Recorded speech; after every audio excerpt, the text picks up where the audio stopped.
What's good? What's good? What's good, baby? It's your boy True X, the sports junkie of the NBS brand, and more notably, the NBS hit show. Let's talk about it. If you don't know, I'm about to let y'all know, man.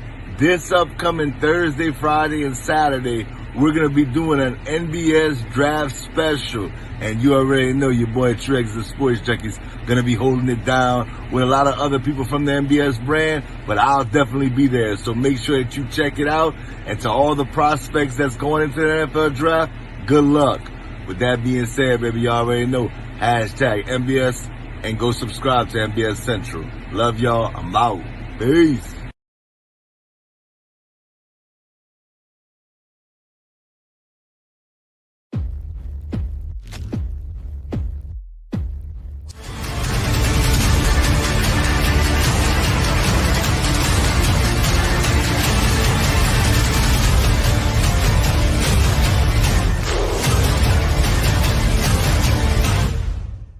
With the first pick, the Jacksonville Jaguars select.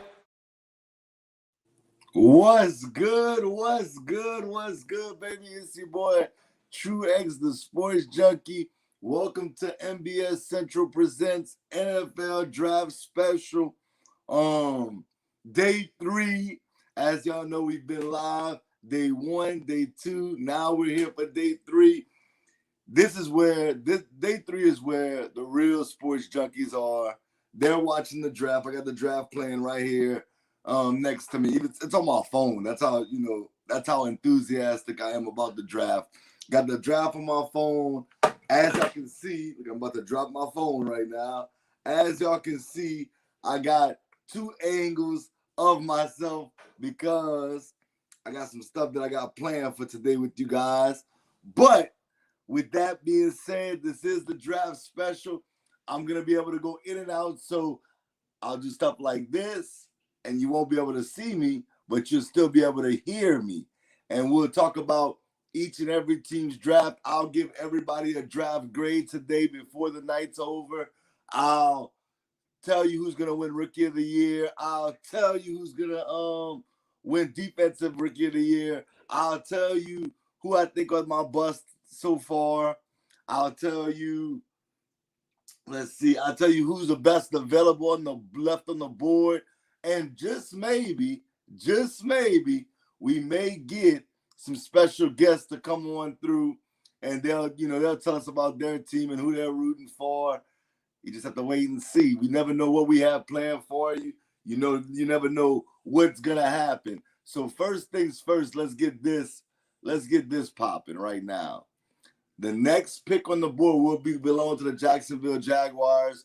We do know that the Jacksonville Jaguars kicked off things with the number 1 pick in the first round. We all know who that was. That was Clemson Clemson quarterback Trevor Lawrence. I mean, a lot of people was calling him a generational talent. We probably haven't had a draft grade on somebody so high since probably Andrew Luck. I like the kid. I think the kid is special. I think he's going to turn things around. My issue with Jacksonville as a whole, I would say, is I'm interested to see what Urban Meyer is going to do. I'm interested to see what Urban Meyer is going to do in the NFL because typically, a lot of times we don't see great hot college coaches translate to the NFL. I know there's been a few like Jimmy Johnson, but guys like Nick Saban have given it a try. Steve Spurrier has given it a try, and it just hasn't worked out. So I'm really interested to see what Urban Meyer can do in Jacksonville. He can't say he doesn't have the quarterback. He can't say he doesn't have the running back, as he got ATN later on in the first round. And then on top of that, he did draft DJ Chark. I'm sorry about that. Getting all kind of stuff going on right now. People calling me and stuff. Let's see. Let's close that out. Let's do this. All right. It's going to be a little pandemonium. But nonetheless, we here. We rocking. We rolling. So let me know what y'all think. Jacksonville. Let's start with Jacksonville. What do I give them so far? Definitely an A for me. I'll give them a grade of an A because I love their first pick, but you really can't. Well, I'm not going to say you can't because you can go wrong with your first pick. But I like Trevor Lawrence. I love the Travis Etienne pick. I do like their pick. My guy, Jackson Carman from let's see, from Clemson. No, not Jackson Carman. That was Bengals that took Jackson Carman. They got, so in the second round, they got Tyson Campbell from Georgia. Not a bad pick. Tyson, Georgia, the corner. It could work out. He's definitely talented. Then they went get Walker Little from Stanford. Thought that was a good pick. Andre Cisco from Syracuse, the safety. But when you get those later round picks, it's either hit or miss. And Andre Cisco could work out. He could work out. So we're going to wait and see on that. Overall, I give them an A because of their first. I like their first pick, their second pick, and their fourth pick. I like Walker Little a lot. So I'm going to go with the Jaguars getting an A on their draft thus far. Of course, they got 2 4th rounds remaining. They got a 5th round. They got 2 5th rounds. And they don't have any 6th rounds. And then they do have a 7th round. So they can move things around. They may possibly trade up. They may trade out. We're going to see. Jacksonville is definitely an interesting case. But I'm going to go with a grade A. Obviously, their best pick being thus far Trevor Lawrence. But my one concern is Urban Meyer. Urban Meyer is my one concern. Before I get to the next team, a lot of people was asking me, who do I think is the best players left on the board? I'm going to stick with the wide receivers because there's some wide receivers I really like that's still left on the board. I'm going to start with Oklahoma State's wide receiver, Tylan Wallace. I love that kid, man. I felt like not last year, obviously COVID changed some things, but the prior year, Tylan Wallace was balling out. I thought he had a chance to be a late first, early second round pick. But last year, he had a good year, but nonetheless, not the year that a lot of people expected. But I still think he's definitely a great talent. Another guy I saw firsthand. And if you're from Louisiana or in the South area, I know a lot of you guys saw this guy firsthand. And I thought he had a lot of success versus a lot of the upper echelon teams in the SEC. And the funny thing about him is, before I mention him, I want to get this right. He was actually their number 1 receiver, but Anthony Schwartz got drafted to Cleveland, the other receiver on the team. But I'm talking about Seth Williams from Auburn. Big physical receiver. I think any team that's looking for him in round 3 is definitely going to hit a home run. So I'm going with Seth Williams. I think he could be a sleeper at the receiver position that could turn out to be a number 1 down the line.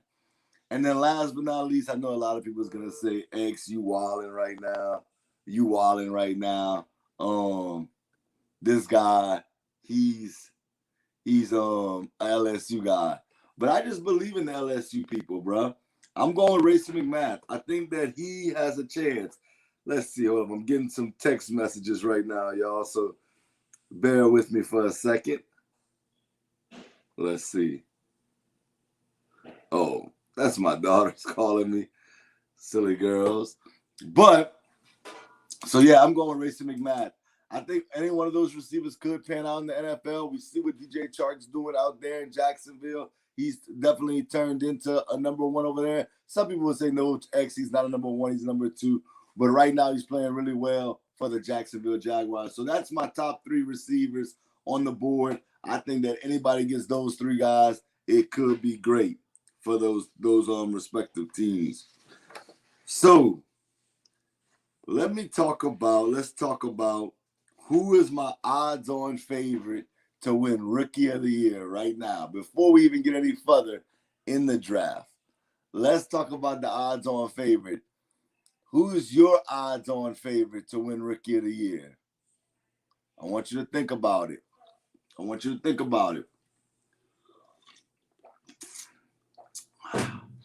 This is tough for me because, I mean, obviously you can lean towards Trevor Lawrence. I think Najee Harris definitely has a chance. Being that he's going to be in Pittsburgh, he'll probably get majority of the snaps. Pittsburgh does have a pretty good offense. He's a big physical runner. That can definitely happen. Like I said, Trevor Lawrence can definitely happen. I think Jamar Chase, that's going to be predicated to me on if Burrow's healthy and if they can protect him. If they can protect him. I like Jackson Carman from Clemson. I think that upgrades the offensive line. I think he's going to be a starter day one for him. I don't know what's going on. Come on. Let's see. We losing. I apologize, y'all. We having some technical difficulties right now, but we gonna fix it. We gonna get it right. It's early in the morning, y'all. I've been up all night taking finals, doing a whole bunch of stuff, but we gonna get this right. We gonna get this all right, y'all. I promise. Let's see. All right, here we go. We back at it. We gonna get it right. Overall though, I do think Jamar Chase does have a chance at winning Rookie of the Year. I do think that it's definitely going to depend on if Burrow can stay healthy. But my odds-on favorite, obviously, I think most people will agree, is going to be Trevor Lawrence, just because he's going to take the snaps probably day one. Urban Meyer's offense should be somewhat okay in the NFL just because of the high pace in which he plays. Travis Etienne could be a dark horse, but I think Robinson could take some touches away from him. So that's why I don't want to go with Travis Etienne. I don't think Jalen Waddle is going to win Rookie of the Year. I don't think Devontae Smith's going to win Rookie of the Year. Rashad Bateman, no. Terrence Marshall's a super, super dark horse, if you want to say he's a dark horse. I'm looking at the list. Elijah Moore, I know a lot of people was high on him. Going to a team where he has a rookie quarterback, they're basically starting over. I don't know if they'll be able to score enough for him to win Rookie of the Year. Who else has a chance? Possibly. Kadarius Toney was an interesting pick from Florida for the Giants. I was real skeptical of that pick because you got Kenny Galladay this offseason, and you still got Sterling Shepard. Kadarius Toney, he is a speedster, slot receiver, but man, I don't know about that pick. I think that was a little reach, but we'll see.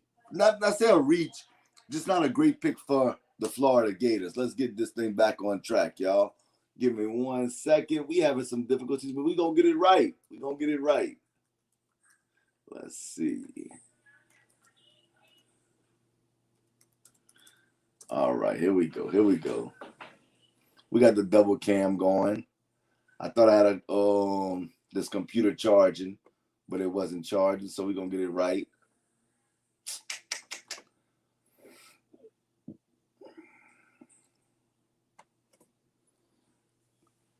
But for anybody that don't know, man, this is NBS Central, man. You can go subscribe to us on our YouTube page. Go like our page on Facebook. It'd be greatly appreciated. We have multiple shows. We cover everything sports. We have one show in particular that I'm on with my guy Q and my girl Saray called Let's Talk About It. And it's simply we talk about everything. We talk from politics to, let me just pull this up, y'all. Politics to fashion to music. So definitely go support the brand. We got a college football show, college basketball show. We just working. We working. Let's see if I can get this back on. Right. All right. Let's enter. All right. Okay, now we back. Okay, here we go. Now I can go through the things like I want to. Here we go. Okay, so y'all can still see me in the other cam, but now I can look to see who's getting drafted where. and see what's actually going on the computer. All right, here we go. So let's go to DraftCast rounds.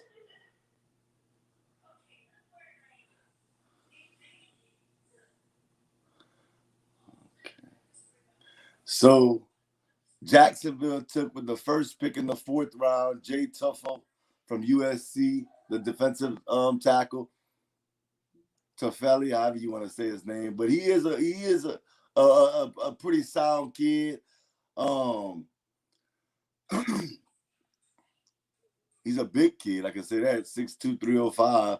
I saw him a couple of times this season. It could work out. A lot of upside with him, but we gotta wait and see. Let's go. Best available teams. There we go. That's what I want. All right.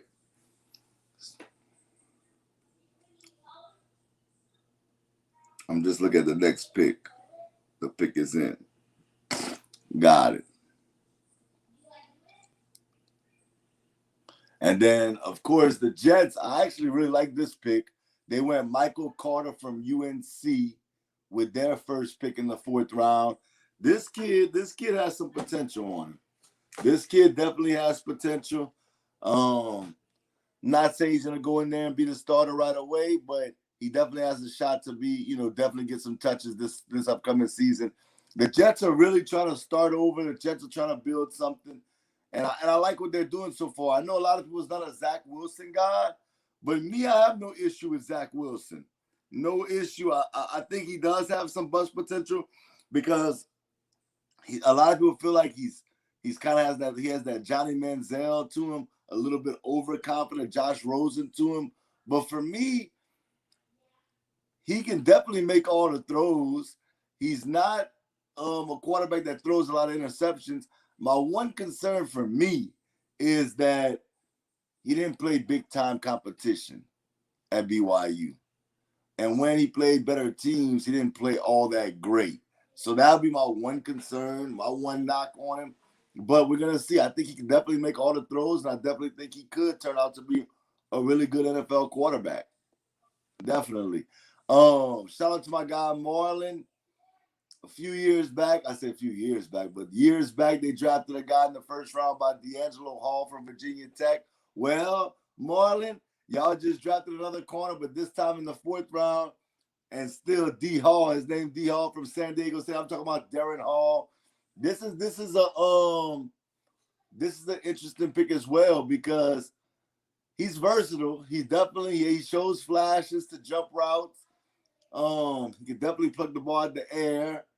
My issue maybe is his size. 5'11", 188. That's more of a slot corner to me.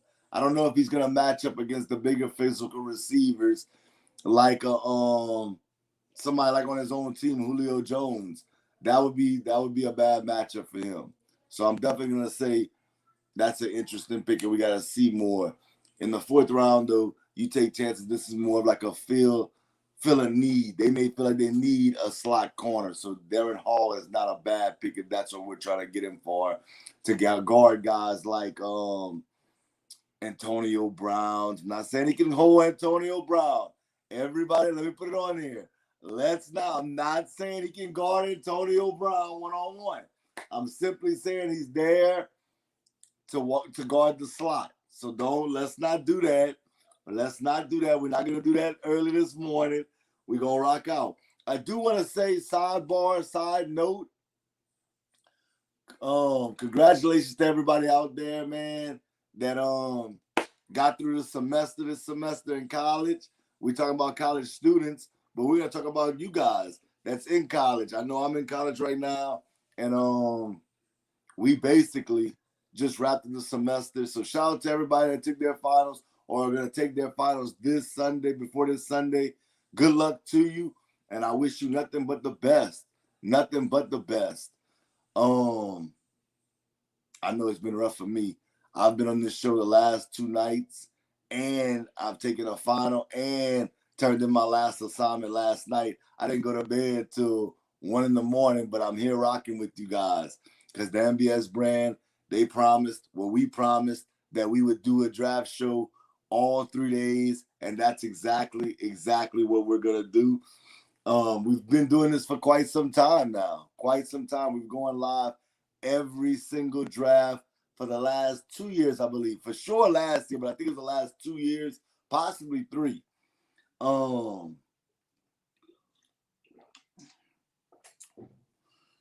As far as my Saints are concerned, let's address the elephant in the room. Because everybody keeps asking me, X, what do you think about the Saints draft? Let's slide down there. Okay, so the Saints took Peyton Turner, who I believe has a lot of upside. The issue is his health. His health is a little concerning for me. But the kid is a huge kid. That's a huge kid. 6'6", 268. He's only moving from Houston to New Orleans.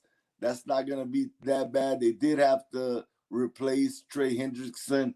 And why not go get a guy that can rush the quarterback? You can never go wrong with somebody who can rush the quarterback. Marcus Davenport hasn't been what Sean Payton probably thought, trading 2 first-round picks for him. But you gotta keep plugging away, man. So we're gonna hope that this is Marcus Davenport's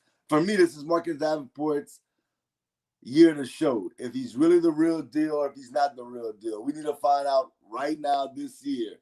And if he's not the real deal, drafting Peyton Turner for me makes a whole lot of sense.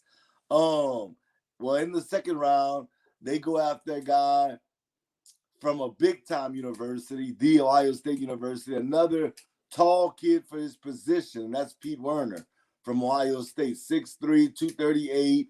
Werner does have instinctives. He's definitely a big kid with a lot of size. He does run well. I think they drafted him more for not so much. I don't want to say this, not like his man coverage, but definitely zone coverage with how quick he can move. I think that this could be a good pick, and also against tight ends. Tight ends are not usually the best route runners. This kid is fast enough in my mind to keep up with a tight end, and also tall enough to keep up with a tight end, and has the size. So I see what Sean Payton and Mickey Loomis is doing here. And then last but not least, so far with the Saints draft, they went Paulson, Adebo from Stanford. And I think, let me tell you what I really think. I think if anybody that doesn't know, they're making a pitch. They're making a pitch to Richard Sherman to try to get Sherman to New Orleans. If anybody that doesn't know that, that's just a little tidbit out there. But if you're trying to get Sherman to New Orleans, this makes sense because obviously Sherman attended Stanford, so he probably has some ties to this kid, Adebo. Adebo is a tall kid, kind of like Richard Sherman, in that 6'1", 6'2" range, about 200 pounds. Can he? He got top end speed. We're not gonna deny that. He does have ball hawk instincts, but my issue is, will he be able to cover the more crafty receivers like an Antonio Brown? Whenever he got to guard a guy like a Devontae Smith, who's just great at route running, your physical ability really has nothing to do with it then. It's more along the lines, can you guard somebody that's real shifty and crafty? Now, granted, they have Marshawn Lattimore, who's probably going to guard the number 1 receivers on most teams. But when you got a team like Tampa Bay that got Chris Godwin on one end, you got Antonio Brown in the slot, you got Mike Evans on the other end, Adebo's going to have to show that he's capable of guarding any one of those receivers because they can line them up at any spot on the field. So I like the pick. I see what Sean Payton's doing. He's drafted 3 defensive players. Clearly, that's the need. They feel like the offense is going to do what they do.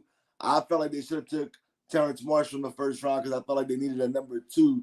But Traquan Smith, he is hot or cold. You never know if you're going to get the hot Traquan Smith, the cold Traquan Smith. If Traquan Smith could take that next leap, kind of what I was saying about Marcus Davenport, then I have no issue with them not taking Terrence Marshall. But it's time for Traquan Smith to step up and become the guy that we need him to become. And if that happens, now the Saints are lining themselves up with creating a really good young defense and not an old defense. We know Cameron Jordan's getting up there in age. That goes back to the Peyton Turner pick. You got to get guys in there that can constantly put pressure on these quarterbacks in the NFC South. You got your Tom Brady's. You got your Matt Ryans. And yes, I get it. Sam Darnold may not be the guy that everybody, is high on, but let's not forget that he was a top 3 pick. The kid got talent. And now you put him in the South with Joe Brady coaching him on the offensive side of the ball. He could do some things. We're not going to act like he's not talented. So the Saints are looking at it from a standpoint of we got to get to the quarterback. We got to get to the quarterback. We got to get to the quarterback.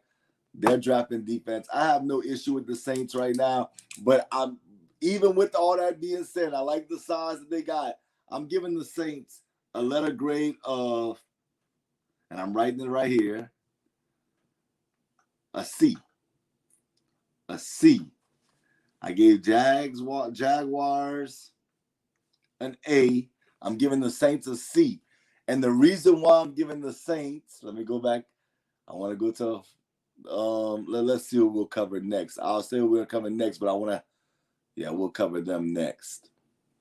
But the reason why I'm giving the Saints the grade letter of a C, excuse me for a second.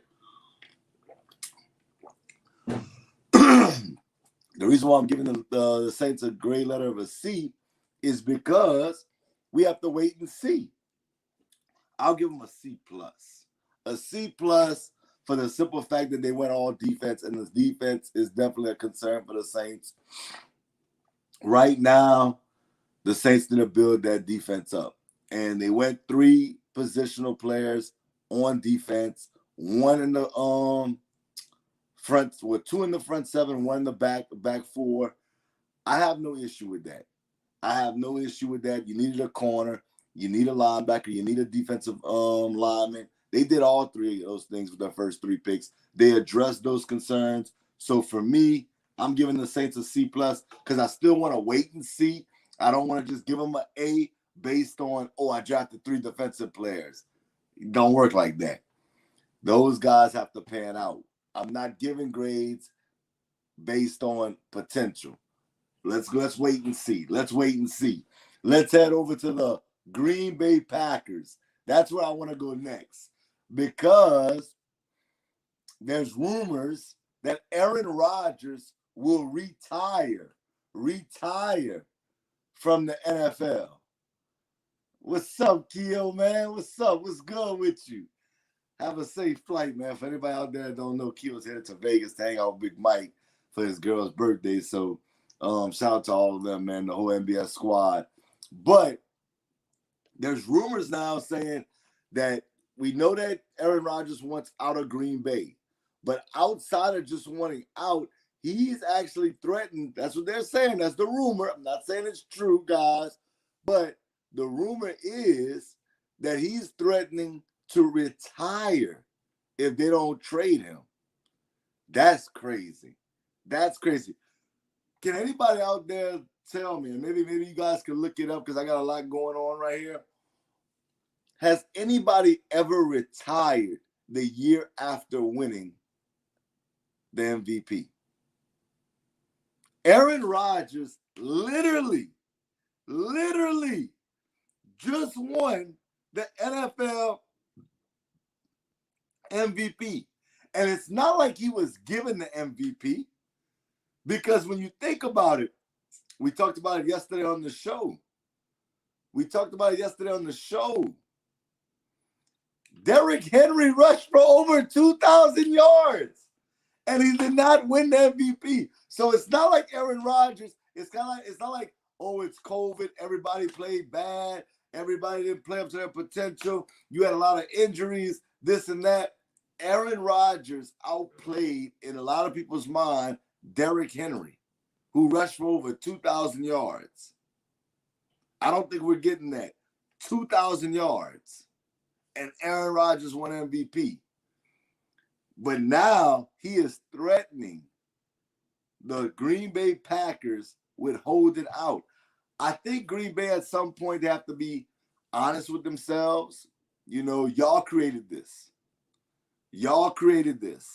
And we don't have to just sit here and say that y'all created this with Aaron Rodgers. We can go back to Brett Favre.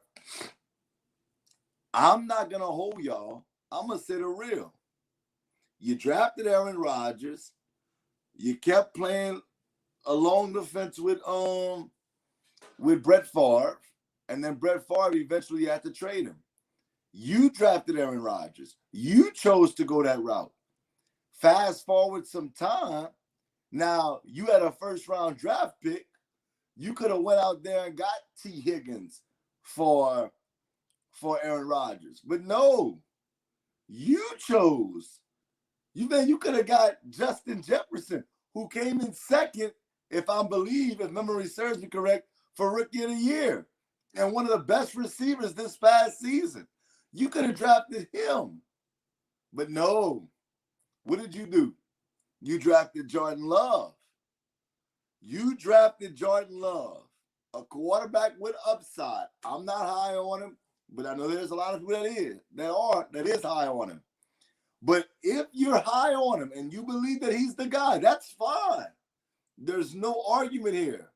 But if you believe he's the guy, now you've made Aaron Rodgers, what's the word I'm looking for? Upset. I didn't want to use that word. I want to use a different word, but we're going to go with upset. And now he wants out. So are you going to trade him is the $1 million question. I heard that there was rumors that the 49ers offered the third pick and Jimmy Garoppolo to that's what Justin told me. I don't know how true that is. How much do you want Jimmy Garoppolo if you have Jordan Love and he's the future? If you're going to trade Aaron Rodgers, there's no reason to take on Jimmy Garoppolo unless you're going to put him in a backup role. But I'm not trying to pay him that money to be a backup. So that's not the greatest move in the world for the Green Bay Packers, in my opinion. Justin thought it was a great offer. I actually didn't think it was all that of an offer. Now, Green Bay could have got a receiver. They could have got the best offensive lineman in the draft in Penei Sewell in a lot of people's mind. They could have did some things with that third pick. But we're not going to sit here and act like that was the greatest pick in the world. I suggested that Seattle has talked about moving Russell Wilson. If you're going to move Russell Wilson, I think a Russell Wilson for Aaron Rodgers trade head up is fair. But now that goes back to what I just said. If you drafted Jordan Love, you believe Jordan Love's the guy. So there's a good chance that they don't want a quarterback in return. They want to roll with Jordan Love, and there's nothing wrong with that. You spent a first round on him. You should want to roll with him. But now you gotta do something because you're a franchise quarterback. The guy that's just coming off of an MVP season. An MVP season. He wants out. And I'm not always in the thought process of saying, you know what, give the players what they want. But I'm also the guy that'll say, if you don't want to be here, then I don't want you here. I don't want you here if you don't want to be here. So if Aaron Rodgers doesn't want to be there and you drafted Jordan Love, man, get what you can get for him. You got the guy that you believe is the future of the organization. Y'all spent a first-round draft pick on him. Go out there and get what you can for Aaron Rodgers, whether that's a plethora of draft picks, whether that's a good number 2 receiver and some picks, whether that's a good defensive player that you can get for him. I know people are saying Von Miller, he's going to Denver, but in reality, and this is no shot at Von Miller or nothing like that, but Green Bay is going to give up Aaron Rodgers for Von Miller and some draft picks. Just give me the draft picks.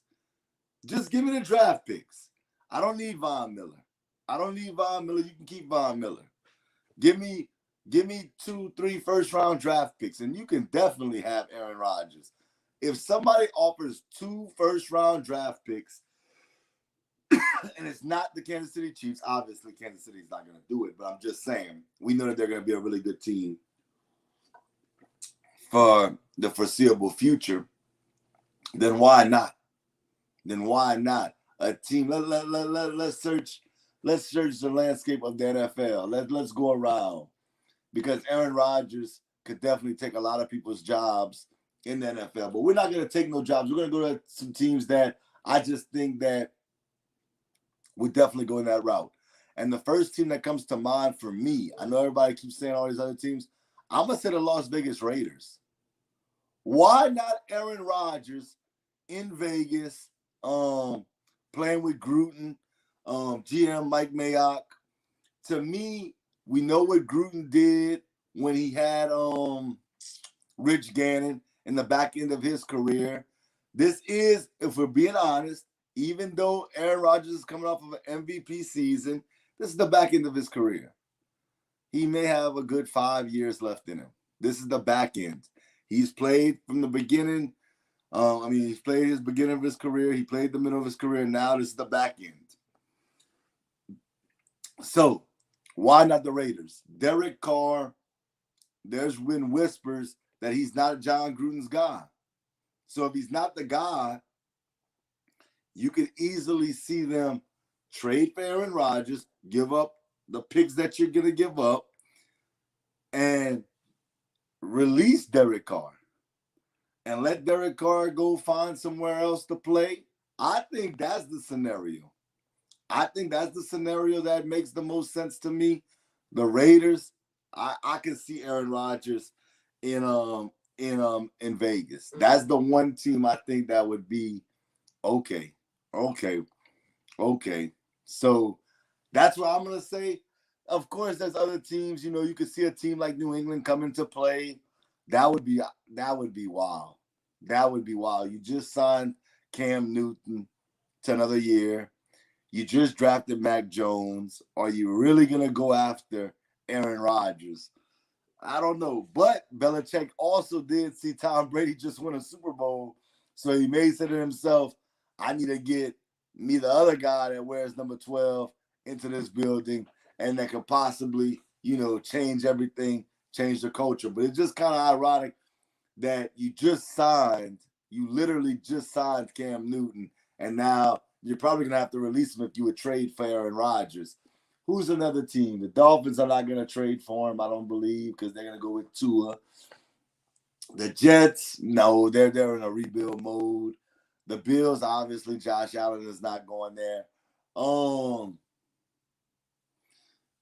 I'm thinking about this team, and they definitely have the weapons, but they definitely have Big Ben.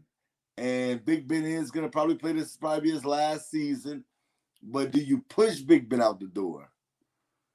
A guy that's won you some Super Bowls. Are you going to push him out the door for Aaron Rodgers? If you're asking me, absolutely.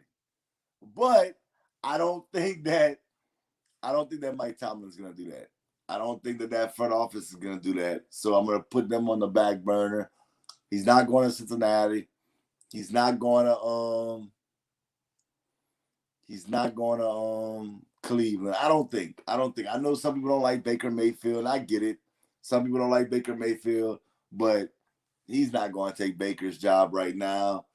And then the Ravens, no, they're not going to go after Aaron Rodgers. Lamar Jackson is coming off of an MVP season just 2 years ago, so I don't think they'll go that route. And then when we go to AFC South,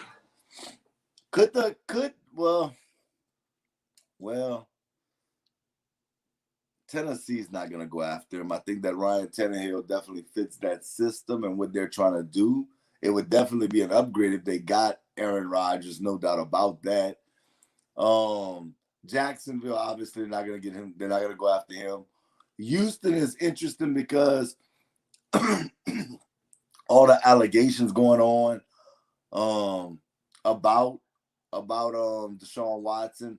That's an interesting story. And then you have a situation in Indianapolis with Carson Wentz. The Eagles gave up on Carson Wentz. The coach stepped in. They took Carson Wentz. Is Carson Wentz that guy? That's the $1 million question. Is he that guy? If he is, then we'll find out soon enough. If he's not, then we'll find out soon enough. So I don't think they'll go after. I think they'll see what they got with Carson Wentz, but that's definitely one to keep an eye open for. There is another team that I'm gonna mention that I think is a definite possibility as well, and we're gonna get to that in a second. But I'm gonna go through all the divisions. I'm gonna go to the AFC West. I told you I think the Raiders are a strong team that you need to consider for this to happen. I know a lot of people feel like the Broncos are a strong team for this to happen. The Chiefs are not gonna happen. The Chargers are not gonna happen. Let's go out to the West. We don't think that, well, the NFC West, that is. It's not happening for the Rams. It's not happening for the Cardinals. It's not happening for the Seahawks. I just don't think the Seahawks, if they didn't trade Russell Wilson, they're not going to trade him now. And then last but not least, the Niners, a lot of people say, are a team that it could happen with. But I just don't think the Packers want Jimmy Garoppolo. Let's go to the South. No. The Saints, I don't think it's going to happen. The Saints have salary cap issues, so they're not going to get Aaron Rodgers. Who else we're talking? The Falcons. Nah, they're going to roll with Matt Ryan, I think. And then who else we got? The Bucks. No, obviously not. And the Panthers. I think the Panthers should make a run, but I don't think they will. I think they're going to be content with Sam Darnold, but I would definitely look into that option. I think that would be a crazy fit, too. That would be a crazy fit. I don't think nobody in the NFC North has a chance. I could be wrong because the Packers did. Not the Packers, I lied. They didn't do that. They sent them to the Jets, and then the Jets sent them to the Vikings. I doubt that they traded to anybody in the North. Now, here's the kicker. Aaron Rodgers to the Washington football team can definitely happen. That can definitely happen. To me, that makes a lot of sense. That defense is ferocious. They for real. They went to the playoffs last season with Alex Smith. I'm going to say this again. Alex Smith, and there's no disrespect to Alex Smith, coming off of the injury that he had. The Washington football team went to the playoffs with Alex Smith. They played, I think, 3 quarterbacks last year, 3 or 4, and they went to the playoffs because that defense is that ferocious. I think Aaron Rodgers to the Washington football team would make all the sense in the world. All the sense in the world. With that kind of defense, you got Scary Terry. Hey, you got to think about it like this. I'm looking at it, Justin. You got to think like this. They went to the playoffs. You could say 7-9. But if you talk about they played 3 quarterbacks last season. 3 quarterbacks. And Alex Smith is the best one out of those 3. And he was coming off of an injury that I know you and I feel the same way when it comes to this. That forget playing football. This dude could have died. And yet they still made the playoffs. Their strength is their defense. And then now you bring in a guy like Aaron Rodgers, to me, into Washington with that kind of defense. Antonio Gibson, a young, explosive running back that showed a lot of flashes last year until he got hurt. Scary Terry. Hey, I'm just saying. They did sign Curtis Samuel in the offseason. I like that fit. I think that's a great fit for him, and I think the Raiders are a great fit for him. That's the 2 teams that I think are the best fits for him. I know I'm hearing the 49ers. That's not going to happen. That's not going to happen. I know he might want to go to the 49ers because he played at Cal, but the 49ers is not going to happen unless they – I just don't see what's the point of taking Jimmy Garoppolo. What is the point that would be – what is the point of taking Jimmy Garoppolo in that trade for the Packers? You're going to have to spend that money on him, and you split the first round on Jordan Love. You don't want to start Jimmy Garoppolo. You want to start Jordan Love. Hey, y'all keep saying, that Elway, I get Elway recruiting another Hall of Famer. I get all that. He got Peyton Manning, and we understand that. But are we going to look at that team and that team alone and say to ourselves that the Denver Broncos are a quarterback away from winning a Super Bowl? And I know you may say, well, the Washington football team is not. The Raiders are not. The Washington football team at 7-9 still went to the playoffs, and I would take their defense head and shoulders over the Denver Broncos. No doubt about it. No doubt about that. And the Broncos' best receiver right now, many would say, no, Peyton Manning did not play with pure garbage. Demaryius Thomas was a first-round draft pick. Emmanuel Sanders was good. He won a Super Bowl in Pittsburgh. He was there. They had Eric Decker. We can't do that. We're not going to do that. We're not going to do that. And they had a good defense at that time. So we're not going to sit here and act like Peyton Manning just came to a team that was trash. They were not trash. They were not trash. Yeah, Peyton played like garbage the year they won the Super Bowl, but the first year he didn't play no damn trash. When he went there, he played great the first 2 years. So we're not going to sit here and do that. We're not going to do that. We're going to be honest. We're going to be objective. We're going to be subjective, but we're going to be honest at the end of the day. But I just don't see it. It makes no sense. Why in the hell would the Green Bay Packers want Von Miller?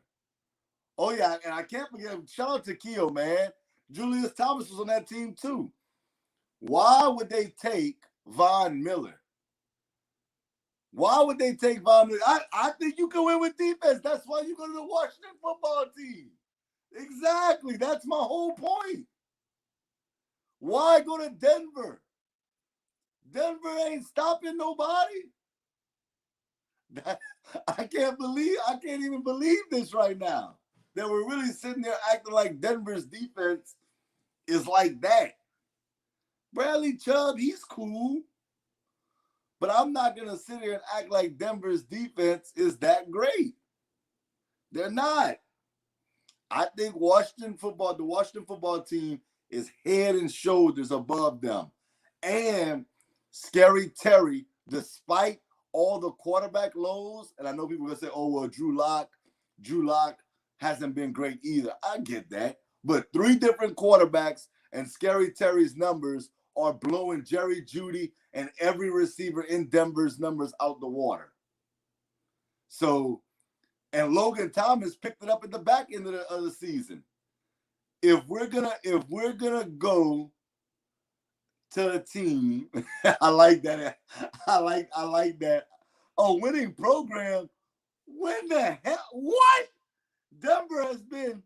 Oh my God! Outside of the years with Peyton Manning, are you kidding me?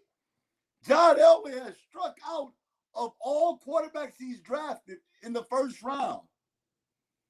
He's struck out with guys that people are hyping up. That were hyping up. Paxton Lynch, Drew Lock, oh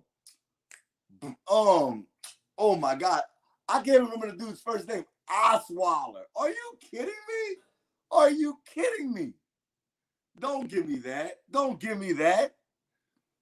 The Washington football team has built their team to me at this point. We're not talking about what happened 20 years ago, 10 years ago. We're talking about right now. If I look at both rosters, and let's say they're offering similar deals, and I'm the Packers, and I think Justin said that Aaron Rodgers has a no-trade clause. If I'm going to go, oh, yeah, there you go, Brock. Brock, there you go. So if he has a no-trade clause, and both of these teams have similar offers, and the Packers say, we'll take either offer, Aaron, which team do you want to go to? It is not without question Aaron Rodgers would be a fool, a damn fool, not to go to the Washington football team. That's the way I see it. That is the way I see it, and I stand on that. If he doesn't go to the Washington football team, and the Washington football team has a serviceable backup quarterback. Ryan Fitzpatrick may not be the guy, but he is definitely serviceable when it comes to being a backup quarterback. So for me, I'm going with the Washington football team, a young defense, a ferocious defense. I got a young running back that I can count on, Antonio Gibson. I know Kia don't like when I say this, but they got Scary Terry at wide receiver. You got Curtis Samuels on the other end. You got Logan Thomas going down that seam at the tight end position. Hey, I'm talking about the overall package. I know what you said about Drew Lock and Teddy. I get all that. But I'm talking about as a whole, the whole team. I'm sorry. I am definitely going with the Washington football team. Definitely. No question about it. No question about it. Give me 1 second, y'all. I got to pull something up real quick. I don't want to. Matter of fact, I'm going to put it on my phone. Hold on. I got to look for something real quick. Let's see. Because I want to get this. I like to always put out facts and not nothing just crazy.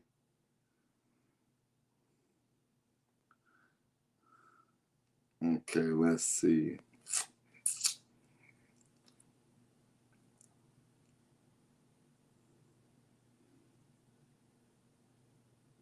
Let's see. Why I did that?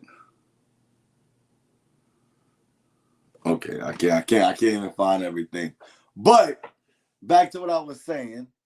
At the end of the day, the Washington football team to me would be the team that I would go to if I was Aaron Rodgers. If I had to trade, if I could say whatever, wherever I could hand pick where I want to go, everything even. The Packers come to me and say, where do you want to go? I'm telling you, I'm going to the Washington football team because I like what they're building over there. And this is another note. I didn't even mention this. And I know some people's going to say, oh, well, that doesn't even matter. True, now you're taking it too far. Ron Rivera is not a bad coach. And I know we're going to sit here and we're going to try to blast him and say, oh, he got fired from Carolina. Yeah, but he also took Carolina to the Super Bowl.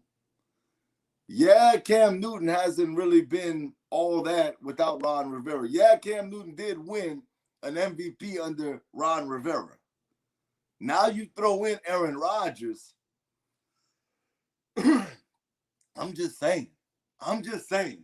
That's where he needs to go. I'm all over the place because I was supposed to be grading the Packers draft thus far. I don't like the Packers draft much.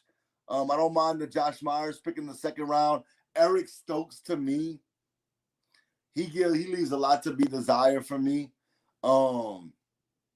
He's not a bad corner, but I just don't see a shutdown corner. And when you have a first-round pick, I think at best he's a number 2 corner. If I'm wrong, we're going to soon find out. But that's at best. And Martin Bay say, you crazy, True. Martin's a homer when it comes to the Georgia Bulldogs, I just feel like he you know, they he just leaves a lot to be desired for me. He can run, like I said, we know he's a big kid, but I just don't see a shutdown corner in my opinion, Eric Stokes. Could he be decent? Yeah. Number two corner, yeah. But at that 29th pick, they could have went in a different direction. And I would have thought I could have thought that would have been a better pick for him. I think they could have chose a better pick for him at that spot. The center from Ohio State, Josh Myers, I have no issue with that pick. I actually really like that pick. That could definitely work out. And I do like that third round pick, Amari Rodgers. I think Amari Rodgers is a good pick for the Green Bay Packers, but I feel like it's a bit too late. They'll lose one A. Rodgers for another A. Rodgers. And if I could have one A. Rodgers, I'll take Aaron instead of Amari Rodgers. I know it's two different positions, but you get my drift. Amari Rodgers is a good receiver. Definitely could be a compliment to Devontae Adams. But for me, I'm going to give the Packers grade because the second and third round wasn't bad, but the first wasn't great. I'm going to give them a C as well, just like I gave the Saints. I'll give them a C for their draft. We still got to wait and see. Eric Stokes could prove me wrong. Wish him nothing but the best. And as far as this Aaron Rodgers hoopla going on in the NFL right now, I'm thinking Washington football team. Justin's clearly thinking Denver. I know Mike's thinking Denver. I don't know where Keel sees it happen, what's going on with Keel and what he thinks is going to happen. But I'm leaning towards the Washington football team if he's going to get traded. Because if you think about it, Washington really – let's go to Washington's draft real quick. I want to make sure because I've been missing a few things. Like, okay, for instance, this is the perfect example of what I'm trying to say. Washington really hasn't made a push for a quarterback. The Washington football team has really not made a push for a quarterback. So when I see that and they draft Jamin Davis from Kentucky, which I really like that pick. I think the kid has a lot of upside. And then they come back with the offensive tackle from Texas. Shout out to all the Texas fans, Samuel Cosme. That's not a bad pick. Benjamin St. Just, I forgot how you pronounce his name. From the cornerback from Minnesota is not a bad pick in the third round. And De'Ami Brown from North Carolina could be a good little pick. That late in the draft, not a bad pick. Not thinking that he's going to come in there and be a stud, but definitely may get some reps. I have no issue with their draft, but here's what I'm going to say. With all that being said, their quarterback is Ryan Fitzpatrick. Now, Fitzmagic has had some upside. We're not going to hold you. We know this. By the way, they should have took Tylan Williams or Seth Williams to me. Tylan Wallace or Seth Williams to me just now. But they need a quarterback. And Aaron Rodgers is sitting there for the taking. Don't mess this up, Washington. Right now, Washington, you need to be on the phone with the Green Bay Packers. And I believe that you can truly mortgage. Let's see, let's pull this up.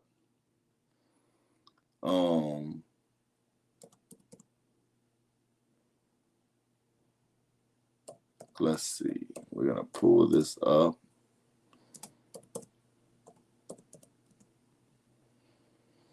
Let's pull this up.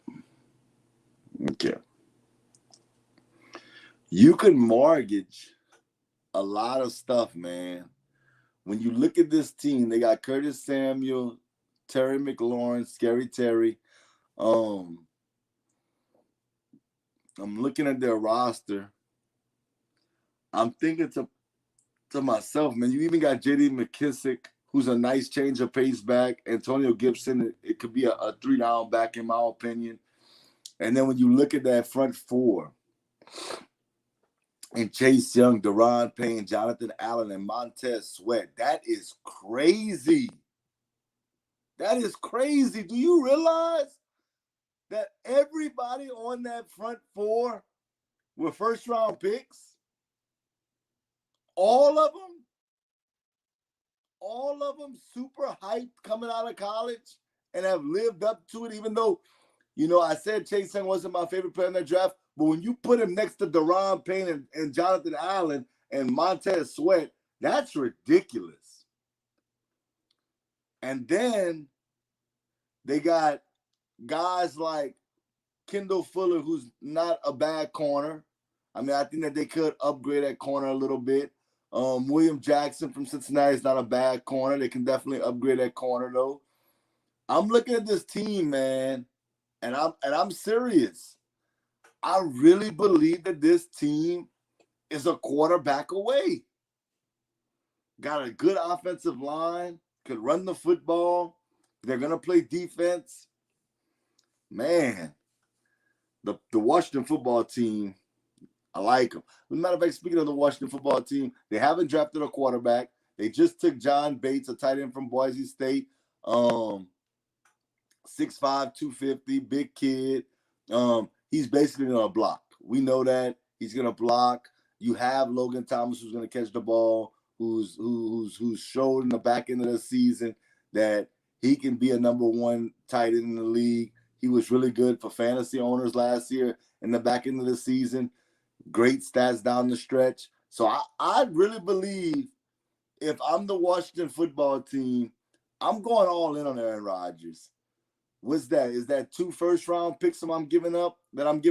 Since Justin believes that they're going to be trash, I see what no concern to say for as far as the Packers. The Packers should feel like they're getting still if they get 2 first-round picks, because at the end of the day, they can sit here and say to themselves that the Washington football team's not going to be a good football team. We get 2 of their first-round picks. We have 2 first-round picks to go with our 2 first-round picks. So we have 2 first rounds next year and the year after, and we have our quarterback in Jordan Love. I don't see why they shouldn't pull that trigger. So for me, if I'm Washington, I'm offering my next 2 first-round picks because that is a slam dunk win for them. A slam dunk win for them. Keo, as far as that's concerned, man, they're more than welcome to come on. Anybody want to come on? Don't be intimidated. I'm not gonna bite. I'm not gonna chew you out unless your name is just Justin, because I got a tongue load for him. I gotta talk to him. He's always talking crazy. But outside of just Justin, no, not just Justin, J franchise, the whole Nothing But Sports panel, I'll take both of them on at the same time. They just really get under my skin from time to time. But yeah, shout out to Chris, shout out to Drew, shout out to Duke, shout out to Antonio.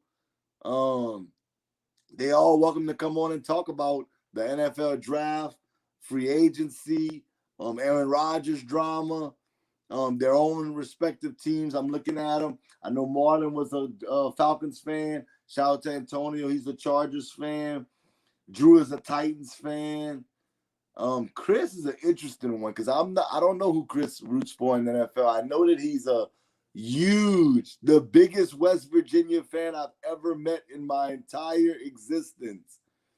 But I don't know who he roots for in the NFL. I have no clue. No clue whatsoever. So, Chris, man, if you want to come on down, you're more than welcome to, and we can discuss.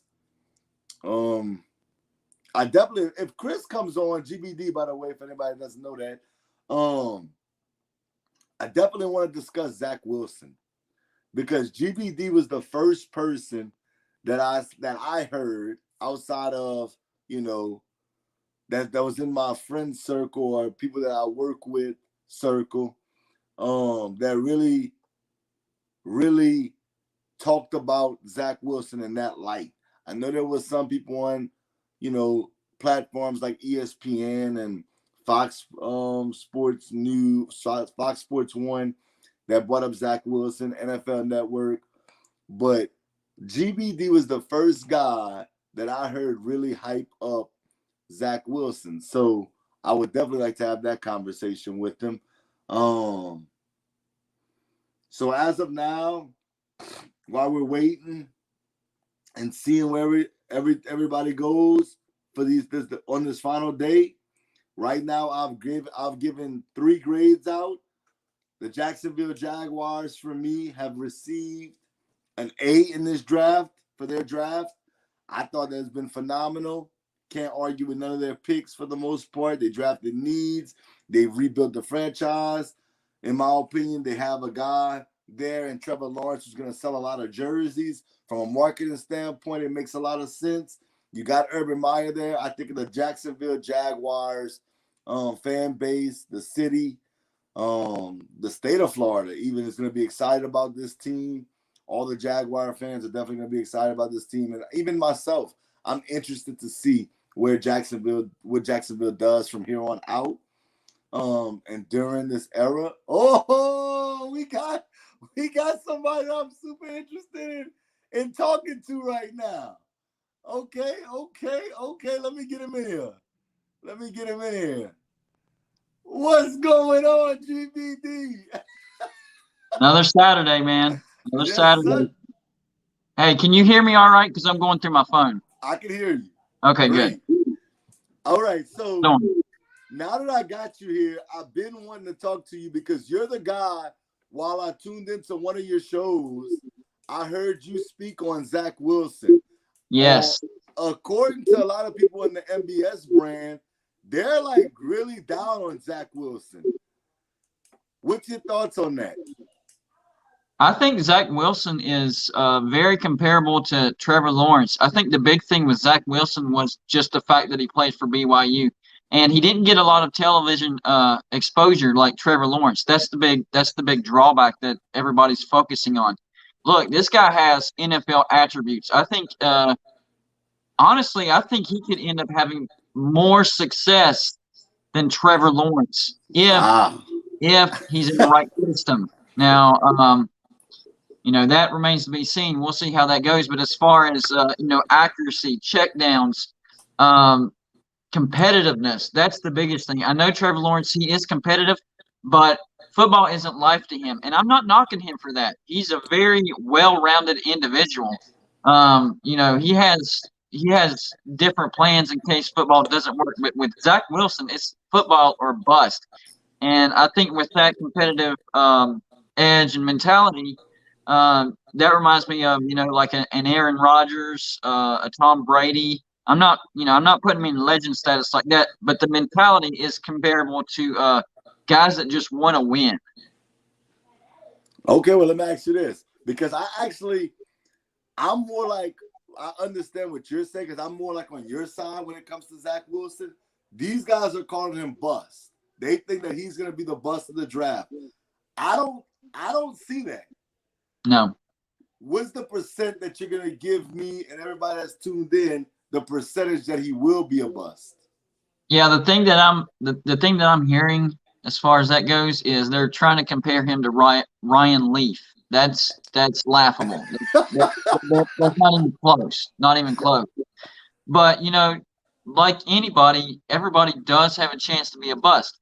So the percentage that I would give Zach Wilson of being a bust, I would say between, 30, 35%, which might seem high, but it's really not. It's not. It depends on, how they develop him. He's got the attributes. He's got the skill. He's got the smartness of the game. That's the big thing. He knows how to read a defense. There will be an adjustment period, as with all quarterbacks, because people don't realize when you're adjusting from high school to college, the game speeds up. Then when you're transitioning from college to the NFL, the game speeds up again. So to me, it's all about how fast he adjusts to the speed of the game. That's really the only thing that I could see holding him back. Okay, well, so this is my knock. the competition that he played against. In the big games, God, it just slipped my mind. It was a big game. They were both undefeated. It was a team. Oh my God, I can't think of the team. Coastal. What happened? Well, Coastal Carolina was a good team. I agree. Their quarterback, Grayson McCall, he'll be back. I expect him to try to creep into the Heisman Trophy contention. But here's the thing with the Coastal Carolina game that people are overlooking, and it is a big deal. BYU took that game on a last-minute notice. That's facts. That's and facts. People were like, well, Coastal Carolina didn't know that they were playing BYU. Yeah, but it was at home. BYU had to travel from the state of Utah to the state of South Carolina down towards the coast. And it was like a 3-day thing where they knew it, and then they were going to play it because it was supposed to be Coastal Carolina and Liberty. So if you take that into consideration, I think they did really, really good. I mean, they didn't get blown out. They had a chance to win the game at the end, and Coastal Carolina was a really good team. So honestly, I look at that game, and I think that actually improves Zach's chances of success in the NFL because that was under adversity. Very quick things in motion. They didn't know that they were going to play Coastal Carolina the week before. I mean, this was the week of 3 or 4 days before, and BYU still looked good. Did they lose? Yes, but it was competitive. It came down to the last second. So in my eyes, I don't think that's a knock on him at all. Okay, so this is another one that I've heard. We know that is that my? I guess that's me. Can you hear me clear? Yeah, I got you. Okay. So there's a knock on him that he may be a little too confident. And when I say that, you got guys like Josh Rosen, you got guys like Johnny Manziel that were hyped coming into the league, but just a little too confident. They got humbled by the NFL. Like you said, maybe the speed of the game was just too much for him. Yeah. What do you think as far as Zach Wilson being too confident? I think there's a difference between confidence and cockiness. I think Baker Mayfield came in with cockiness. Gotcha. If you watched him in college at Oklahoma, the dude was, he was a great player, awesome, but man, everybody wanted to punch him in the face because he was so cocky. And a lot of owners like that coming into the NFL because that shows confidence. But Zach Wilson does not do anything like that. He's confident in his abilities, but he's not to the point of just being straight up arrogant and cocky. So I think Zach Wilson fits the balance that you want. You want a quarterback to be confident, but you don't want them to be arrogant. So I think he's down here in the confident, but not in the arrogant. And that's another thing that I think. See, this is why you're actually explaining why I'm so high on Zach Wilson, because he's striking the perfect balance of confidence but not arrogance. And then the thing that Coastal Carolina was performing very well under adversity. That was a last-minute game, and he still performed great. They had a chance to win that game at the end of the game against a really good team. Coastal Carolina was a really good team. It was on the road, last minute.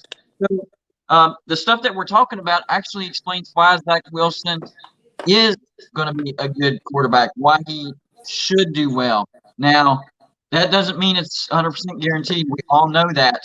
Looking at what we've seen and his skill set, I think he's a good fit. Got you. I want to bring somebody else on. Let's add him to the show. My guy, Ray. What up, Ray? What's up, bro? Oh, man, cool. I appreciate you for coming through, man. DJ Gravity, what up? What's happening? I got my guy GBD in here as well. We're talking about Zach Wilson. What's your thoughts on Zach Wilson, boss? So, something's up with the audio. I could barely hear you, bro. Oh, man. You can hear me, GBD? I can hear you. I don't know. Can you hear me? Let me I can hear you good. I can hear both of y'all. Let me get in and let me get out, and I'm gonna come back in. All right, cool deal. Okay. All right. This is just normal stuff you gotta expect from live shows. It happens right. all the time. All right, so I'm not gonna say I'm high on Zach Wilson, but I do think that he's gonna be a good quarterback. The Yeah. guy that I'm not high on, that everybody else seems to be extremely high on, is Justin Fields. Where are you at with Justin Fields? I am very very leery of Justin Fields. We saw last year a lot of his flaws exposed. The reason Ohio State did well last year was because of their running game. It was not because of Justin Fields. He did not have a good season last year.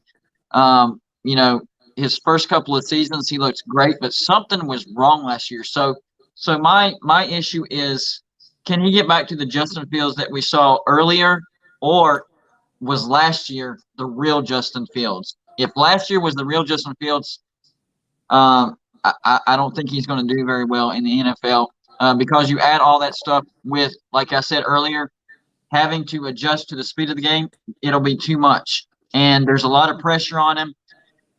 It's a lot of bad ingredients for Justin Fields, but I don't think he's a guaranteed bust. I just think there's a lot of things that tell me that it might not work out. Percentage-wise, he's a bust. Oh, well, I'll word it like this. Percentage-wise, as a quarterback, he's a bust. I would say 65, 70%. Wow. Having said that, you can use him in other positions. I think he could be a decent wide receiver. They could use him in some wildcat packages. So his overall percentage of being a bust in the NFL, I think, is still relatively low, as long as the team that has him at the time knows his strengths and weaknesses and uses him accordingly. So an overall percentage of him being a bust, I think it's relatively low. I would say maybe 40% at the highest. Okay, now this for everybody that's tuned in. Excuse me. I want to let y'all know, me and GB did not talk before the show, and I want to show y'all my number before I asked them. 70%. Yeah. I'm with you 1,000%. I think he's a bust. Yeah. I don't like the situation. Go and play for Matt Nagy in Chicago. You know the weather is terrible out there. I'm just not a Justin Fields guy. I wish the kid nothing but the best. I really do. But I just don't see it. That one game versus Clemson, to me, was an anomaly. It is not who he is on a consistent basis. We're going to try to bring Ray back real quick. Let's see. Ray, what's good? What's good? What's good? Can you hear me? You can hear me? You got the headphones on. I got the headphones on. Okay, cool. So we're talking about Justin Fields and Zach Wilson. Yesterday on the show, and even the first day, there was a lot of people saying Zach Wilson was a bust and Justin Fields is going to be Rookie of the Year. Me and GBD see things way different than most people. I was having arguments with these guys on air. What's your thoughts as far as those two quarterbacks are concerned? Honestly, man, I think out of Zach Wilson and Justin Fields, I think Zach Wilson has the most potential to bust. Wow. Okay. Not only because I think he's the well, I would say he's the lowest quarterback ranked out of the top 5, but also in the situation in the organization that he plays for. Now, granted, that's fair. I did like the pickups that they've done as far as getting him some receiver help in the second and the third. I'm sorry, it was the third round. So, I mean, he does have, a little bit of talent around him, but if you really let's take for example, if you take the offensive personnel right now that Justin Fields is surrounded by and that Zach Wilson is surrounded by. Zach Wilson, for the most part, has no running back at this point. He has no true wide receiver. I kind of like Denzel Mims as a young on the rise, but Besides that, he's got Jamison Crowder and nobody else really. I mean, at least if Justin Fields' case, I mean, if you don't include the rookies, he's got a decent running back in David Montgomery, and he's got a true number one wide receiver with Allen Robinson. So just the talent around him, as far as starting off, if like I said, if you don't include the rookie, I think that Justin Fields is in a better spot. And I do, and I mean the Jets is just a poorly ran organization, man. Like they're just they're just terrible, man. I agree So with that. So you're going on situation evaluation. The yeah, pushback that I would give for that is uh, the thing is, if you're a good quarterback, even when you're put in a bad situation like that, even if your team doesn't do great, right. that doesn't specifically apply to you as far as being a bust. Chicago is set to be a bad team.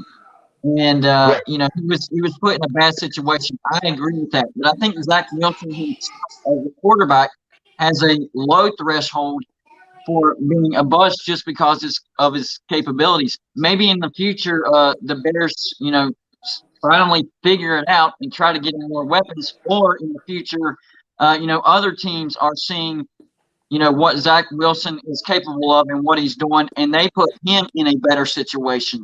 So I think you're basing it on success as far as the team itself and how it affects the player instead of specific skills, how they're going to adjust to the speed of the game. Because the problem with Justin Fields, they did surround. He's got some good stuff around him. They do. He does, but Hmm. the thing that I have, a big question mark is him adjusting to the speed of the game. Like he said, like I'm X said, adjusting the what? I'm sorry, I couldn't hear that last the speed of the game from college part. to Okay. pro. Like X said, I think that game against Clemson was an anomaly, and what we saw during the regular season is probably what we're going to get in the NFL. And the biggest thing is, the Indiana game and the Northwestern game, because those were high-profile games on national television. He did not look good at all. But those were good defenses. We saw what Justin Fields looks like against a good defense. Well, the thing about I don't understand the thing about a lot of people talking about those games in Justin Fields' case, because if that's the case, then you can make the same argument for Trevor Lawrence. Because to be honest with you, in the last two national championship games Trevor Lawrence played, or in the college football playoffs, Trevor Lawrence played awful. Yeah. Let's just keep it real. He played awful against LSU, and he definitely played awful against Ohio State. So, What I did I mean, say I don't. earlier? What did I He say did earlier? say that. He did About say that. Zach Wilson possibly being better than Trevor Lawrence I because don't of see. what you said. Because of what I you don't said. see it. I'm sorry. And the thing is, as far as adjusting to the speed of the game, the thing that Trevor Lawrence has that I think that will, I guess, keep him afloat a little bit more than Zach Wilson is his ability to run and to scramble.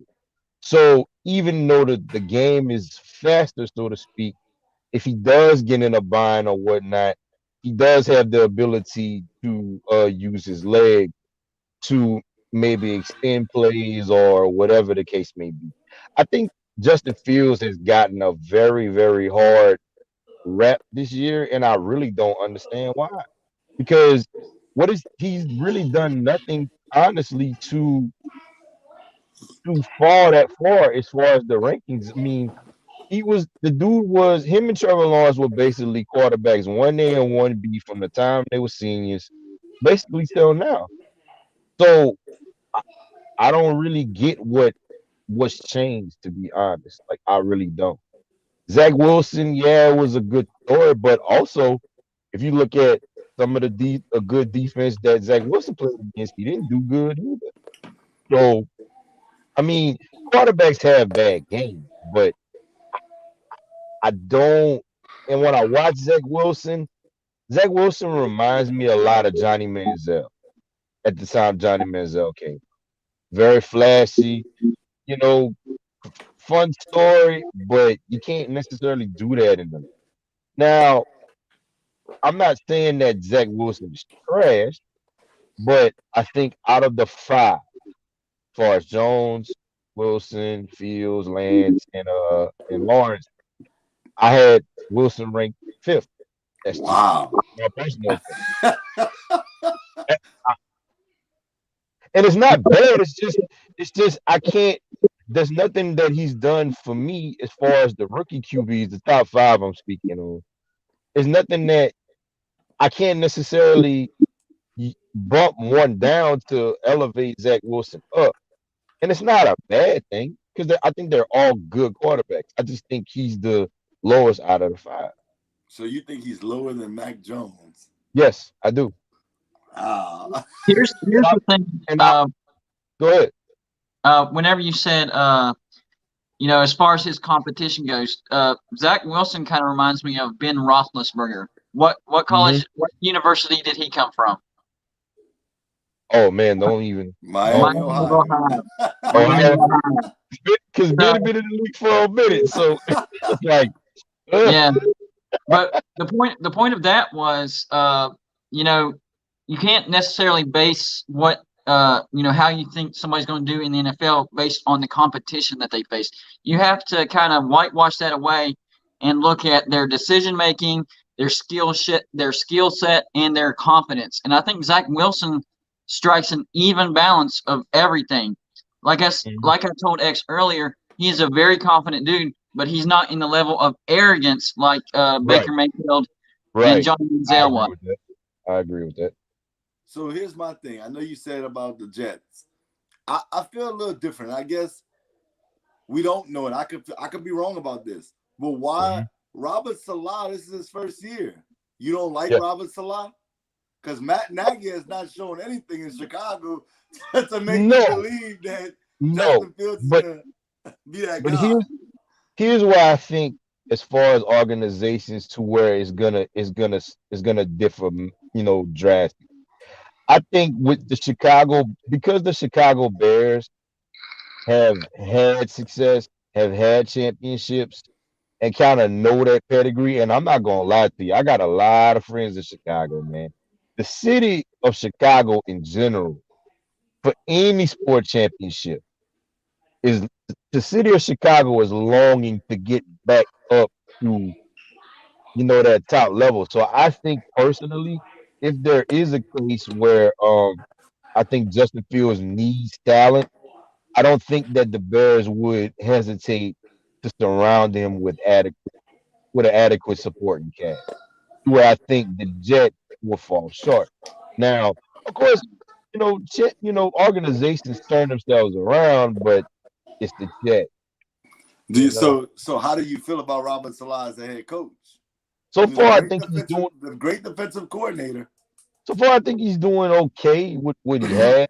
I mean, the Jets, unfortunately, they had a lot of injuries last year, so it's kind of unfair for me to base that off of last season because I mean, Darnold was out, then not Jameson Crowder, who was the other guy? Rashad Perriman, he was injured for a lot of the time. Denzel Mims was injured. I mean, their whole wide receiving core was basically playing musical chairs with injuries last year. And the defense is slowly rebuilding. The defense has never been bad, but you know, I, it's the jury's still out. So for what he had to work with, I would figure that they did an excellent Yeah, I mean, for what they had. so far in this draft, you Yeah, they add doing good. you add Zach Wilson. You get Hmm. a lot of people that love Elijah Moore at wide receiver. That They was a just good pickup. drafted That Yeah. was a good pickup. the running back from UNC, Michael Carter, who a lot of people is high Yes. on. They got Elijah Vera Yeah, Tucker. I mean, I like what they're doing in the draft. yeah. I think that This they're having draft, a they're really doing good real draft. well.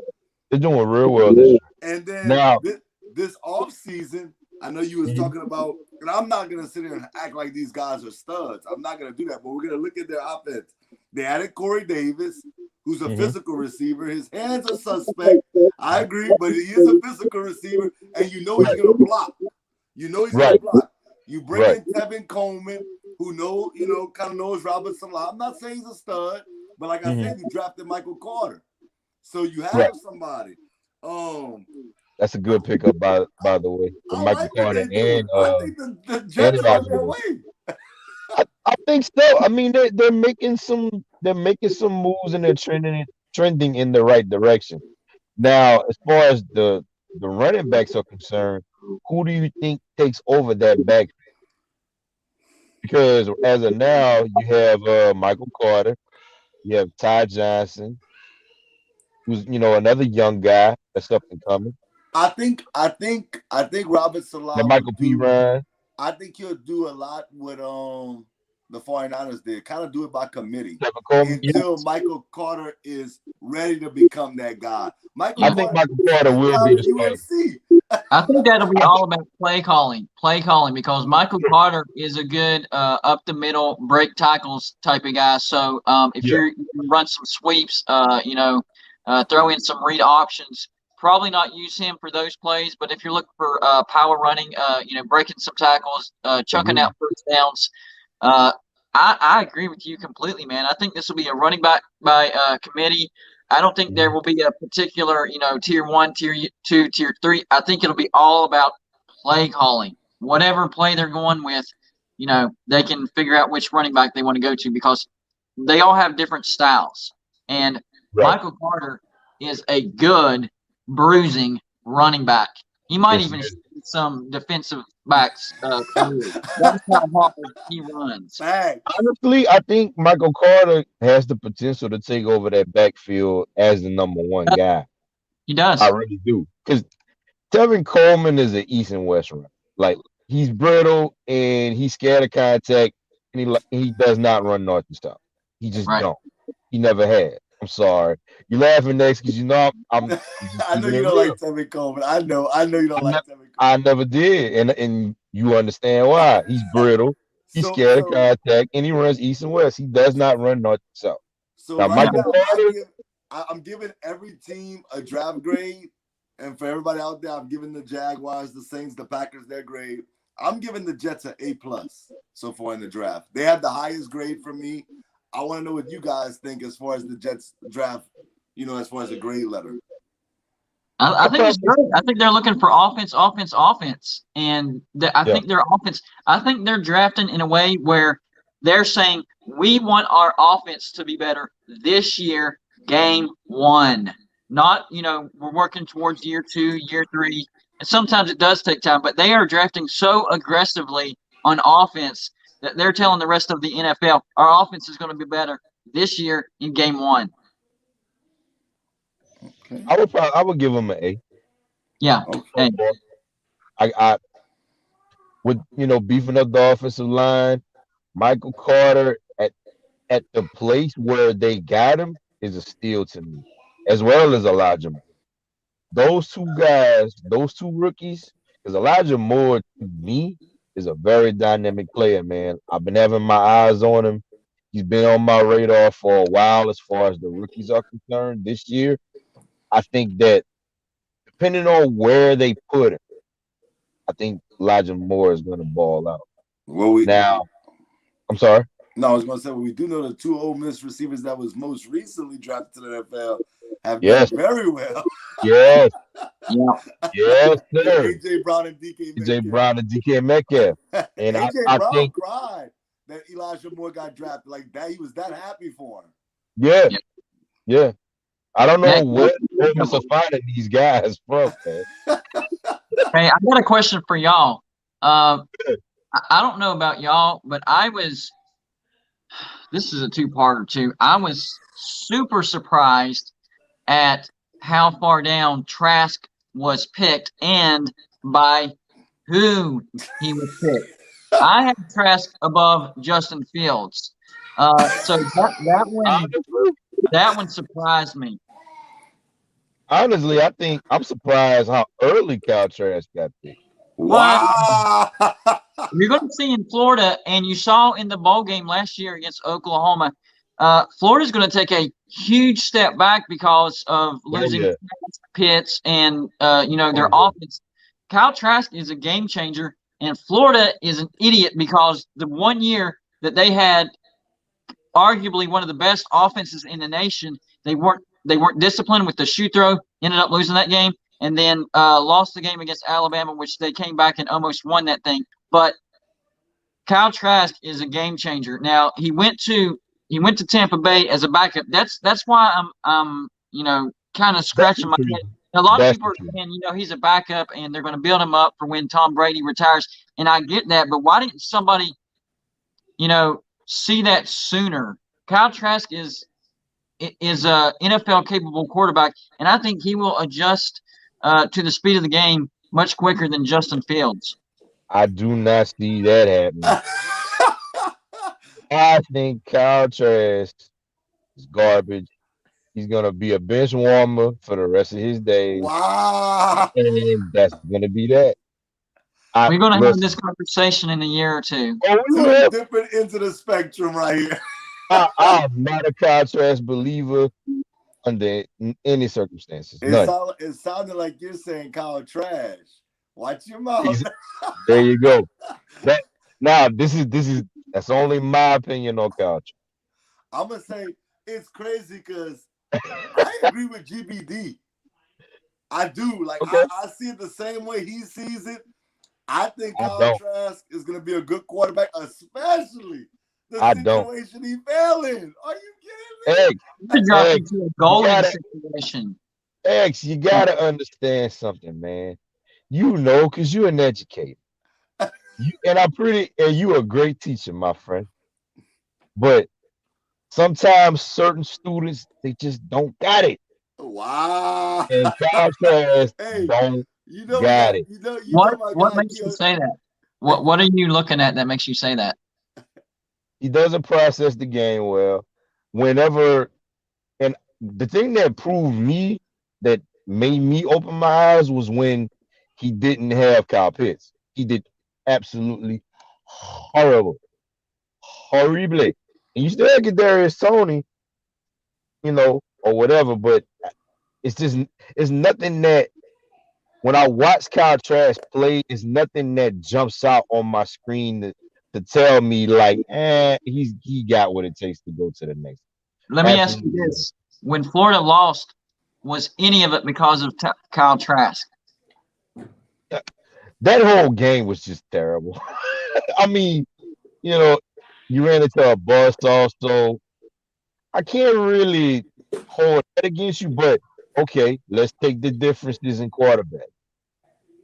Because you're talking about when they played Alabama, right? I'm talking about both their losses. Both their Both losses. their losses. So, okay. Was any of it because of Kyle Trask? So this is the difference on Trask and Field. Let's look at when Trask played Alabama, and let's look because they both ended up in losses. And let's look at when Justin Fields played Alabama. Now, which quarterback do you think had the better performance out of those two? Kyle Trask, man. At Alabama? Okay. Hey man. That's the beauty of the game.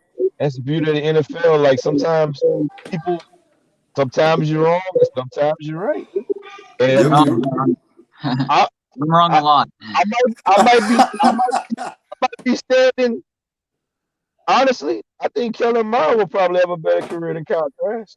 Oh, No, no, no, no. I was kind of, almost believing you Trask, until you said that.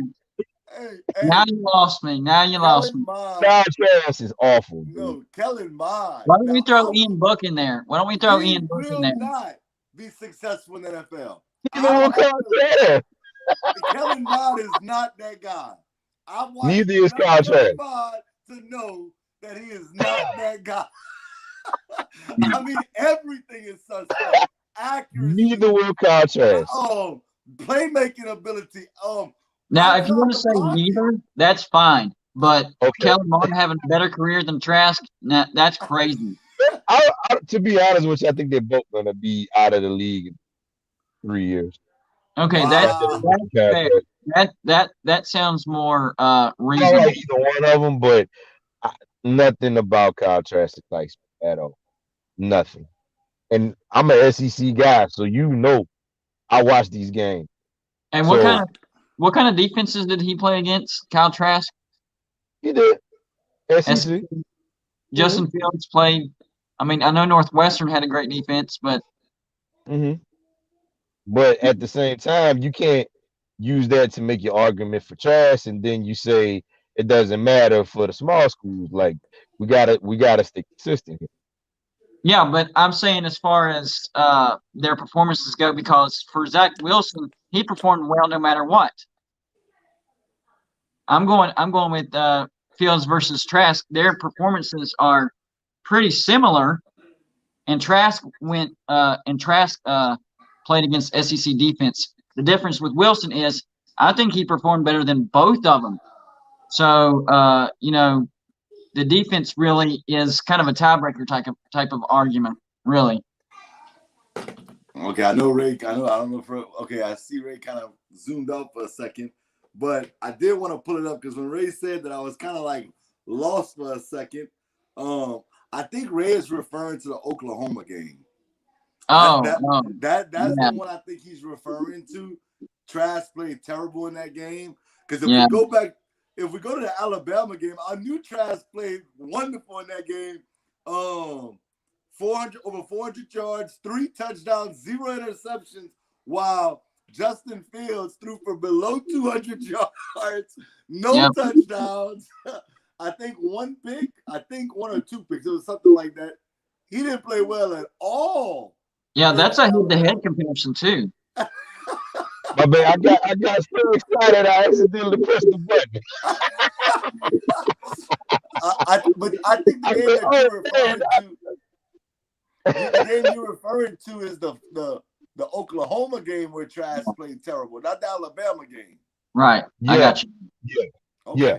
Okay. That's fair. But you see, that to me, like I said about Fields versus Clemson, that was an anomaly.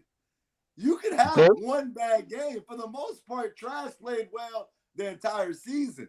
For me, I think Trask is going to be one of those guys that's going to be a sleeper in this draft. I really believe that. Hold on, X, why you got it? Because I don't have like my computer or nothing there.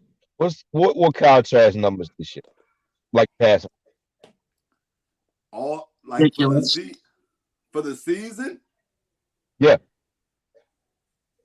Okay, he threw for over 4,000 yards, 4,283, 43 touchdowns, and 8 interceptions. Quarterback rating of 180. That can't be right. What was his percentage? His throwing percentage? 68.9. No, how many touchdowns? 43. How many touchdowns did Pitts have? Right. I'm gonna have to go look that up. Hold on. I'm gonna look. Well, if you want to go there, look at Brady and Gronkowski. Right, but everybody knew Gronkowski was going to be good. Everybody knew that. That's why they brought him into Tampa Bay, because that they come. You can't have one without the other. Oh man, it's like peanut butter and touchdowns. 12. I mean, that's a lot. I'm not sitting there saying a lot. It is a lot. But that's a whole lot. Threw over 30 touchdowns without Kyle Pitts. 31 touchdowns. Had 12 touchdowns, man. Now I get it. I get what you're saying. But he is going to, like me and GB's referring to, he's going to a great situation. He gets to learn from Brady. And then when you look at the weapons that they have over there, but that's a lot of weapons. Like I said before, we had this situation in our team. Give me one second. Right back. With Taysom Hill. Taysom Hill has studied under Drew Brees for how long now? I don't see him as Taysom Hill, though. No, but what I'm saying is you can study as much as you want. If you don't have it, you just don't have it. Now, I will say this. That I think Tampa Bay, as far as the organization now, the way that it's currently constructed, I think that if they believe that they're going to basically put the pieces in place for him to continue to run with the baton after Brady decides to retire. I think they're going to surround him with a good line. We already know the defense is ferocious. So I think based upon what Gordon Blue Jew was saying, like I think even though I don't think Kyle Trask is that good as a quarterback prospect, I think that Tampa Bay is going to do what they need to do to surround him with a better supporting cast, and that is going to carry him later. I think Trask is a little bit better than a game manager, but in some cases, that's really all you need. It's You know what true. I'm saying? Like Tampa Bay is stacked on both sides of the ball. So let's say if Brady plays this season and he decides to retire, if you basically take that whole offense and that defense, I mean, because they basically brought back everybody. If you put Kyle Trask in that situation, I think he has a better chance to succeed because of where he's at. And But you know what I'm on saying? on that same token, which I agree what you're saying, you know how much pressure he's gonna be under. You know how Oh, much I mean, come on, man. I mean, after Brady, you come around Brady, that's pressure, period. that's what I'm. That's all I'm saying. That's all I'm saying. I think Right. that we're gonna definitely revisit this. Shout out to my main man Keo, man. He kills it with the You sound know me, bites. X. Ray, I'm you not in a trouble with person the to just sound bites. I already know. But you say I on it and it's wrong. I'm gonna come back, eat my humble pie, and I'm gonna say I was wrong. I've You had Okay, to do know, you know, I'm not a person to just blurt out crazy stuff if I don't feel it. You know, I got you. Let I'm not the devil's advocate just because. let's do this. I think this will be a fun little thing. Let's compare these quarterbacks to somebody that's played in the NFL or is currently playing in the NFL. When you see Trevor Lawrence, Okay. what do you guys see? mm, Uh, Trevor. Ooh, man.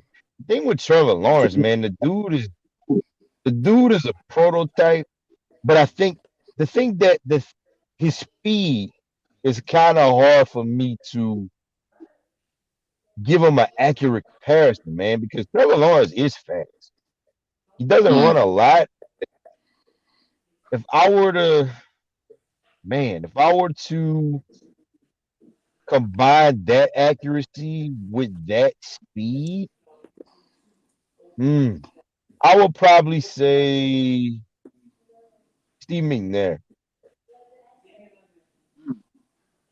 I Either know. Steve McNair or somebody like Warren Moon. I know this name isn't popular right now, but as far as on the field, I would say Deshaun Watson. Wow. That's a good comparison also. Wow. Because that's the thing about Lawrence, man. Like you could just if you go on like accuracy and IQ, just that part you can maybe say Andrew Luck or Peyton Manning as far as like when he Yeah. first came out. But the running element is what's hard to give Put him it an all together. accurate, yeah, to put it all together, that's hard to do. Because I mean, usually, like you could say maybe Steve Young, but Steve Young wasn't nearly as fast as Lawrence is. Like Lawrence got some wheels, man. Yeah. He does. He just doesn't do it unless he has to. But See, Right. my the my dude can run. comparison's a little different than you guys'. I do Right. agree with you as far as athletic ability. I think for me, a more athletic version of the person I'm about to say, but a young version of himself, and that's Ben Roethlisberger. I Yeah. think that's who he Yeah. reminds me of. Just a more athletic Big Ben. version of Big Ben. Big Ben young, coming in young. You know, he can get out the pocket a little bit, not really run, but was hard to bring down. He's still hard to bring down as old as he is. Because he's but 300 pounds. That's why. but that's who I see. I see Big Ben, but better. I I see a love Big better version Ben. of Big Ben. That's just me though. That's Yeah. understandable. Let's go Zach Wilson. Who's your quarterback comparison you're gonna go with? Big Ben. He Zach, said Zach, I probably say Johnny Manziel, man. He reminds me of wow, Johnny. you know what? You real Hold on, disrespect. guys. What I'm saying is, X, if you take him and you take Johnny, I'm talking about they play style. Johnny could throw, Johnny was a flashy dude. Johnny was a, you know what I'm saying? Like, but I'm talking about just on the field. I think their styles are very similar. I See, really do. I'm when it comes to Zach Wilson, I'm like a tweener, and I know you're gonna, and I don't want nobody to say, "Oh, X, Uh-oh. you're going too far with it now." I see like a tweener between Aaron Rodgers and Baker Mayfield. I just don't know what I'm gonna Baker, get. Baker might be a close comparison also. That's why I'm But so but which Baker? See, I'm but so you know what? hesitant. That's a good comparison. That's a very good comparison. I'm so hesitant to say he's not gonna be a bust, and I don't think he's gonna be a bust. I think I at worst think he'll that's be the Baker Mayfield. I guess that's I where I'm think at with it. At worst I he'll be think that's a Baker very Mayfield, accurate comparison. but he could be Aaron Rodgers, And and I think that's that's how why Zach Wilson is. I'm That's how damn. Zach Wilson is. You got the good Zach Wilson, and then you got the other Zach Wilson. And I think Baker Mayfield is exactly the same way. Okay. That's a very good comparison. Very good. Zach Wilson has a much better arm, though. Oh yeah. Oh yeah. Oh yeah. Trey Oh Lance. What y'all think about Trey Lance? yeah. If I were to give him accurate quarterback comparison as far as his age and stage right now, I'd probably say Colin Kaepernick. That's interesting. Hey, that's interesting. I would That's go Kaepernick. interesting. That's Uh, interesting. that's a tough one, man. For real. I don't know. Let me think. I have somebody in mind, and I Because already know who I'm going with. the thing about Trey Lance, man, is Trey Lance to me, in all seriousness, he could be the biggest riser, but he also can be the quickest faller. Like I Yeah, think he has the most upside, but he's so raw as far as like his experience that he can bust quicker. You know what I'm saying? I would Like he actually can do be, kind of a you know what combination I as far as comparison. I would say, because I can't pick just one like to directly compare. So I would say kind of a mixture between Colin Kaepernick, like you said, and I see a little bit of Russell Wilson in there. mean? Because of the Wow. arm strength. Hmm. Okay. Okay. Yeah, because So the guy, the dude has an arm, man. the Yeah, He guy, can't throw the ball. Can't throw don't the ball. everybody. I don't want to see y'all in my inbox. Is what I'm about to say, because this is my comparison. This is what I Hey, see. that's what we do, man. All right. I know So you said it tough enough. let me put this out there. Let me put this disclaimer out there. I said whoever goes to Kyle Shanahan's offense, he's like a quarterback guru. He just makes that quarterback better. So when I say comparison, don't look at he's gonna be a bust. Even though I'm not a Trey Lance guy, I'm not. But I think he went to the Niners. That helps him out. yeah. I see Tremendous. Josh Freeman. Hmm. That's who I see. And I met Josh Freeman. So shout out to Josh Freeman. You kind of look like Josh Freeman with the beard and that. I see Josh Freeman.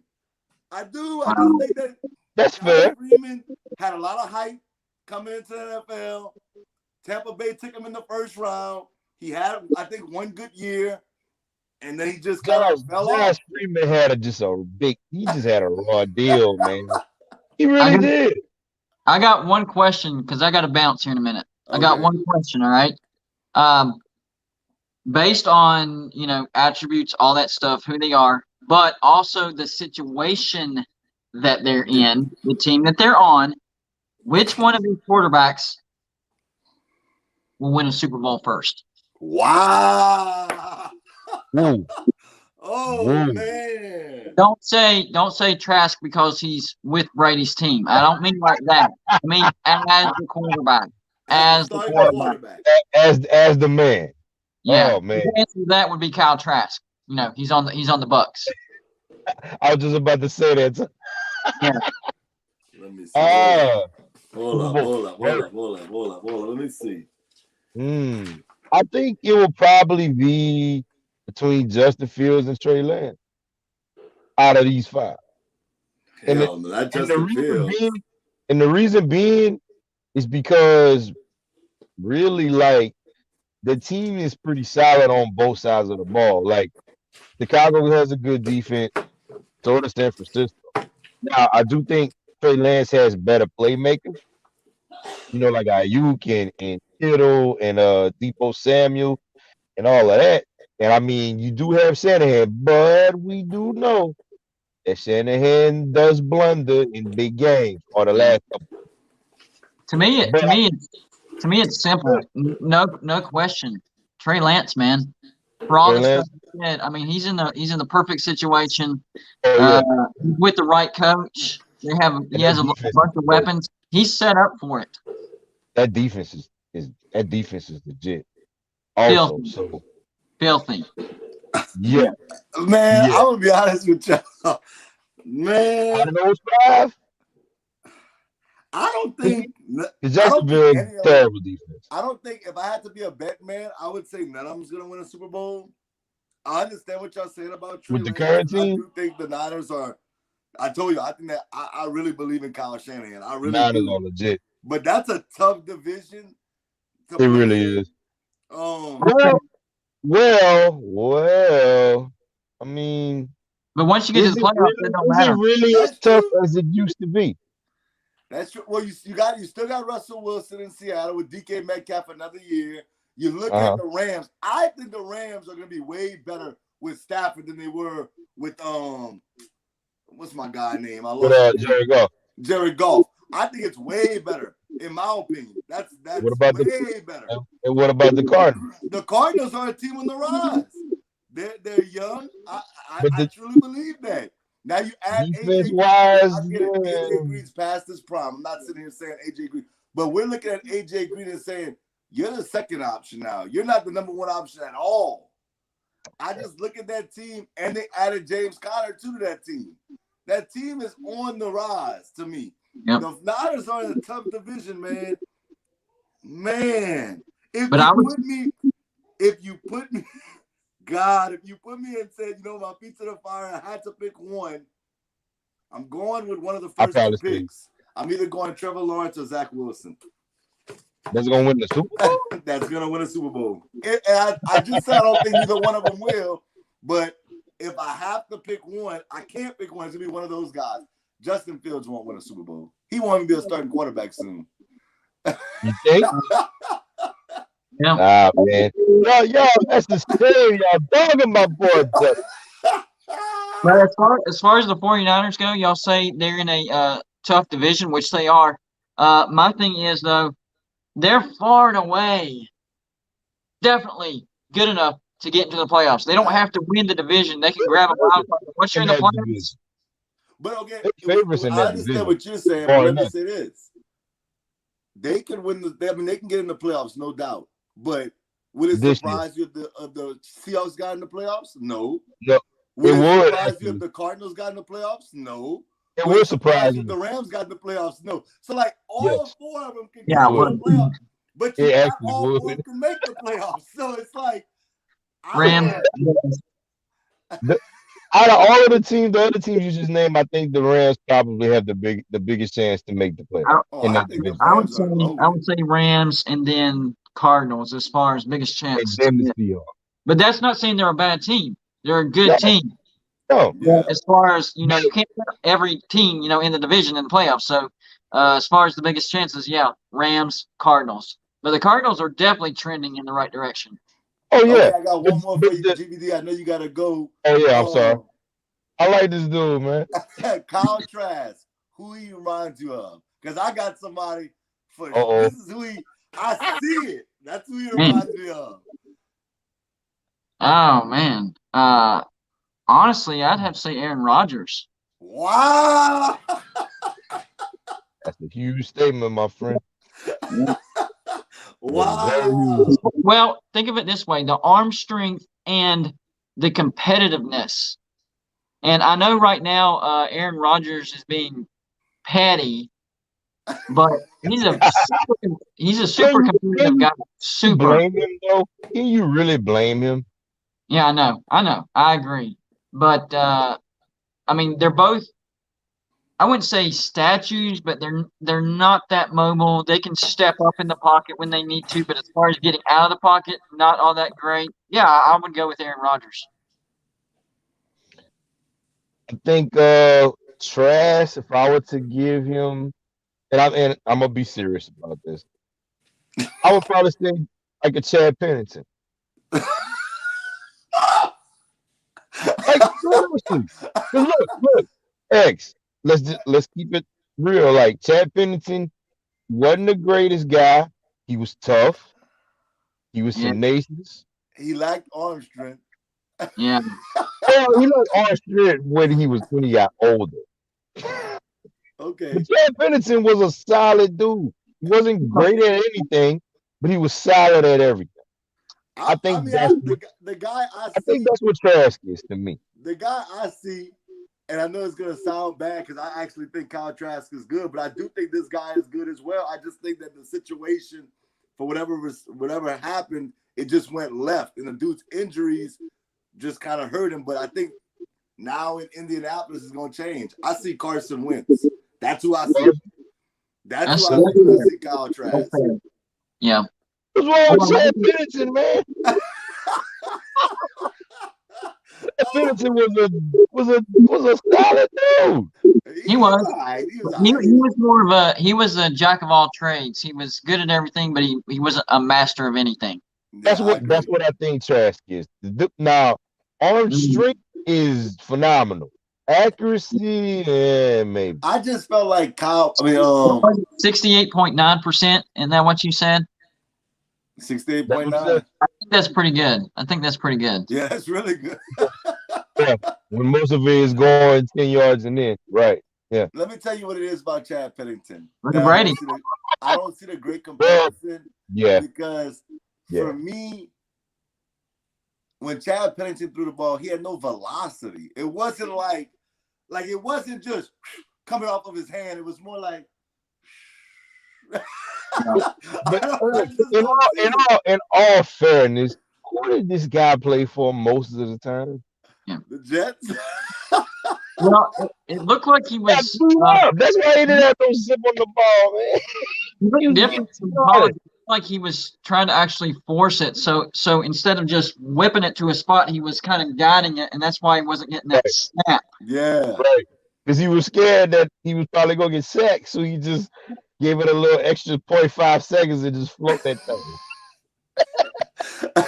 I know you brought up. I love Chad Pennington, man. Y'all tripping. I know you brought up Kellen Mond. Give me a quarterback comparison because I mean you brought him up, so I mean Me? I got my own quarterback comparison because I don't see a quarterback. But Kellen I don't know, James Winston.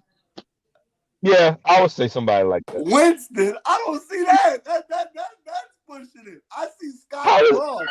Are you kidding me?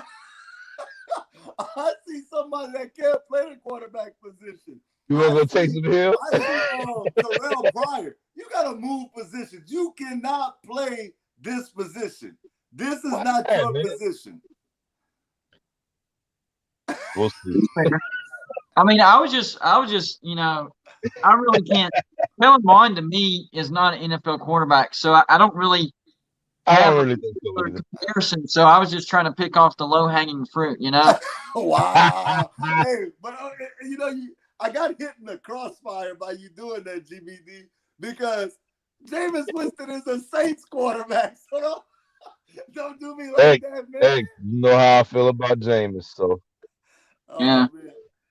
I think or maybe Cam Newton, Cam Newton. I don't know. Okay, we didn't do Justin Fields. Who's the quarterback comparison?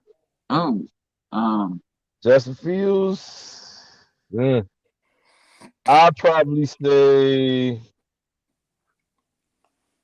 I would say a C version of Russell Wilson.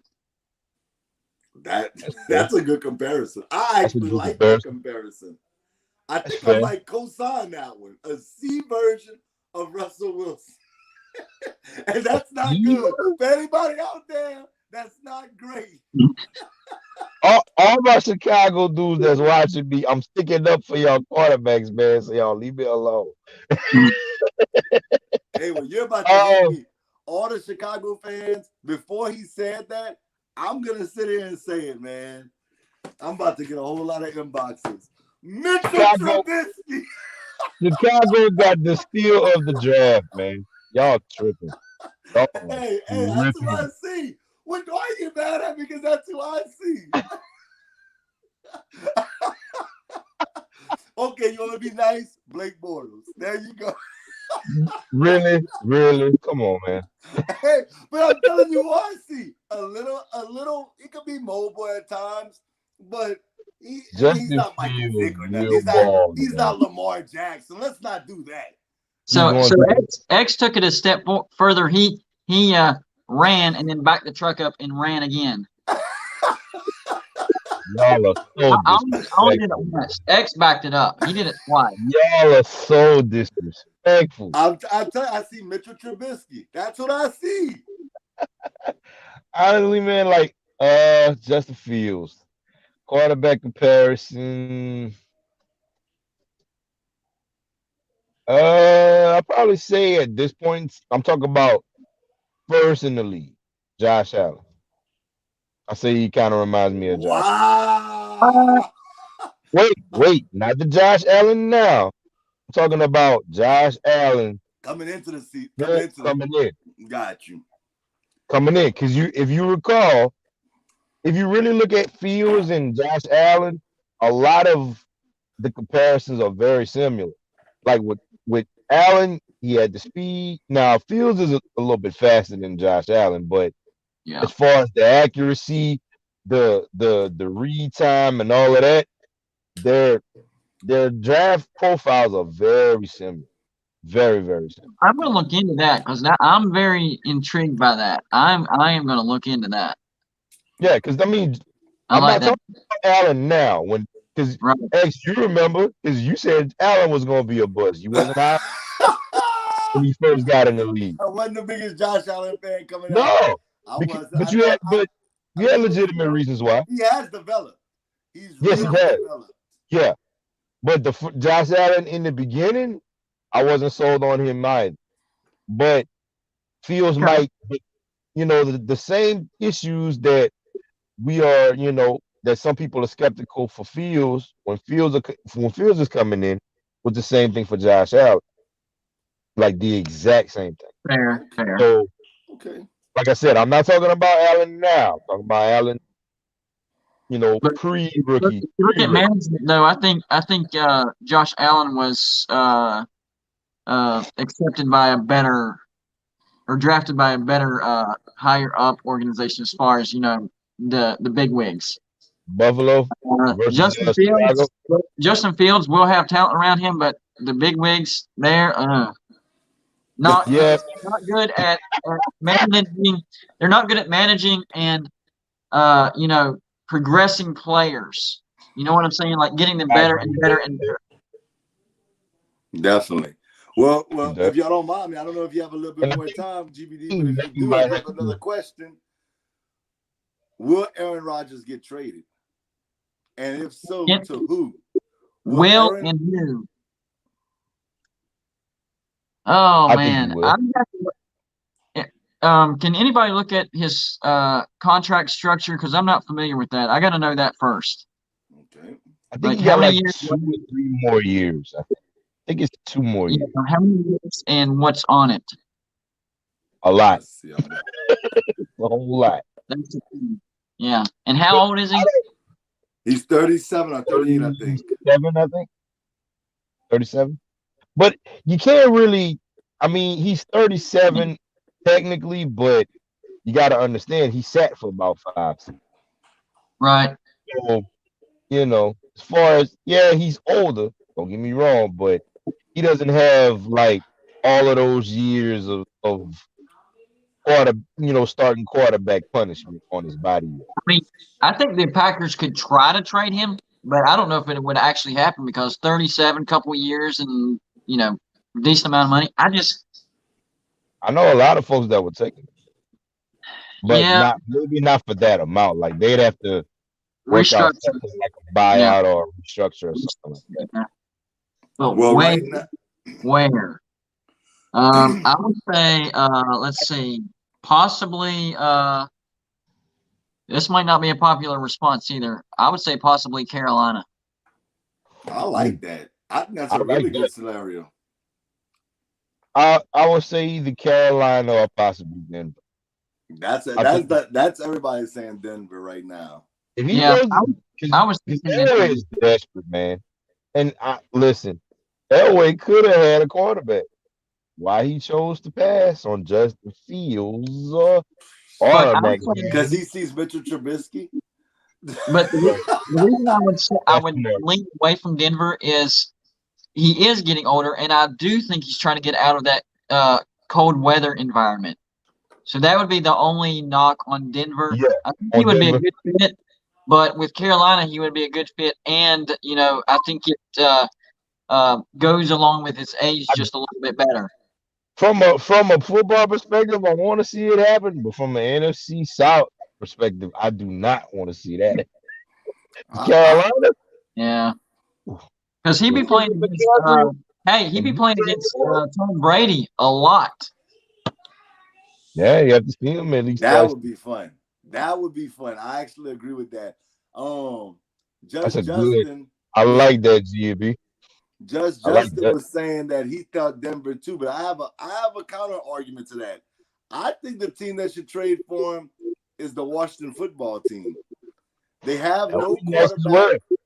They have weapons, Yeah, Yeah, and they their do. defense is nasty. Oh my yeah, God. They made the playoffs last year and played 3 different quarterbacks. that's That's crazy. Yeah, and look, they added more on the defense in the draft as well. Dude, they got all 4 defensive linemen were first round picks. All 4, I wow, think all top 15 picks too. that's nasty. That's nasty. That's That's not. That's not crazy. even right. That's not. So No, it's not. GBD, you got a question? Someone wants to ask you a question before you get out of here. He said, make sure I ask you this. I'm All gonna put right. it up. Who Top are the top prospect. prospects in next year's draft? That's a great. Oh man. I'm putting you on the spot right now. No, you're good. You're good. Well, honestly, I think one of them, and I'm going to go defense. I'm not saying he's going to be like above everybody, but I just like him, and it's the guy that West Virginia just lost, Tyke Smith, the safety that just went to Georgia. Keep an eye on this guy. He is a bandit. He is a thief. He will not let you get in the end zone, and he likes giving his team, whoever it may be, more possessions. Keep an eye on Tyke Smith. On offense, I would say, ooh, let me think real quick. So Jalen Daniels, the quarterback for Arizona State. That dude is, oh my gosh, he's one of the most electric quarterbacks that I've seen in a long time. The problem is he's not getting a lot of exposure because he's on the West Coast. He's in the right. Pac-12. But trust me, he's going to be in the Heisman Trophy race, and he's going to give Arizona State a chance to win the Pac-12 South. And if they do that, they'll get to the championship, and we could be talking about an outside chance of the Sun Devils with Herm Edwards and Jalen Mhm. Daniels getting to the playoffs. Wow. That's a solid prediction though, but I don't think that's a bad prediction at all. Do you He's I want to really answer don't. the question too, Ray? Uh I can't say he's my top prospect, but he's definitely one that I'm the most interested in on the offensive side. Spencer Rattler.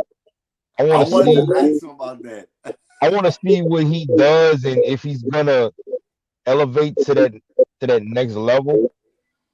Yeah. And on defense, I'm gonna be a homer. I'm gonna say Derek Stingley, man. Yeah. He's going up against the elite receivers. So Yeah. you know he's not gonna And be listen, shying away and once he gets listen, to the NFL. The but listen, linebacker for Clemson, Salsky, that it's dude. another good one. It's another good one as well. Okay, so right now I want to ask you this because he asked the question. The number one guy projected is Sam Howell from North Carolina. How do you feel about that? Oh man, it depends on if Derek King is fully healthy. Cause Agreed. I think a 100% Derek King is better than a 100% Sam Howell. Agreed. Okay. So, and we'll And see also, and Spencer also Rattler. with Sam Howell, man, I See, wanna that's I who I wanna think could see jump up and take that number one spot is Spencer Rattler. Rattler.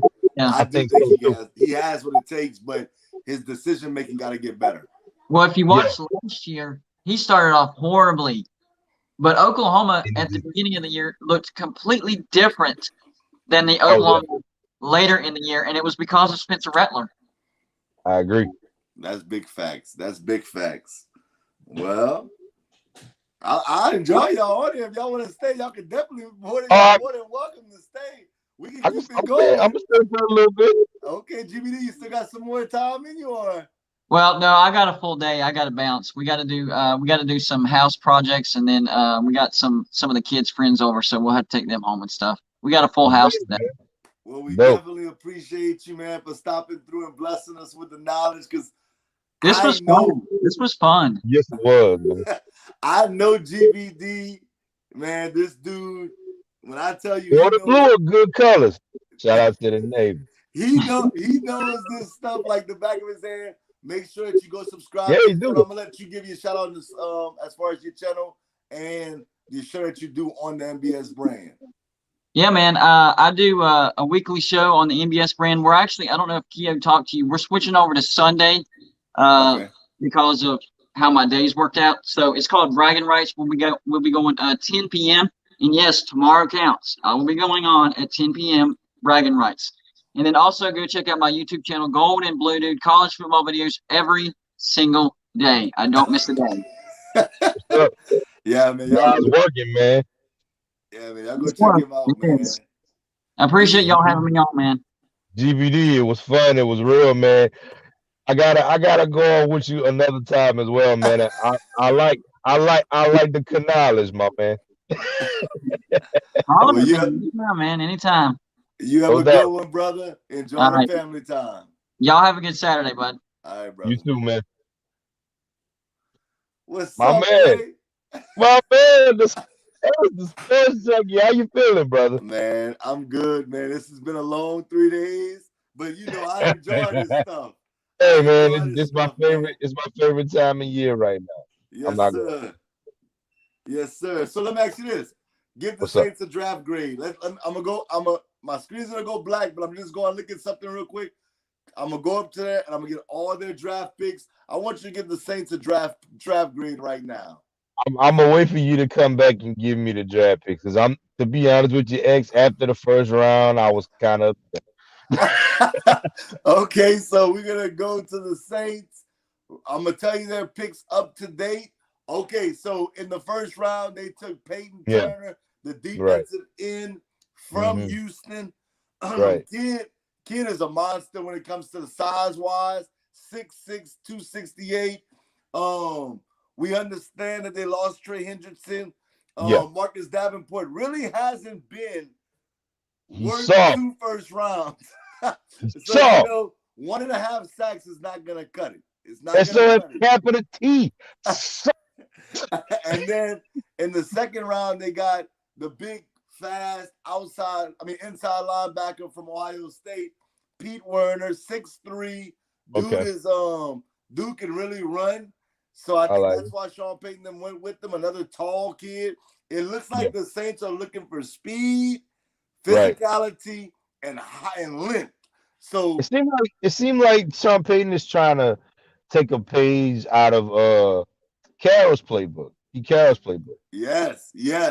And then Because in the Pete third Carroll round, don't always get the biggest guys, but Pete Carroll, them boys are fast.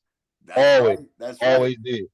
And you know that the Saints are going after Richard Sherman right now, Well, in the third Really? round, they Are they? drafted the kid from Stanford, Paulson Adebo, a Okay. 6'1", 200-pound cornerback. Solid. Definitely has speed. Definitely, is physical. It's looking like that's where the Saints want to go with it. And then last but not least, so my boy Ray can give his rating. They actually just drafted in the 4th round the quarterback from Notre Dame, Ian Book. So draft grade for the New Orleans Saints. What you giving them? Even though I'm gonna preface what I'm about to say by saying this, even though I was look, and I guess this comes with being a Saints fan. X, you know this, and every Saints fan, I don't care what y'all say. Obviously, every single draft that Loomis, Peyton, in, there's always a head scratching moment. It's always, always, always. Now, the thing about Peyton Turner is that I don't think the guy's a bad prospect. He's a prospect. He's a project basically. He's a guy with a lot of potential, a lot of bust potential. Let me say this about the first round pick. I think Peyton Turner has the ability to be a good player. I just don't think that he was the best player available at that pick. That's all I'm saying. I think that the Saints could have addressed either their cornerback needs or if you wanted, excuse me, if you wanted to go edge rusher, I believe there was a lot of better edge rushers available at that pick at that time. So that's the thing that kind of makes me upset. Is he a good player? Yes. But do I think the Saints could have gotten him later? Yes. I think they could have gotten him at the end of the second round because that's basically where he was projected to go anyway. So that's the head scratcher for me. Now, as far as the draft grade, overall, I'm gonna be fair and I'm gonna say I would give him a B. Honestly, Wow. Okay. I would give him a B, and simply because the Saints are picking basically at the end of every single one. So to find those diamonds in the rough, and they got a wide receiver. I'm not gonna say the name just in case they got some other people, whatever. But I think if they get him, they might have a nice diamond in the rough. But I mean, considering where they drafted, the needs that they have to fill, and what they've done to address it so far, it's not a. I don't think it's a bad. It's not a bad draft. It's not a great draft, but it's not bad. So I gave I'll give them a B. I gave him a C plus. Okay. And I'm gonna tell you why I gave him. And the crazy thing is, I actually am different from you, as far as in the sense of I actually like Peyton Turner. Yeah, he's not bad. I I think just Peyton don't think Turner I is a don't think he good. was the best player at that pick He though. wasn't. I agree. I would have took, and people would say I'm reaching, and that's okay. I I'm would have okay took with that. Jason away. No, I If you wouldn't have went picked. I would have picked Terrence Marshall. that wouldn't have been a bad pick. And Only I thought they was gonna get him too. they picked him right in the second round, right before they got the pick. Right before New Orleans. But It I made me just mad. think that Terrence Marshall gives you that legit number 2 receiver in New Orleans that they desperately need. We bought in They're gonna Emmanuel get him. Sanders. He didn't pan out to be that number 2 guy that we could rely on week in and week out. Traquan Smith, the jury's still out on. We have to see if he can develop into that. I thought Terrence Marshall, in the offense he played with the LSU, we know last year he kind of sat out the half of the season, but dude had 10 touchdowns in 7 games. And he's an LSU receiver, so we know he's big time. Oh yeah. And ironically, he ends up going to the Panthers to play for Joe Brady again in that offense, which pisses me off. See, this is But, the thing that's about neither here nor there. this is the thing in the Carolina Panthers. You went to Carolina, right? If Yeah. my memory serves me correct. Mm-hmm. This is the thing about Terrence Marshall that a lot of people don't understand, man, is that I know Chase and I know Jefferson got all the hype and all of that. Yep. But if you look at that season where they all played together, like Terrence Marshall was that dude until he got hurt. Terrence Marshall's a monster, bro. Terrence Marshall was balling with Jefferson and with Chase Yep. before his injury and whatnot. Yep. Like they was like, and people were saying, well, Terrence Marshall only had like 700 yards. It was in 7 games, man. 7. He said, at the start, I'm at 700. You like, all right, I'm done. Dog, Terrence Marshall's a dog.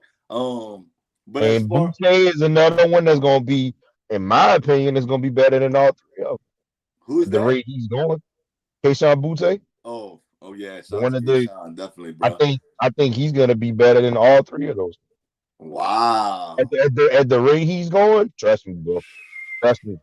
It's gonna Trust be me. tough. I'm not saying he Trust won't, because Justin Jefferson came out the gate. I'm not talking about Yeah. LSU. I'm talking about the Right. NFL. Right. Justin Right. Jefferson, 2-star prospect, has definitely elevated his game into LSU be something getting them special. receivers, man. They getting them. They got them. Odell, As far as Jarvis, Chase, and all these guys. As far as the Saints, I gave them a C+ because I said my biggest thing was you drafted for need, which I'm gonna give you that plus on that need part. The reason Right. why I gave them a C is because That we have first to wait round, and see. man. We have to wait and see. We That have to first wait and round, see. that first round pick, I think they should have went corner with that first pick. I really do. I mean, Asante was there.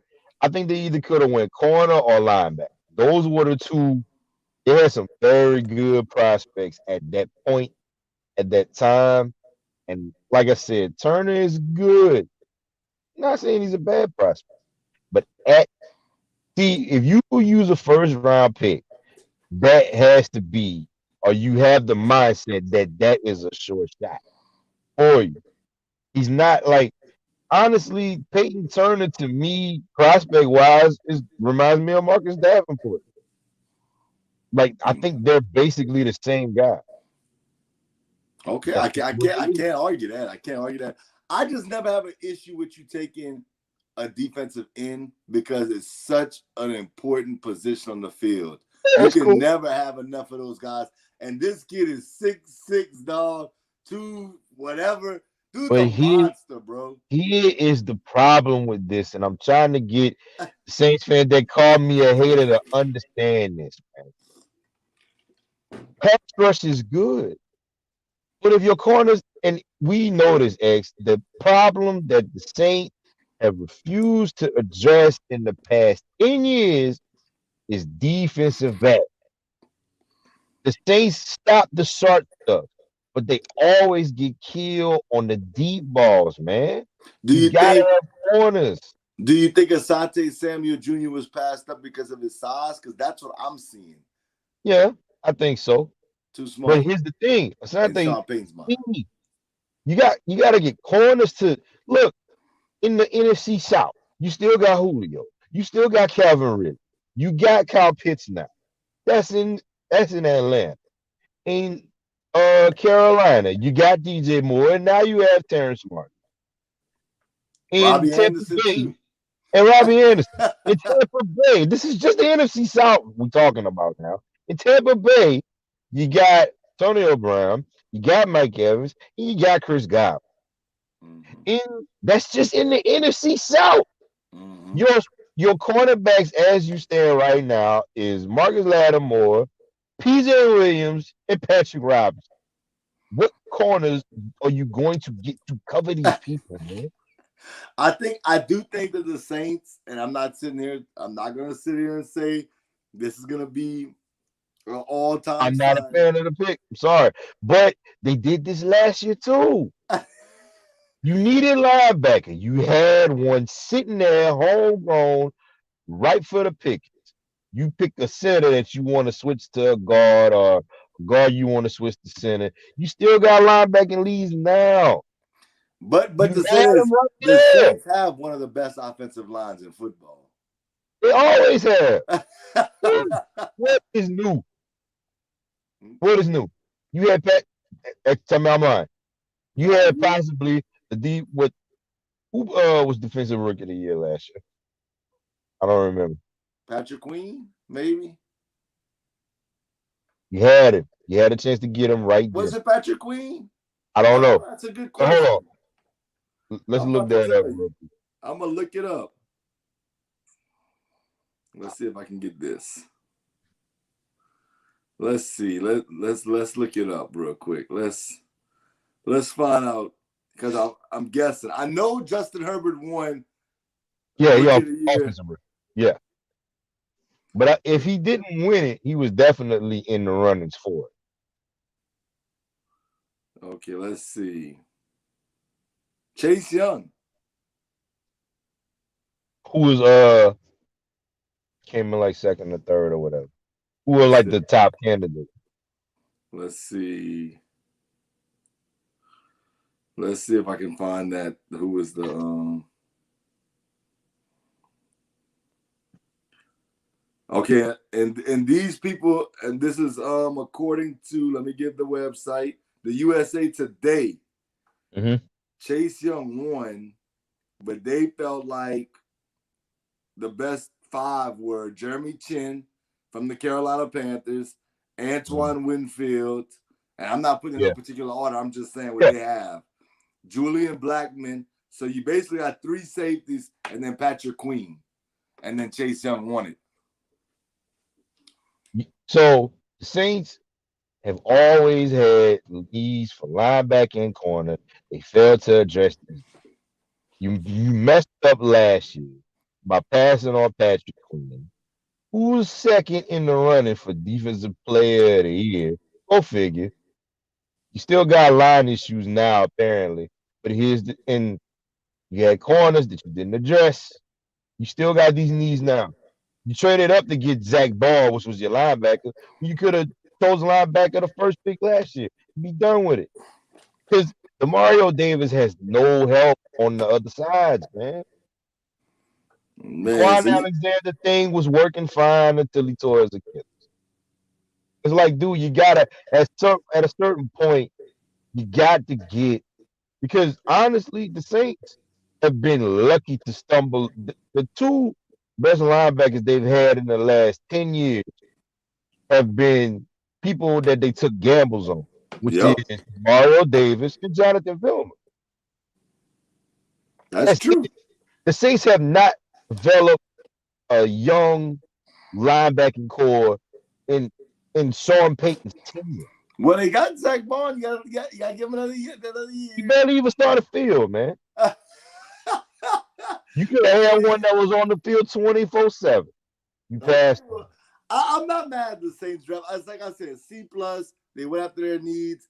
Paulson, Adebo, that's a big corner. I think Sean Payton, if he could have got Patrick Surtain, if he could have got J.C. Horn, that would have been different. He wanted one of those physical corners. I think that's why he went shot that route because all of the corners were going. Because I really do think he was gonna go corner that pick, but I think once they took Newsom off the board, I think he was the last corner to go, if my memory serves me correct. I think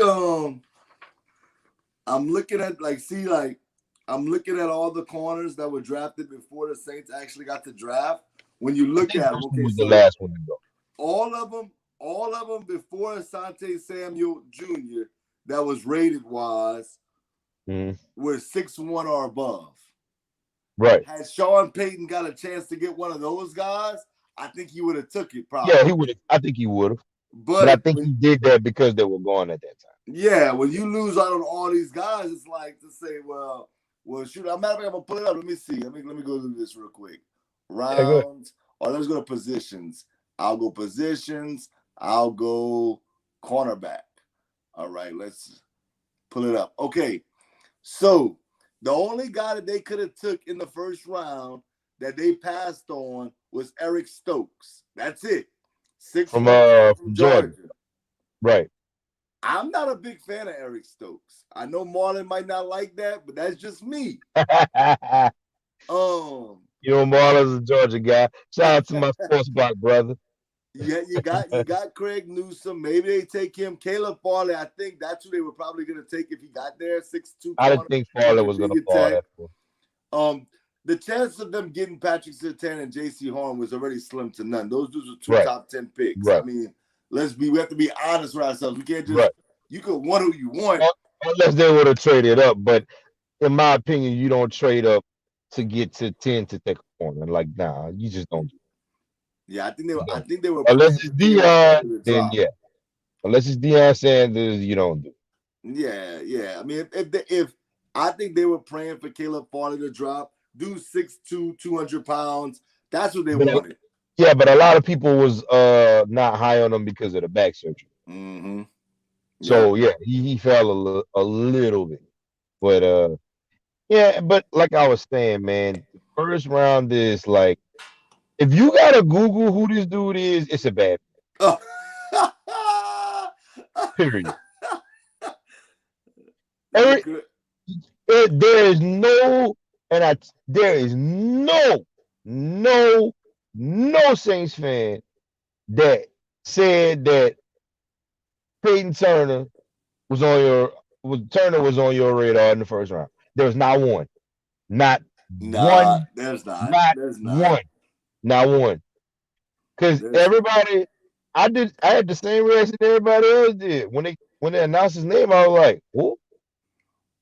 Who? Who? Okay. If you gotta say who, if your whole fan base or ours, when they say who, that's a bad pick. Just a bad. Ray going in right now. I just want to keep everybody up to date before we Yeah, go I know any I got further. some Saints fans that hate me, but I'm a realist, man. If it looks bad to me, I'm gonna say it looks. Will it turn out? I hope you better hope it does, because if it don't, y'all gotta see me, Well, right because now they gonna give me the smoke if he turn out good, so it's all good. we got about 20 something picks left in the 5th round.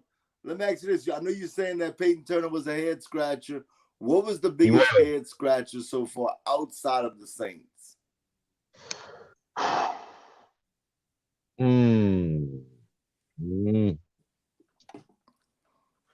I would say. Hold on, just a second, because I Yeah, go wanna. ahead. Do your thing. 'Cause Do your I got thing. I got two head scratching moments real quick. Hold on just a second, because I don't wanna be false on this. Because I'm not gonna lie, I watched the first round for the most part. Second and the third, I was kind of in and out. You know what I'm Okay. saying?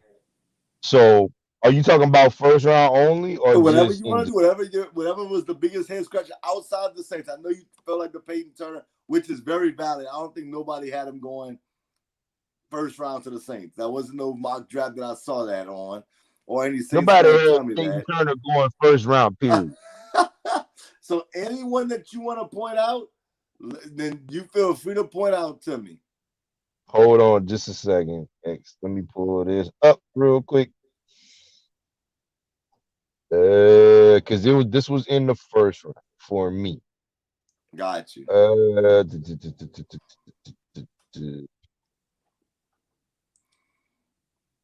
And look, I know me and Ray disagree on a lot of things. We agree on a lot of things, but I got mine. So I want to ask you what you think about yours, so that I can tell you about mine.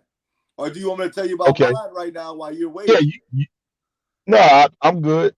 I say it's a toss up between the Giants picking Kadarius Toney at Amen. that pick. Look, look. Kadarius Toney is a gadget type of guy. I think he's explosive, and I think he has a lot of athletic ability. But I think at that pick, there were so many great. You could have went Rashad Bateman. You could have went Elijah Moore. You could have went with a lot of other receivers. You could have went with Marshall. You could have went with about maybe 3, 4 other guys before Kadarius Toney. So, and the fact that you did all that to move down to pick Kadarius Toney was a head scratcher for me. But I think the biggest head scratcher, in my opinion, was the Denver Broncos picking Surtain at I think it was pick 10. Okay. Because the thing is, you need a quarterback, Denver.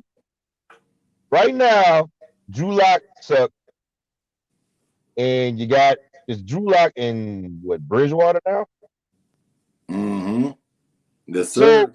you iffy at the quarterback position. You had Jones and you had Fields right there. So the fact and the thing is, Denver has a lot of good corners already. So that pick made absolutely no sense. None. You at that pick with Fields and with Mac Jones on the board, you didn't have to make any trades to move up or whatever. And you just simply passed up on them. Like, but so it's a toss up between those. But But the Kadarius Tony for me was a definite answer. Like, and see that was my head scratching. This is why I'm gonna say this, right? go ahead. Because you went out and you signed Kenny Galladay. Yeah, he did. That was your prize That's your free dude. agent. That's You your guy. went get him. So on top of that, you signed him, so we know he's a number one receiver. You can't even debate that. You Right. still got Sterling Shepard, who was banged up, but at the back end got healthy and started playing well. So Mm-hmm. I feel like he's your number two. Then Mm-hmm. you still got Darius Slayton, who's not a Mm-hmm. bad receiver. I No, he's think he's not. a good third option. But Yeah, you then you do. go out and you get John Ross as well. Somebody that's like a gadget guy. Yeah. So And then what you is get the another point gadget. of taking Kadarius Kadarius Tony Tony? I don't get it. at It all. was a head scratcher to me. I felt like, and you still got Evan Ingram. I didn't even bring him up into the equation. Yeah. You got Yeah. Saquon Barkley. How many weapons? Why not help out your defense a little bit more? Either Why not that, go ahead? or they could have went with Slater or somebody at that pick also. They Yeah. didn't address the offensive line issue. That would have made more sense. But if you wanted to go wide receiver, I think you could have went Elijah Moore or Bateman or Rashad Bateman at that pick. I think those receivers are better than. That's I, how I had them ranked. I agree. I had all those guys ranked higher as well. But not just that, but my thing is, if there was one team that I was banking on not taking a receiver, it was the Giants. Because I'm like, okay, they got. Oh, go ahead. one more head scratch. Okay. Was Jacksonville taking Travis Etienne I'm gonna tell you why I don't think. in the late part of the first? I'm gonna let you say why you feel, but I'm gonna say why I don't feel that way. Well, the thing is, you got James Robinson right there. That's your dude. The dude that won like 1,300 yards rushing last year. Mm-hmm. Like that kind of threw me for a loop. It was like I understand it, but it was like, Travis Etienne. I'm not knocking the pick because Travis, he from Louisiana. I want you to do ball out. Yeah, for sure. So that pick I wasn't upset with because I want to see Travis ball out. And I think he will based upon his draft capital. I think, unfortunately, I think James Robinson is going to be the odd man out. He will. I think so too. I'll say this. See, with the Giants, Joe Judge is there. He was there last year. When it comes to the Jaguars, it's a little different because Urban Meyer's coming in, and he wants his trying to make that like a college team, man. Yeah, like he wants his I see what he's doing. He don't want the guys that were there before, so to speak. I want my guys. I see what he's doing. And then when it comes to ATM, when you think about it, I think he fits Urban Meyer's system better than Robinson does. Oh, yeah. So that's why I think in Urban Meyer's mind, he's like, okay, he probably recruited Travis Etienne. Oh, yeah. Before he went to Clemson. Yeah. Oh, yeah. He probably said to himself, okay, I can get Trevor Lawrence and Etienne who have chemistry. So that's one less thing that I really got to worry about.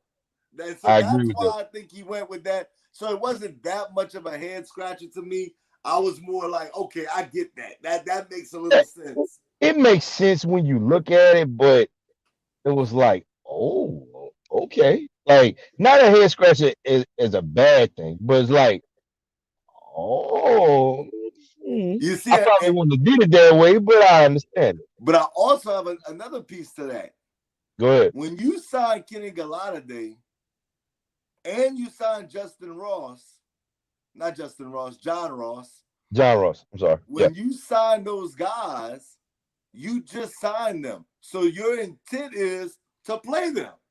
Right. The Jaguars didn't sign Robinson. He was already on the team. Yeah, he was an undrafted free agent. So what I'm saying I'm not saying I'm talking about that's not Urban Meyer's pick. Right. You see what I'm saying? That's the old regime. I didn't go out there and sign you. You was here already. Right. Now I have that as an asset. 1,300 yards. He's not my guy, but he can definitely, you can see he can go. So he might trade him. That's right. So now you have that training piece where you can sit here and say, you know what? If you're interested in a running back who had over 1,300 yards, still very young, let me see what you're gonna give me. Let me get that first round. I don't know if they're gonna give up a first for a running back, but you never know. You never know. I'm saying if they going late first, you could give up a late first next year. Who you think would give up a late first for Robinson? James Robinson. What would make sense? What team would make sense to give up a first round? Honestly, man, if they don't address these needs, I think he will fit good in a place like two places. Either Buffalo, because Buffalo needs a running back, in my opinion. Okay. Or Miami. You don't like Myles Gaskin? I like Myles Gaskin, but I don't think that Myles Gaskin is. I don't think he's got that frame to take that 3-down punishment like Robinson. See, that's just my opinion. And you know, I actually like the guy I'm about to say, but I don't know if he's gonna stay there. I think Cincinnati, but I wouldn't give up a first round for him because I think that Joe Mixon may leave. No, they just signed him to like 3-4 years. See, that's what I thought, but Marlon said no yesterday on the show. Yeah, they signed him last year. That's what I He thought. Good. He in there. Mixon is not going anywhere. Okay, unless they want him to. Okay, then I would keep him too then. Yeah, Joe Mixon is locked in. For at least another 2-3 years. Then we good to go because I definitely think that they need to have their running game going because they went wide receiver instead of the offensive lineman in the draft. You know what? Also, a place if we're talking about late first, seems like Seattle would make a lot of sense. So you giving up on Chris Carson?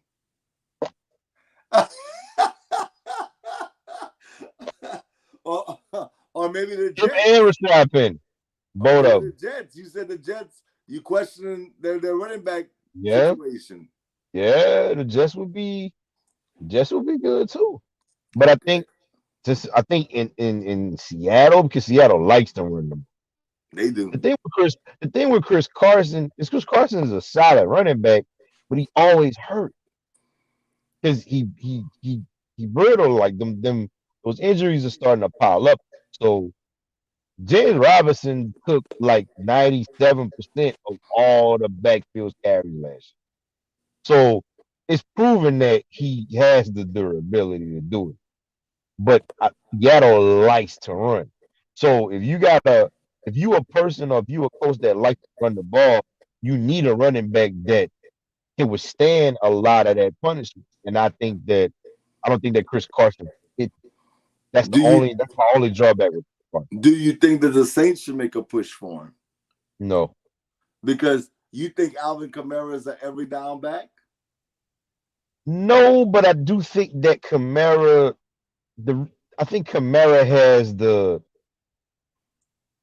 takes care of his body and his build is a little different.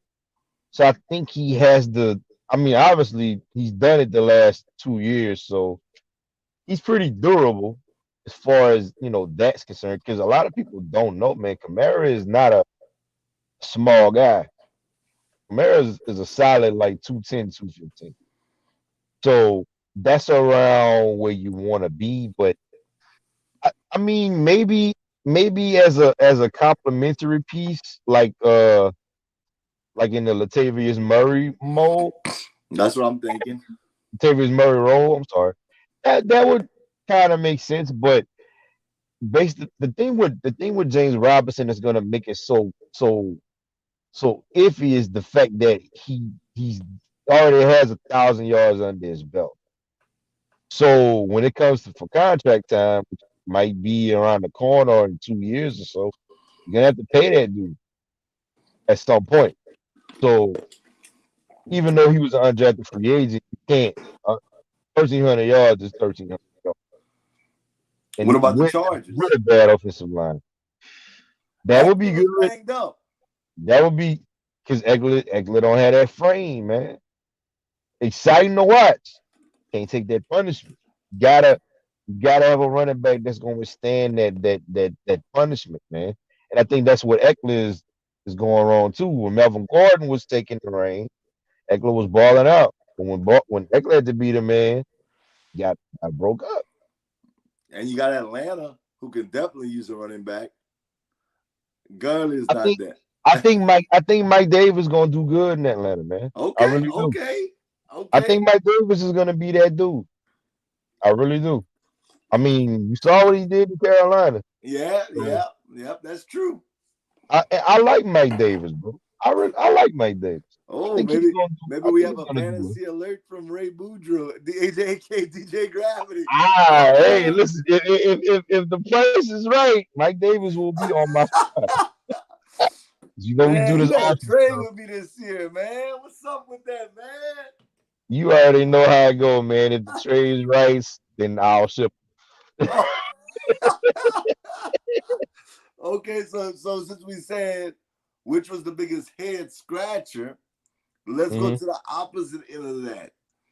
Who was the best player that you felt dropped way too far down the board that should have been drafted way higher? Justin Fields off the bat. Period. Justin Fields.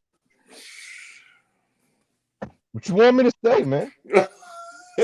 You gotta stop with this. I'm Justin Fields truther, and I'm gonna stand on this mountain until all the haters fall. Bro, there's no way with all of these teams that needed quarterback help that Justin Fields should have dropped to number 11. I can't even No take you way. serious right now. You I'm dis- can. I, I'm You can. disappointed. I'm And disappointed in you, Ray. just being honest, man. Nah, I'm not mad at you. A lot of people feel that way. A lot of people feel that way. They feel like Justin Fields dropped too far. I'm gonna beat this drum until The fact that Zach Wilson went above Justin Fields is an atrocity in itself. wow. I'm a Justin Fields truther, dude. I know. Look, because you already know, X, they got it recorded. If I'm wrong, I'm gonna take that. But if I'm right, I will be reminding you guys because because let's get this out the way. Justin Fields will probably start week 1. They came out and said And Andy Dalton's their starter. That's what they said. I'm not I'm sitting not here buying saying that. he's not. Do you buy that? Are you drafting Justin Fields? In Dynasty, yes. Oh, so now you don't have that much confidence. Now you Because don't I have got that much in, confidence. in, in my Where's in all my that dynasty. hoopla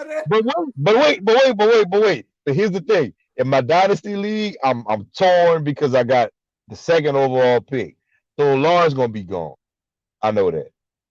But I'm torn between Lance and Field. I really am. Because I because it's a I know two you can't be quarterback league. torn. You can't be torn. You just said Oh, Justin Fields I over am. him. I am. Because listen, even though I like Justin Fields, I can't I like Trey Lance as well, because Trey Lance was ranked my third quarterback. In that how I had him was Lawrence, Fields, Lance, Jones, Wilson. That's how I had him ranked prior to the draft. Wow. That's how I had him ranked. But You're gonna be wrong about that, but buddy. to be honest with you, I thought that they were gonna pick Fields. 49ers were gonna pick Fields instead of Lance. I really did. And I also thought that if 49ers didn't get him, that the Panthers were. Because Wow. the Sam Darnold is not okay. Y'all gonna see that. Y'all gonna see that too. Trust me. All of you, Carolina, Denver, all you teams that need QBs, and you passed on Justin Fields, you will see what I'm talking about. So you saying this boy about to be the next Patrick Mahomes? I ain't gonna go that far. I ain't gonna go that. I ain't gonna go that far. Oh man. I'm not gonna go that far, but listen, man. Justin Fields is the real deal. I'm telling y'all now. I will be accepting smoke, or either I'm gonna be accepting a lot of smoke from. I'm gonna get a lot of carbon dioxide, or I'm gonna be going green because I'm not gonna have none. I asked everybody on here yesterday. It's premature, and of course we do that over here at the brand. But we're gonna revisit it later on. But just right now, prematurely, who's gonna win Rookie of the Year? It's gonna be Trevor. I like the only somebody would have to do something. One of these other QBs would have to do something astronomical, like win the Super Bowl or something to to pass up. Wow. Like Trevor Lawrence has that much hype around. That's just with him and Urban Meyer. That's gonna be a hard story to overcome. Like I just and I'm not and look, I'm not saying that Trevor because look, any quarterback could bust, any of them. Any of them. Absolutely. I, So, I but got I got something for you. Breaking news, not breaking news, but I got something for you. oh, It's an invasion of the oh, sports block. oh, what's up, man? What's happening? My sports block brother, what's happening, man? Hey, you know, All this nonsense these people talk about. What's up, Marlon, man? what's going on? My brother, what is going on, man? Hey, you know, day 3 of the draft, you know. You looking like you about to retire. Too. I am, man. I am. I got, Hello, about 6 months left and I'm done. But my man. man, day 3 of the draft, this is where You you been find listening your to gems. you been listening to the smoke that these people have been giving me the last hour and a half or so. I haven't heard. What have they said? Fill me in. Okay, the screen gonna go black for a second, but X, tell him some of the stuff that y'all gave me the flack for. I'm gonna be off just for a few seconds. Hold You on. good? You good? I told him I'm not a Justin Fields guy. You know that already, though, Marlon. I'm not. I said that the other day. I'm not a Justin Fields guy. I think that Clemson game was an anomaly. It's not who he really is. I think that he has a lot of bust potential for me. A lot of bust potential. I wish the kid the best, but Ray is like, oh, y'all grilling me because y'all are saying that dude is a bust and this and that. But that's just what I think. That's just what I think. And then he said Kellen Mond will be better than Kyle Trask. And I was like, hell no. I'm trying to think what else.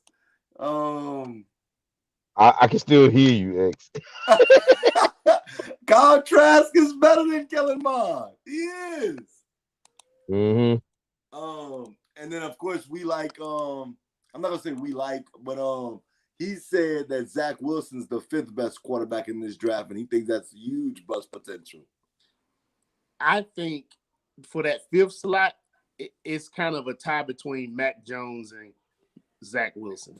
Wow. That everybody knows me. I think Mac Jones is fool's gold. Like that dude, he benefited from playing, with all those 5-star, teammates. And like I said last night, True, in the NFL, these guys getting paid. They playing for livelihoods. You know what I'm saying? They're not playing for, I'm about to bag the baddest chick on campus. They playing as they say on what is it? Above the rim, they playing for boots. You know what I'm saying? Facts. Mad boots. They playing for it. You know what I'm saying?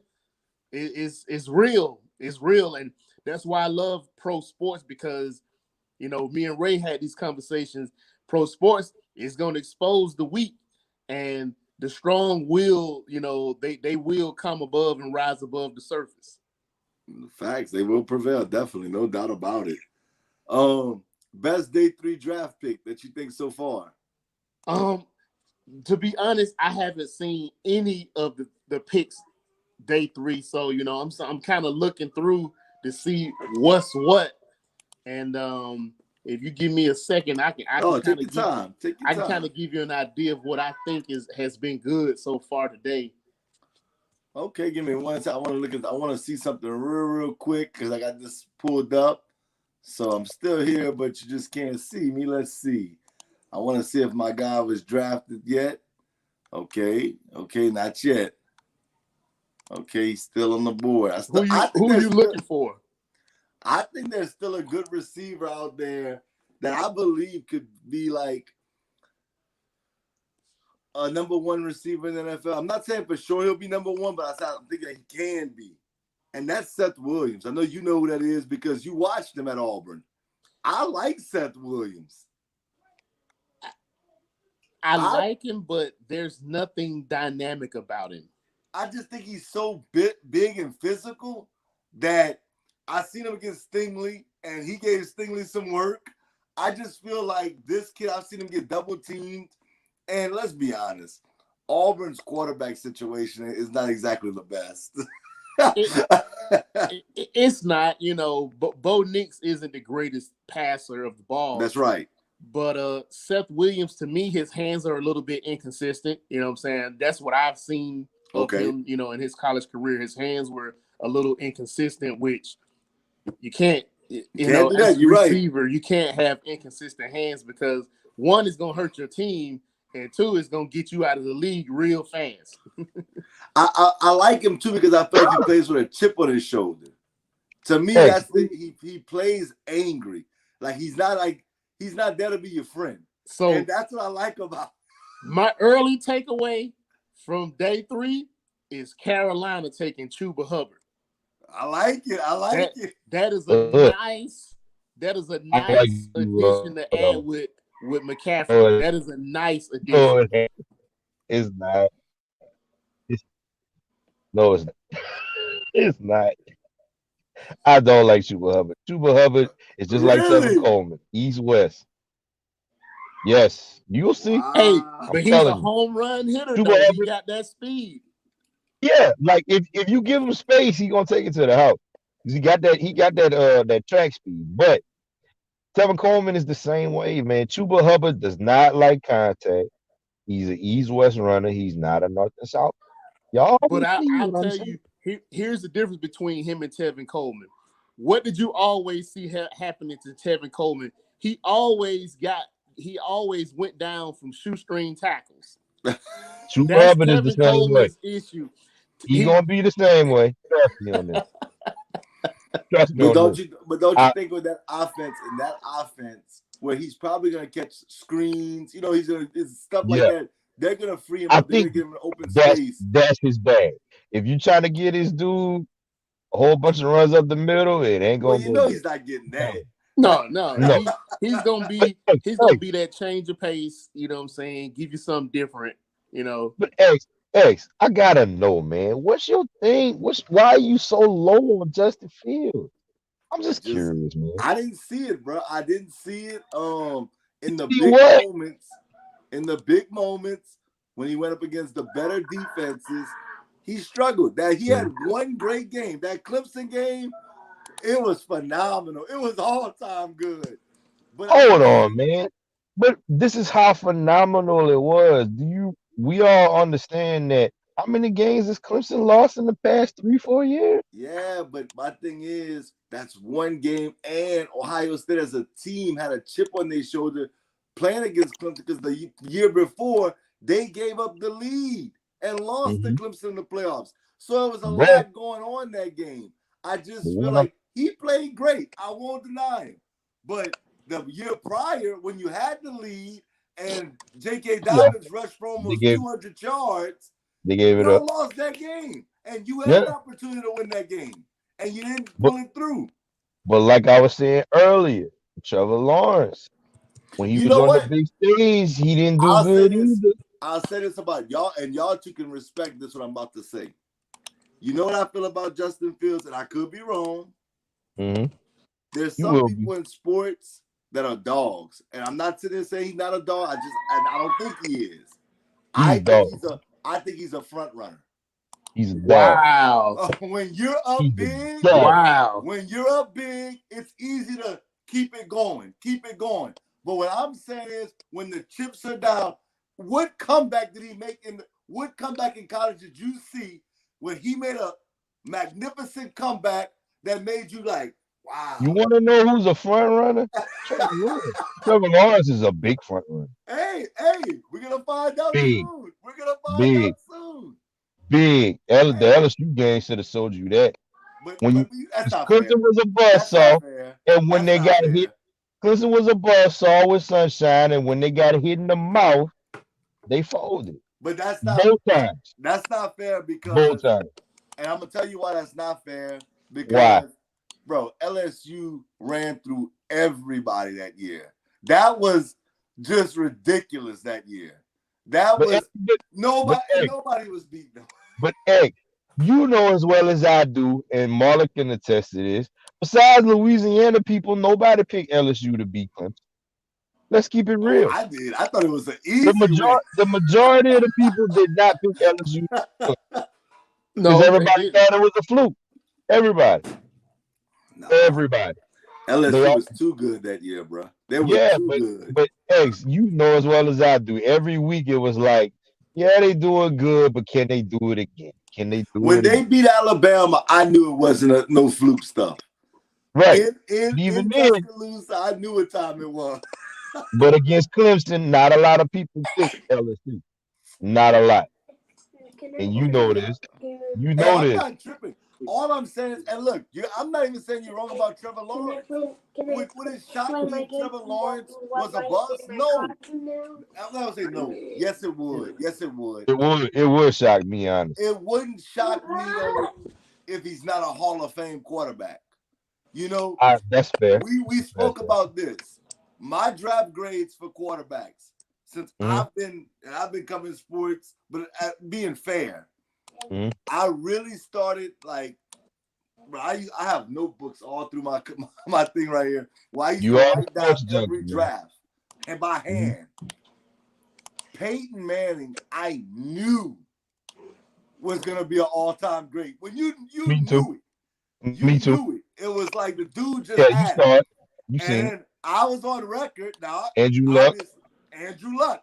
A lot of people gave me a lot of flack for that because I said he's a Hall of Famer before he ever played a game. And obviously retired early. Some guys you know when it comes to quarterbacks, some guys just have a command, you know what I'm saying, and you can just see it in their personality. That's right. You know, other guys can be great and not be demonstrative, you know what I'm saying? But quarterbacks, it's got to be in your personality. If it's not in your personality, you're very likely not going to be a good quarterback.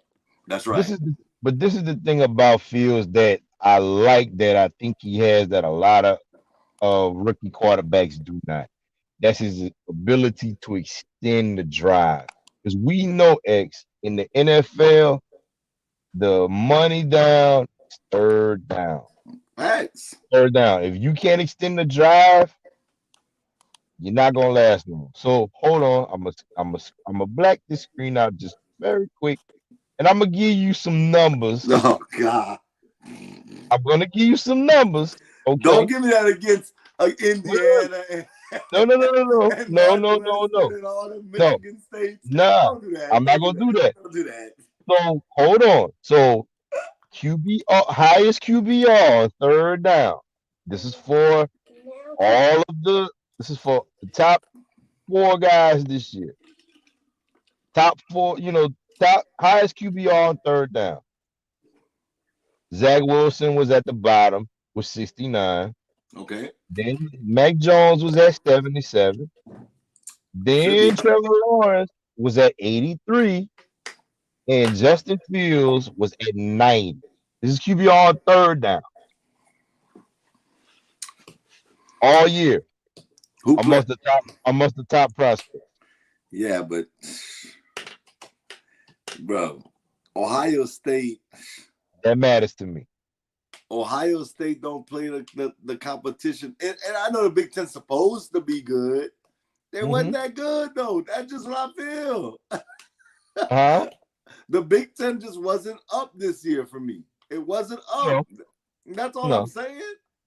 But who does Clemson really play also, though? I don't deny that. I think, let me be honest with you. See, I think Trevor Lawrence is going to be like I thought Cam Newton was going to be really good coming into the year. He got a lot of hype around him. Man. But you see, I didn't think Cam Newton was Peyton Manning. He was never accurate. Yeah, I didn't think he was them, but I thought that he wasn't going to be a bust. And I don't think Cam Newton's been a bust. And that's how I look at Trevor Lawrence. I don't think he's going to be a bust, but I think he's going to have like a Cam Newton type career. He's going to be he's going to have, he may win MVP one year. He may even get to the Super Bowl. But I told y'all earlier, I don't think they're going to win a Super Bowl. None of these quarterbacks. If I had to go on record, I think y'all forcing me would be Zach Wilson or Trevor Lawrence. But, bro, Justin Fields is not that guy. But I will say this. I wasn't high on Russell Wilson coming into the league. And I was completely wrong about him. I was wrong about Matt Flynn was going to be that dude. I did. And I wasn't high on Patrick Mahomes coming in. A lot of people weren't. So I just, like, Patrick Mahomes, he played in a system that I was like, we've seen that before, that everybody spread out and it never worked. Yeah, Mahomes was a little bit reckless in college. He was. He reckless now. Not per se. He's kind of a controlled recklessness now. It was uncontrolled in college. It was very uncontrolled. But that's the thing. But I think Wilson has the exact same prototype. Zach Wilson takes a lot of risk. And the thing is, Mahomes can do that when you got a Tyreek Hill, when you got a safety blanket like Kelsey. You could do those things. Zach Wilson has none of those. Like none of those. So and Zach Wilson is kind of smallish. He kind of built like Jake Plummer, real slim. And he don't take a beat. He can play. I'm not saying he's bad. But I think out of those he's bad on this show. You have said he's bad on this show. I say that he was the worst out of the five. Yeah, Trash is off. Oh man. But if I had a choice between Trash and Wilson, I'll pick Wilson. I'm not a Trash fan under any circumstance. No, you really don't like that dude. I'm not a Trash fan, but he got a lot of upside, you know what I'm saying, that some of the other, outside of the top five guys got. He tried to upside his head. That's what he got. Well, he's 6'5", he about 240. He's pretty mobile to be that size, and he got a pretty good arm. I agree. You go ahead and preach. I'm not a Trash guy at all, man. I think Kyle Pitts made that boy. And think about this: Kyle Trask could have transferred, and he didn't. Facts. But we talk about Dawes X. What about when you played Alabama, man? When that boy had them hurt ribs and still playing ball out. Let me tell you this. Yeah, balled out against respect Alabama. on Justin Who Fields, balled man. against Alabama? No, he didn't ball. I mean, they got slaughtered, but Bama was busting up everybody. Yeah, but he didn't even have 200 passing yards that game. But the dude had like some hurt ribs the whole game. Okay, this is my thing. When I judge a quarterback, I say to myself, when adversity hits, what are you going to do? Are you going to fight back or are you just going to fold? And I'm not saying that he's a folder, but this is what I'm saying. I didn't see it. I didn't see adversity hit him and it'd be like, okay, this is what's going to happen. Let me tell you what really got me. And I was already sold on Andrew Luck, but I know Keo can attest to this. Shout out to my man Keo. And then you guys probably can attest to this. The game against USC, I think it was in the Coliseum. I saw that game. He throws the pick. They run it back. The dude is in the fourth quarter. He's driving. I saw that. Throws the pick. That was a great game. So they pick it off. They run it back. You know what he does? He comes right back down and scores. They tie the game. They end up going to the play. I think go to overtime and they win the game. I respected that because a lot of people's psyche in a crunch moment. I throw a pick six. They took the lead in a close game. Now the game's pretty much over. A lot of people feel that dude was like, nah, I still got time.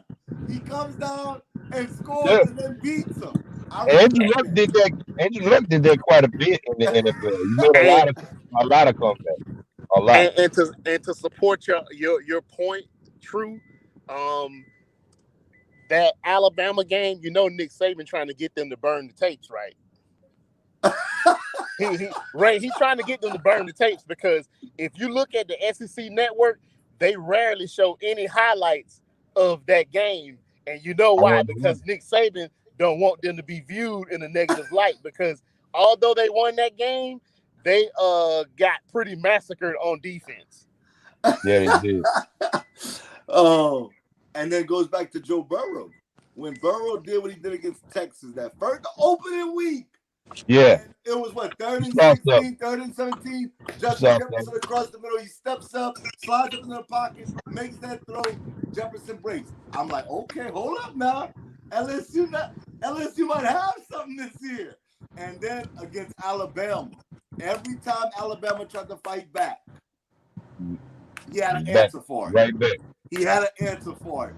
When he got down against Clemson, you remember they were losing that game early on. Yeah. Joe Burrow said, watch this. And he took over. And then all of a sudden you see him point at when he started pointing, my dog. That's what I'm saying. I need to see the adversity. I never saw it from Justin Fields. If he does it, hey, I will come on here and say I was wrong about him. You will say this. I promise you. Here's the thing with Joe Burrow. Is the dog, man. I'm telling you. And let me tell you something before Marlon goes. Justin Fields gonna have to have some tough skin to play in Chicago. Because look, Chicago fans are hard to please. I know a lot of my partners are from Chicago. Yeah, they want to fight after every game. They're almost as worse as Philly fans. They really are. Chicago is a tough city to thrive in, man. So if he ain't no dog, if you got some thin skin, Chicago is going to break you. So I think he's in the perfect place to see what he's made of figuratively and literally. Chicago is a tough place. Now, they back their guys if they doing good. But if they trash, if you doing bad, Chicago people will want to burn you at the stake, man. That's how they are. Now, let me ask you guys this question. Do you think by picking Justin Fields that Ryan Pace and Matt Nagy saved their job for at least 4 seasons? Yep. Yeah. That was a save my job move, which was great, by the way. And although it was a save my job move, it was also trying to right the wrong of drafting Trubisky at number 2. They traded up for him in a draft with Deshaun Watson and Patrick Mahomes. Okay, Patrick Mahomes, we all agree he was kind of erratic, did a little craziness. But Deshaun Watson? Yeah, you can't pass him with Deshaun Watson, not in that draft. You traded up and didn't draft Deshaun Watson. Yeah, craziness. That's insane. That's great. I will say this though, Nagy, if he don't win no games, they could fire him. Yeah, if he don't win no games, he'll be done within a season and a half. Because the Bears are quick to put you out the door. We know the year that they had Rex Grossman. I'm not sitting there saying Rex Grossman's a stud because I didn't think he was a stud. But that year they were saying, oh, he should be considered for MVP halfway through the year. We would give him the MVP. They went to the Super Bowl. Guess what? They lost. Nobody cares. Get out of here. You're not our quarterback no more. Same thing with your boy. If Lovie Smith goes to the playoffs, Lovie Smith, another one. If Lovie Smith would have been their head coach, they wouldn't have passed on Deshaun Watson. I agree with that. I agree. Lovie Smith would have picked Deshaun Watson. Trubisky. Yeah. And shout out to the Saints for not picking Patrick Mahomes, by the way. Another head scratcher. I saw y'all got Ian Book. Oh, wow. What's your thoughts on Ian Book? I don't know. To be honest with you, I haven't watched a lot of tape. Ian Book is a little bit above average college quarterback. You know what I'm saying? He kind of got a slender build as well. So, he'd probably have to bulk up about 10 pounds to be able to sustain, being a 16 or 17 game starter, Yeah, I keep forgetting it's 17 games now. Yeah. No more 8 and 8 anymore. Yeah, you're gonna be 9-8 or 8-9. One of the two. But he got some talent. He's mobile. I like his mobility. That I do like. I like Ian Book's mobility, and I think that Taysom Hill could become full-time. He could become a full-time special teams player again now because that's what he is now. I think Ian Book is good enough to take that backup role from Taysom Hill. Are we giving up on Jameis Winston? No, you can't give up on him yet. You haven't given him a chance. No. I'm saying I'm not saying as the Saints. I'm saying we know he was a former number 1 overall pick.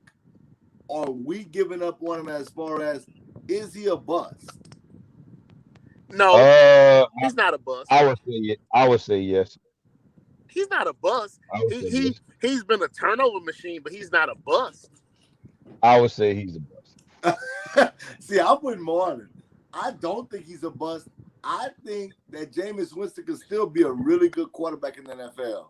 Remember this: he played under Dirk Cutter as a head coach. Facts. Mm-hmm. Who allowed Jameis to just be out of control with the ball a lot. You know what I'm saying? He's with a better head coach and a better play caller now, where protecting the ball is priority. And that's big for me to give Sean Payton credit. So, but to add to that, here's the beauty about, or here's the crazy part about this league, man. Because if you recall, if my memory serves me correctly, Jameis Winston and Marcus Mariota were the number 1 and number 2 picks of that year, right? Yes, sir. Yes, sir. And where are they now? They both on their second or third. They're both on their second teams, and the only reason really Jameis Winston is a starter is because Drew Brees retired. That's crazy. I think Mariota can still play. He just needs to be in a different, environment. He's just not going to start over Derek Carr. That's all. And he let Tannehill come and take his job. A former wide receiver come and take it. I wasn't a Mariota guy coming out of college, so. I was upset because I would take. Look at that. The number 1 and number 2 picks are both journeymen at this point, for the most part. Well, Winston's only on his second team, so so is Mariota. Mariota's still in Oakland? Without Oakland. Yeah, he's still in Vegas. Okay. I thought they had let him go. That's what I'm saying. They both were starters, number 1 and number 2, and they both were backup last year. Now, Ray, to support your comment, first round drafted quarterbacks have like a less than 30% success rate in the history of the league. Right. So, you know, One of these 5 is gonna bust. At least one. Oh, more. I think 3 of them's gonna bust out, Of and course. yeah, two might be okay. which is close So, to your percentage of Yeah. no more than yeah, like 30%. really. So X, who do you think are gonna be the 2 that won't bust Okay. out of So 5? I just We told you, know Trevor's gonna be one. Trevor. I think for the most part, Trevor. But I wouldn't be surprised if Trevor has a similar career to Jameis Winston. It may take some time. I think that can happen, but I don't think he's gonna be a bust. You said Winston's a bust. I don't think Winston's a bust. But Trey Lance is He I has the wasn't high on possibility. him going into the draft, but I where was he landed, that perfect, matters so much. They perfect, got everything over there. perfect Landis. So if he doesn't pan Perfect. out, that's his own fault. He Because got a they, chance. He has potential to be as good as probably Steve McNair based on potential. yes, I agree. yes, I agree with that. but But it didn't has to I be a fit. compare him to Steve McNair? Trey Lance? When we were talking about comparisons, I think he Yeah, did. I think he yeah. did. His comparison is Steve McNair. But that's well, I didn't know that people were saying. Fields, Mac Jones, that's 2 of the busts. No, I did. I did. No, I think I put Trey Lance as Colin Kaepernick. That was the comparison. Maybe he did. Maybe he did. Maybe Yeah. he did. Yeah, but I think if you compare like the playing style and the body type, I would say Steve McNair is a closer Yeah. comparison. McNair had an arm. Trey Lance doesn't have an arm. We'll say that. He's in a great situation. We can't. I'm We can. telling you that I think you're JF, wrong. Chicago, you gonna do it. I'm telling you. So You probably I got gonna another start by question week for y'all 4. fellas. I got another question for y'all fellas. All right. Let's say all the events of the last couple of years never happened. Mm-hmm. Where would Colin Kaepernick's football career be right now? I think it would be where he is right now. I think he would. I don't think Colin Kaepernick would be starting at this point. I think he would probably be at best a journeyman. Uh, because people got to understand something, man. Well, Colin Kaepernick had the option to not opt out of his contract. He chose to do that and basically accept his payout. 'Cause they could have gave Colin Kaepernick a lot of money just to buy him out, but he chose to buy him out. And I just think at that time with all of the stuff that was going on in Frisco, I I don't think he would have advanced maybe to another Super Bowl or anything like that because they were doing a lot of rebuilding at that point. So I think it would have just went kind of how it went. I don't think anything would have changed as I, far as I think as I far as his think he way, will. you know. I think he would probably still be a starter somewhere right now because, like you say, San Francisco was rebuilding and stuff. So it Yeah, wasn't like they was gonna draft somebody who was gonna just beat him out for the job. you right. know. So I think he would have, still been able to be a viable starter because he can be a starting quarterback in the NFL. We all know that. If But Mark Sanchez lasted that long, then Kaepernick. That's all I'm saying. So did Tim Tebow. They gave Tim Tebow 2, 3 chances. I well, think. you He was awful. I think it definitely matters where you end up. Like, look at for instance, fits matter. for instance, Ryan Tannehill. I wasn't a Ryan Tannehill coming out of college. I didn't like him at all. I thought he was No, terrible. I he's wasn't perfect for wasn't Tennessee. impressed at all by him. But In he went to Tennessee, he's perfect.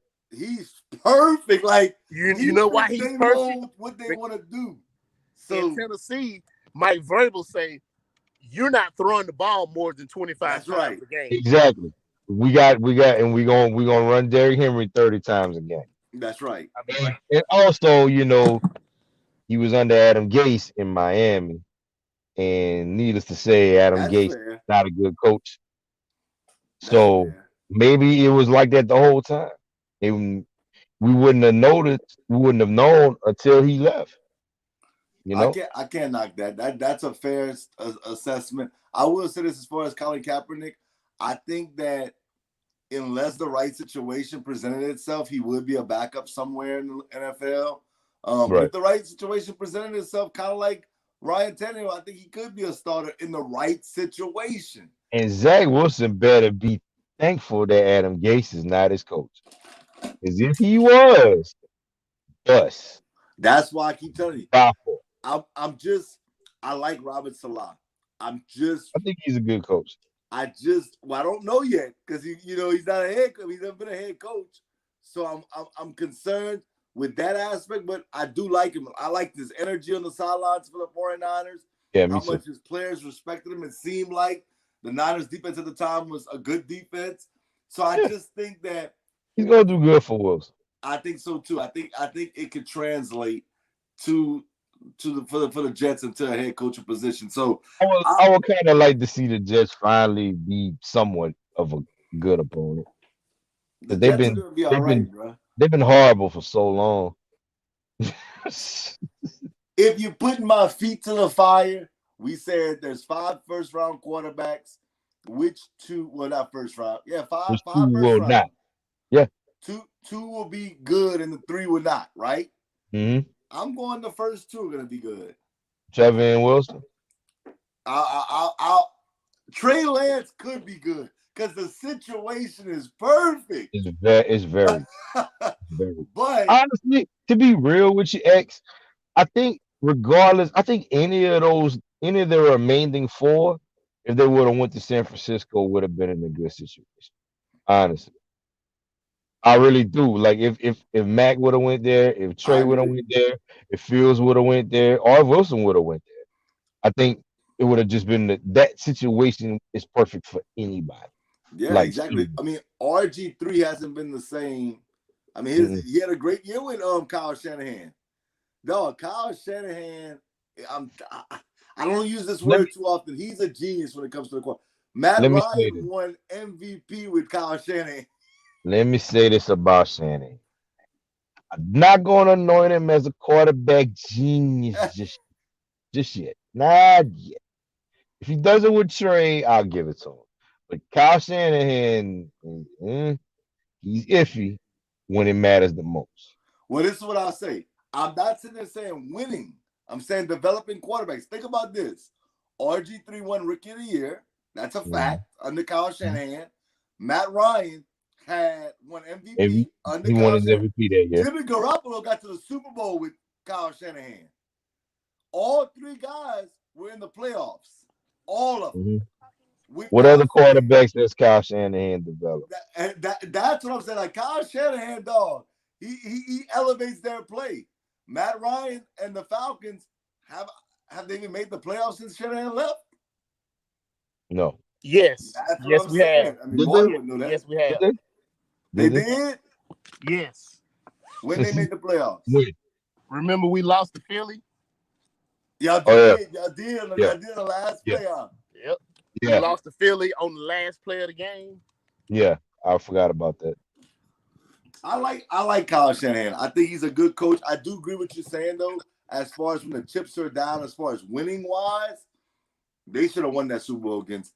Marlins should be celebrating. They should have a picture in the background where Matt Ryan and Julio Jones won their first Super Bowl. There is no excuses for Atlanta losing that Super Bowl. So they've been talking about Shanahan like the last week or so. He should be 2-0 in Super Bowls right now.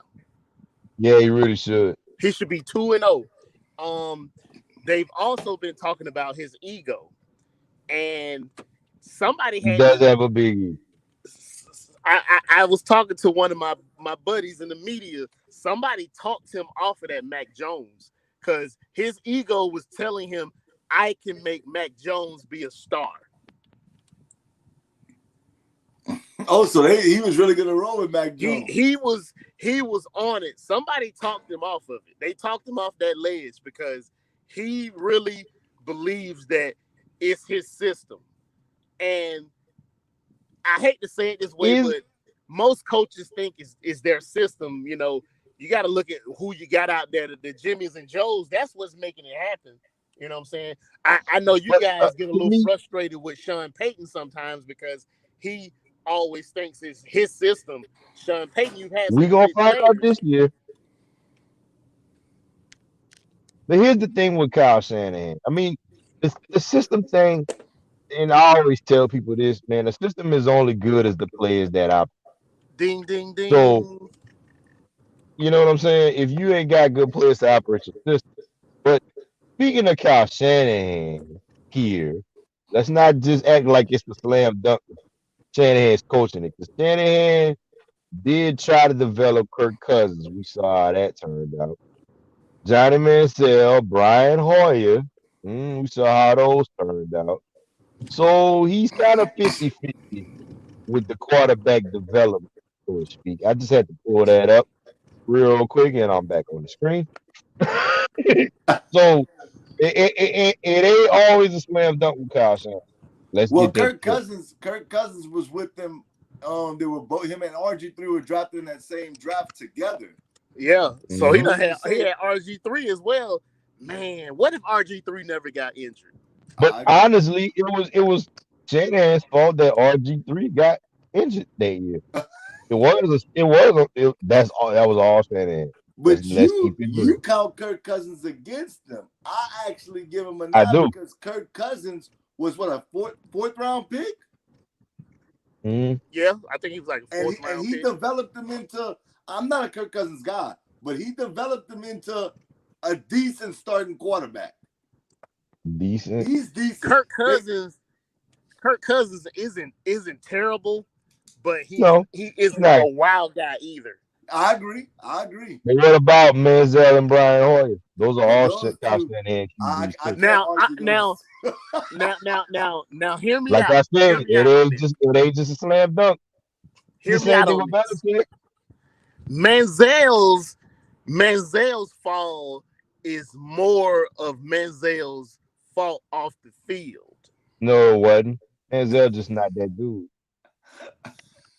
Never was. Trust me, Never Manziel had was. talent. Manziel just wasn't focused. Man, let me tell you something. Manziel was the reason Manziel looked so good at Texas A&M was because he had a 6'3" dog that Mike Evans that he was throwing. Let's get that. Speak on it. Let's get that straight. No, I agree with that. Didn't develop Manziel or Brian Hoyer. Brian Hoyer's just a guy. He's Yeah, been a he's guy just his a whole guy. career. He's just a No, guy. but I mean, he developed. He's a genius, right? But I mean, dog. I mean, He's a look at genius. everybody else though. I'm just saying, he's at 500 at this point. Nah, I give him 4 of the 6 that we named. You gonna give him Kirk Cousins? I'm giving him because Kirk Cousins was a 4th round draft pick. Hey, You get a 4th round draft pick that's still a starter in the league right now. Kirk Cousins has won a couple of playoff games. You gotta give it to him. Unfortunately, against my Saints, but Manziel was a Heisman Trophy winner, couldn't develop. Hey, but Manziel, I think that's more Manziel. I'm with Ray on that. That's like him. That's him off the field. Didn't Kirk Cousins take them to the NFC Championship game? I know think it was the sure they won that. They what's it called? They won the 49ers. They lost to the 49ers. And on top of that, he was a 4th round pick, and he's getting paid good money right now to be the starting quarterback. For what? For what? Hey, he beat the Saints. Good money for what? He beat the Saints. You saying good? You saying good money? Kirk Cousins is the finesse guy. We know that that's all.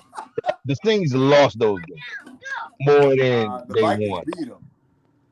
When? Oh, the last time? That throw to Adam Thielen. That was like, dog. That was a great throw. Yeah, that set up the win. Yeah, dude. Like we can't do that. But we know it's the Saints' lack of addressing those issues that they still have now. The DBs will kill us every single time. I don't know how many years I've been saying this. Corners and linebackers, the linebackers can't cover, and the cornerbacks get beat. You really, you really hate the Saints. I think, low key. I don't hate the I think Saints. Marlon Man. talked you I into becoming don't. a Falcon I fan. just want them to right the wrongs, man. Hey, Ray That's spitting all I right want now. them to do. Your That's all your I want them to defensive do. backs, your defensive backs It's have terrible. disappointed y'all the last Always few having seasons. problems with defensive back. In the That's last facts. 15 years, defensive back has been the glaring need, and they failed to address these needs You every got single year. Lattimore, who's good, but he's a knucklehead. Exactly. And we don't even know what's gonna be up with him. Exactly. Or He if he he might might he get a might quick miss a few suspension or games. something. So, and Pat Robinson is No, that Oh, come you on. talking about PJ. Toast? Yeah, I called him Powder Toast, man. I call Pat Robinson Toast because that boy he be getting buttered and burnt on both He sides. getting burnt. He's We are burnt officially in the 6th round of the playoffs. I mean, the 6th We're in the round of sixth the round draft. now. Woo! already. 6th round. So X, what was a second round pick besides like the popular ones that you like, Well, of course, a popular one I keep or telling that y'all you is say Terrence Marshall that I was a really like. steal or good? Um, I'm gonna tell you one of mine. I like Frymouth to the Steelers. I thought that was a good I, pickup. I I really don't do. like that because that's too high to choose a blocking tight end. That's what he's gonna be in Pittsburgh, a blocking tight end. I'm telling you, dude. The only thing I like Frymouth. I think really the only thing that didn't make him the number one team this year was Kyle Pitts. He just was in a. I think like I think Frymouth would have been the number one tight end if Kyle Pitts didn't just come out of nowhere. I really do. you gonna hate Like me when I say Frymouth is a this. dog. You Go gonna ahead. hate me for saying this. 2nd round, Say what? Kyle What? Frymouth Trask. is not a second rounder. Yeah? He You was think not a Trash to second the rounder. you think Trash was a nice That's pickup a for great Tampa? pick. I think that was a great pick for the Buccaneers. We gonna see about that. And I know Q might hate this. Q might hate it because Q tried to Cuban as he's a Tampa Bay guy, but I just don't see it in contract. So I don't. I I don't know don't. why you don't like that dude. It's not that I Well, don't like it. I was well, high on him a lot of the people, first a half lot of of the people, season. a lot of people replace that last letter in his name with an H. Ray? Is that how you feel about him, Marlon? No, I don't think he trash, but a lot of people think he trash. I think he's trash. Wow. So you think that dude is warm sanitation? Not warm, but cold. Cold trash. Cold trash. Cold trash. That means he's been there a while. Wow. I No, think you he's did. trash, man. I'm sorry. I don't see it in Caltech. I Now, don't. here's another pick I think was a little bit of a reach. The Giants taking Yes. Kadarius Toney. We all said that. We all agree on that. Thank you, Marlon. Thank you. That's why you my brother. Like Tony's not bad, but that's too No. high. That was too high to take him. I'm saying the thing about what made me, like I was telling X, you had so many better receivers available at that pick. Yes. So if you wanted to go receiver, I think there's other wide receivers that were way better that you could have chosen over. So that's my only problem. And not to like X was saying, like you got about 8 receivers already. You got a lot. So Yeah, they I got what? Kenny Galladay. Who else they get in free Sterling agency? Shepard, John Ross. Oh yeah, they got John Ross. Darius Slayton. Darius Slayton. It didn't make sense to me. I felt like why take a receiver at that portion of the draft? You could have went offensive line, beefed that up. You could have went defense. I just didn't get the whole receiver thing. I think what they're looking for Tony to be more so is a special teams guy and a slot guy. But Now that he don't can know. do. That he can do. Yes, they will have to use him like Percy Harvin. I think that's the only Yes. way he's going to be effective because Now that is a great comparison. Great. because he can't just line up on the outside and beat DBs consistently one-on-one. I don't think he can do that. You know what I'm saying? He's not that good of a technician to do that. But I think them choosing him was a message to Daniel Jones, like, hey, look, we getting you guys. Yeah, we're getting you some dudes. Who are you? I think And we're Daniel gonna Jones find out gonna who do Daniel well. Jones is. I think he's gonna do okay. He's gonna do better than last year. And also another move I like, even though I like Rondale Moore to Arizona. I think Yes, that he was a is That's a not good bad. sleeper. that That was a boy good pickup is in the second round. electric. The only problem is that he's undersized, he's short. But I think with X. him and Murray, if they give that boy some space or if they draw some plays to get him open, Rondell, I think that's a good pickup in the second round. X, you might Rondell. want to update Ray on that conversation we had about guys being But undersized yesterday. no. I'm not. Look. If you undersized, you gotta have blazers like he got. Oh, he got him. He definitely has him. No question about that. I think personally, I think he's the most electric receiver in this class. I agree with that. I Wow. absolutely agree with Said it. that. I said it. I said I it. agree with that. I said it. And I'm standing on it too. That Wow. boy got That's a some big juice. statement. 10 toes down. He's He's the most the explosive. Wow. I'm shocked electric by that. receiver in this class. I'm 10 toes down on that stage. I'm That boy standing. got some Tyreek Hill traits in him. Tyreek I'm Hill telling traits. you. I'm He's trying got to some tell you. Tyreek Hill traits in him. Next to the second one, as far as electric, and I think he in a good place, is Jalen Waddle. See, that's what I think is the most electric. I ain't gonna hold y'all. Hey, my next sleeper electric guy is Tutu Atwell out of Louisville. I like Tutu. I like Tutu as well. Tutu got some blazers too. What you picked him up? Oh, Let me see. I'm gonna tell you. Hold on. I know. Hold up. I'm about to look right now. I saw it earlier. Like I said, I've been kind of in The and out Rams with took the him. Rams. Yes, the I think Rams took that'd Tutu. be good. That'd be good. So we had that discussion last night, X. I think the Rams took him in case Deshaun Jackson doesn't work out. That's right. That's right. That's right. You know, you got an Smart older pick. guy who can still run. So let's draft a younger guy who can run. And if the older guy who's more expensive doesn't work out or gets injured, we got a young guy who can run on the cheap. Yeah. Yeah. You know, I don't have no issue with guys that can run like that getting drafted in the later rounds. I don't have no problem with you drafting the guy who can run like that in any round because you can't teach it or coach it. You know what I'm saying? Let me tell you, there's some guys I just felt like coming into, they can run, yeah, but it's like outside of that, what else they can do? They're quick, they're fast, but what else can you do? I mean, of course, we see what. That's all that matters. What's the little dude for the Saints? Tommy Lee, whatever the little kid. Tommy Lee Lewis. He can run. That's all you need because if you make a mistake tackling, he's gone. Yeah, but this is what I'm saying though, Martin. Agreed. I wouldn't spend a first-round draft pick on Tommy Lee Lewis. I wouldn't. Like that's not. I'm not spending a first round. That's why I think Kadarius Toney, though he's a good pick. I mean, he's a good player and he's fast.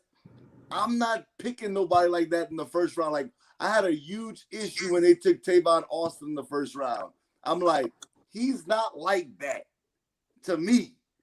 And we keep saying that Tyreek Hill, people say, oh, well, look at what Tyreek Hill is doing. Yeah, and I get all that, but Tyreek Hill wasn't a first-round draft pick. He's an outlier. Developed into that. And he's in a great situation. There's a lot of guys that's small. And look, I just said I thought Jalen Waddle was the most electrifying one out of all, but I still wouldn't have took him. First round? If I draft you in the first round, for me, I got to feel like you're a number one receiver. If I'm drafting you, I got to feel like, man, this guy right here is number one. I could trust him to go up against the Jalen Ramsey, the Marshawn Lattimores of the world. Man, I feel like Jalen Ramsey would laugh. laugh if he had to guard some of these guys. He'd be like, man, I'm not even guarding you. Now, I'm not saying they couldn't take off on him and get him, sneak a little touchdown on him. I'm not saying that. But Tyreek Hill, to me, is an anomaly. We not seeing all kind of guys in the NFL like Tyreek Hill. Okay. But the thing is, I think a lot of traditional NFL enthusiasts are doing the size argument thing, but I think they're not necessarily noticing that there's a shift in how the wide receivers are built. Like if you like for example, if you look at like Devontae Smith and Jalen Waddle, like both of these guys are small guys. Rondell Moore is a small guy. Rashad Bateman's a small guy. But all of these guys Bateman's not are small. He's like 600, like 6'1", 6'2", 200. He's got a little he size. said Rashad Bateman was on record saying, I've never been 200. Yeah, he's 190. He's 190. He's like 190. Yeah. But look at Justin Jefferson last year. Justin Jefferson is not a big receiver like that. But I mean, if you notice, like a lot of these guys are, you know, a little bit they're smaller in stature, but they're quicker. Like they're adding more weapons to the arsenal. And I get that, but Ted Ginn was a top 10 pick. Was he worth that top 10 pick? In hindsight, we would say no. Yeah, he was worth it because he made a lot of plays for the teams he played for. Yeah, but the Dolphins spun a top 10 pick on him, and he was not that guy in Miami. Yeah, he ran a lot of kicks back down there. Man. But Ted Ginn's issue was he had butterfly. He would have a lot. That was his problem. He was a pretty decent route runner. He just was dropping the ball. Yeah, that was his issue.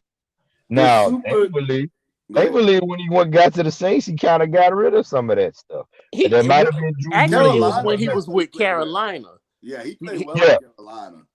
Yeah, with Cam, and Cam is not the most accurate of quarterbacks, but you know, I mean, certain players.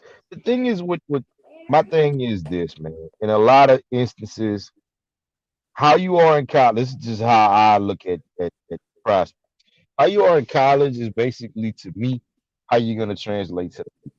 If you are a turnover machine in college, then you're probably gonna be a turnover machine in the pro.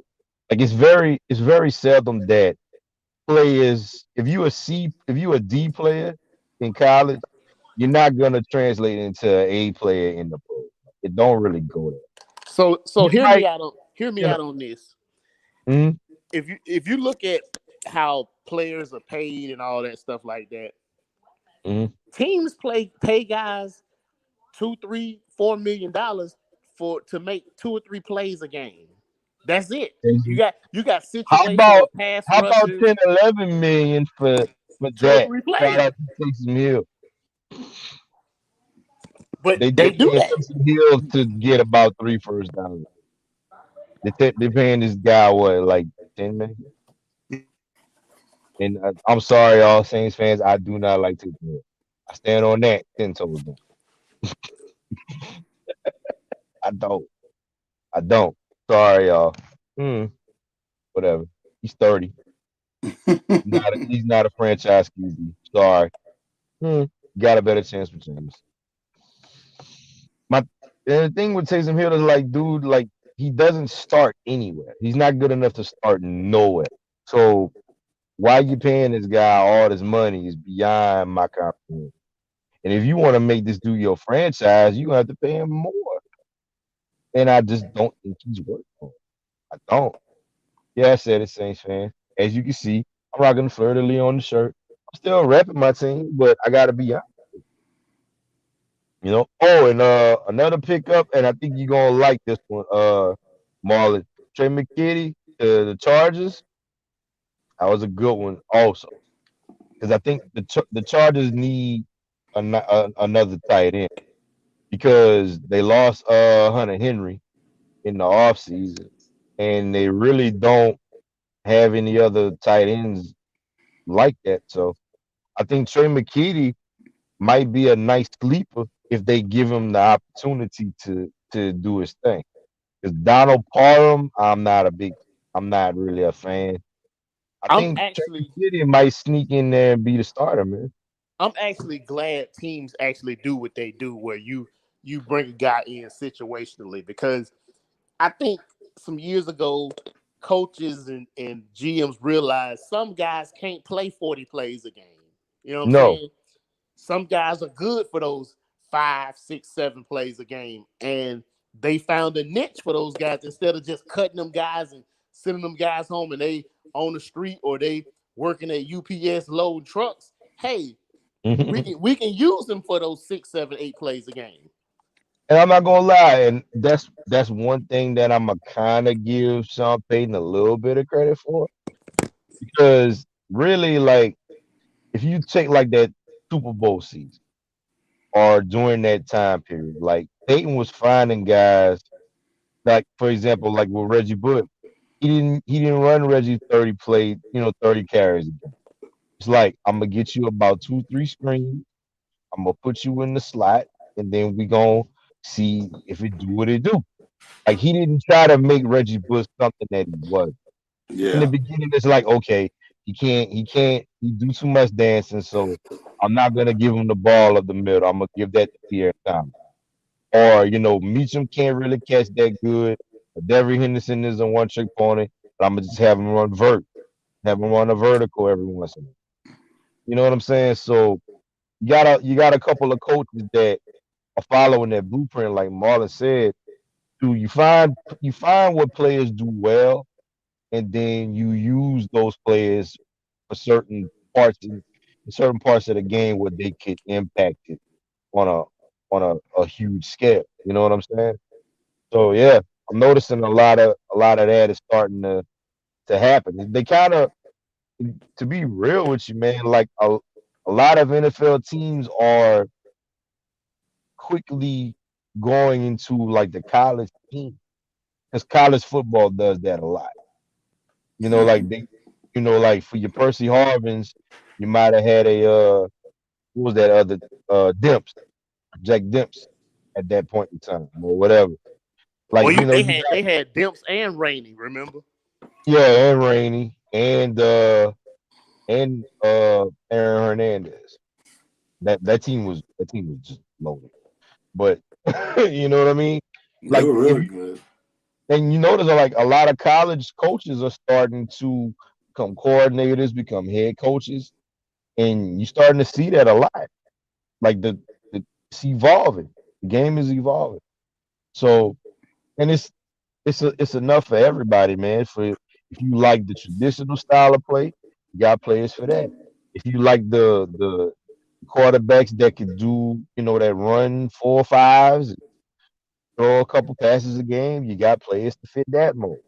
Like, it's not as they're not stuck in a bubble as much as they used to be.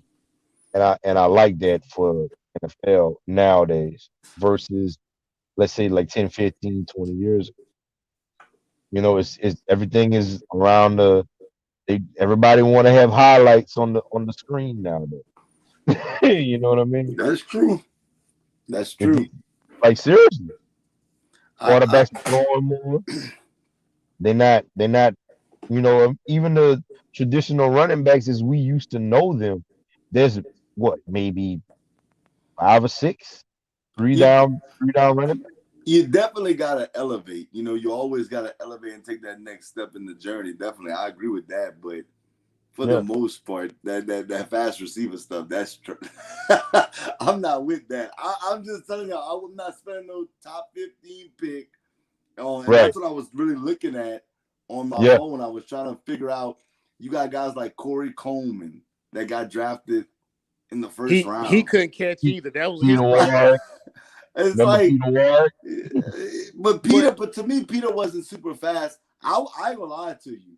But he I was dynamic in Yeah, yeah, I stretches. thought Peter was he definitely was more dynamic. quick than fast. Peter Ward. Yeah, yeah. Devin Hester, My thing wasn't is, he the I first guess round? like when you Yep. see guys that's like really like about 5'10" and under, it would be hard for me to draft a guy that's 5'10" or under in the first round just because you're fast.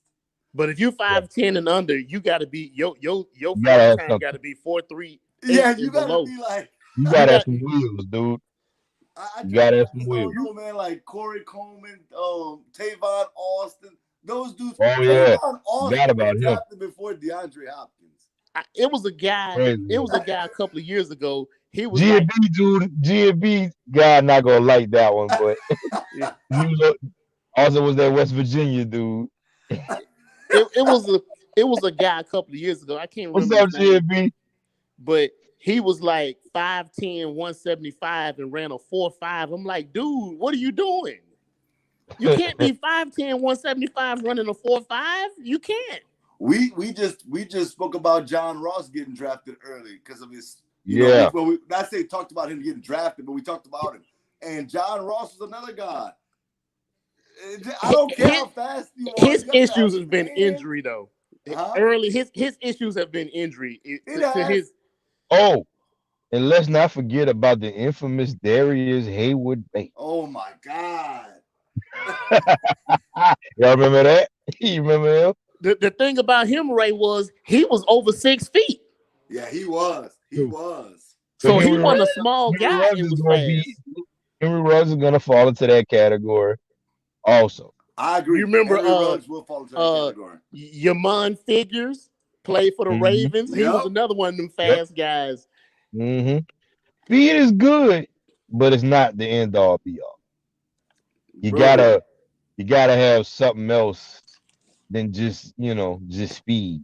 You know what I mean? If you got speed with a bag of talent, that's different. See that I put more. But okay, first things first. You're a receiver. You got to be able to catch the ball. You can't have no bricks. I agree with that. I agree with that. I don't care how fast you are. If you can't catch, you good. And that's the thing about Kadarius Toney that's I'm iffy about. I think. See, the thing is, like, for example, with like a Rondell Moore, even though Rondell Moore is short, like the dude has good route running. He can catch and he got wheels. He got more bags to the arsenal as far as being the gadget dude. Darius is raw and he has potential to be great. But like you were saying, like that high of a pick when you had all these other players on the board, nah. Look, I don't know. I think you guys remember this guy. The first receiver drafted in 2008 was Donnie Avery from Houston. I remember. Yeah, he had speed too. That's what I'm saying. Like that's crazy. Catch. I'm gonna tell you a guy who he was like, as far as hands, routes, speed, whole skill set. Joy Galloway was a monster. Yes, he was. That dude. He was an outlier. That dude was a monster. Materialized to be a decent guy. I mean, injuries kind of bit him, but yeah, Joey Galloway was lightning in a bottle. Like seriously. And he never ever looked like he was running full speed. Because he had that stride like that. Out of all the receivers in draft history, let's kind of turn this. Who were you the most surprised ended up being a bust? I know you brought up Peter Warrick, but who's somebody that you thought for sure, slam dunk, he was going to be a stud wide receiver, and he just never panned out? It doesn't have to be a small guy. It could be anybody. Brian Edwards. Wow. Brian Edwards is definitely one of them. I think Jeremy Maclin. Okay. Jeremy had some decent years, but in history. History, whatever you want to. Oh, as far as I can remember, was it Brian Edwards? Braylon, the guy that played for Cleveland. You talking about Braylon? Braylon Edwards. I'm sorry, Brian Edwards. Braylon. Braylon, because I thought Braylon was going to be that guy. Braylon, his issue was his hands. I can't say in history. I have to. My guy that just didn't pan out. Dude, I would have bet the house on this dude, bro. You understand what I'm about to say? I would have bet everything that I owned just because I thought this guy was the real deal. First of all, let me say rest in peace to him. That's Charles Rogers. I thought Yeah, for I was sure. about to say him. He was, but maybe it was that organization. Roy Williams from Detroit. Yeah, I thought he another was one. gonna be better. That was another one. That was Man, another one. I'm It's so so shocked many, that man. Charles Rogers wasn't good, bro. No, say It's so many. he had a lot of off the field issues, but man, I thought for sure. You could have never told me that I was gonna be wrong about that. I even to switch kind of up to like positions wise, I thought Joey Harrington was gonna be good. Yo, Don't man. don't you ever The mention that name in my quarterback, presence. that man from I Detroit. did. I thought Joey Harrington was gonna be good. When Don't you they ever paired them two, I said, "Oh, the league is in trouble now." don't ever mention that name in my presence. Oh man. Okay, all right, fellas. Since we doing this, Marla, what's another one that you thought was gonna be that dude that just did pan out? Somebody like a Joey Harris. Somebody you was sold on and it just didn't happen. Mm. I think this is an interesting comment. I'm gonna be real with mine. I was wrong about them two. I was definitely wrong. Dante Culpepper kind of disappointed me. Really? He had good. Yeah, He had I some think he decent was solid. seasons. because he had Randy Moss. That's facts. True.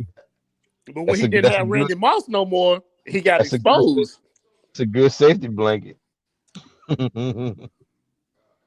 Honestly, man, I'm gonna stick with the quarterbacks for now. Byron Leftwich was my dude. Leftwich was my guy, and I can see it. I don't I don't know why it just didn't work. I was wrong about him too, though, because Who's that? if you Leftwich? remember Byron Leftwich, I thought he was gonna be good just I thought, because if you remember the game where they picked him up. yeah, I was I was like like, that. that's the When I kind of saw game that, I like. I said, hey, he gonna be all right, and it just didn't happen. Man, I thought Joey Harrington should have been the #1 quarterback taken that year over David Carr. That's how much I like. Honestly, I thought David Carr was gonna do a lot better than he did. Also, He got I punch drunk. wasn't He I got wasn't punch too, drunk in too Houston. sold on him, but I thought he was gonna do a little better than what he did. And like I was saying, Eggs, maybe it might just be some organizations just are a death of players. Because Houston,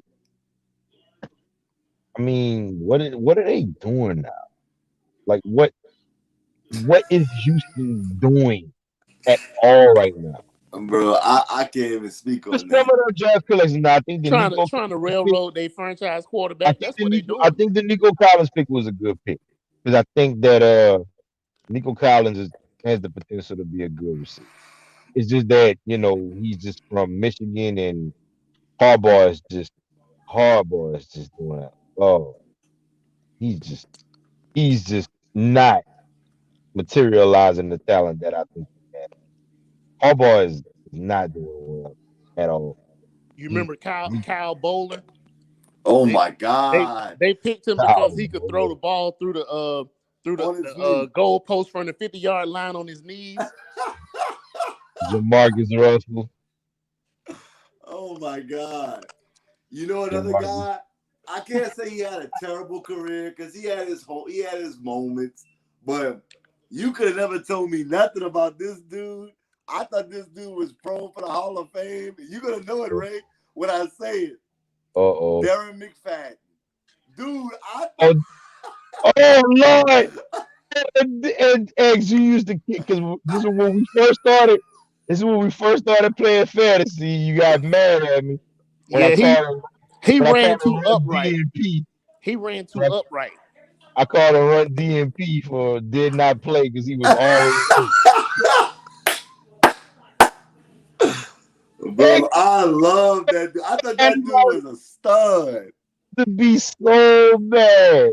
I said that's run DNP. And speaking of that backfield, Peyton Hillis was another one that a lot of people were sold on. And he Yep. just went. Felix Jones. Felix Jones. Yep. All three of them. I mean, Felix Jones was like the three out, like ranked third out of those two. But yeah, McFadden had the wheels. He just he's brittle. He ran too tall. Man, But I S used still to be I still strong have man. nightmares of the game against LSU. That dude destroyed us. Actually, all three of them Destroyed did. us. Bruh. That was probably one of the best like college backfields of all So, time. so y'all want me to give y'all a list of Florida State guys I thought was gonna be good? Uh-oh. Go So, ahead. Let's Go do it. ahead. so Peter Warrick's got to be on that list, man. he is, but I'm finna run them down.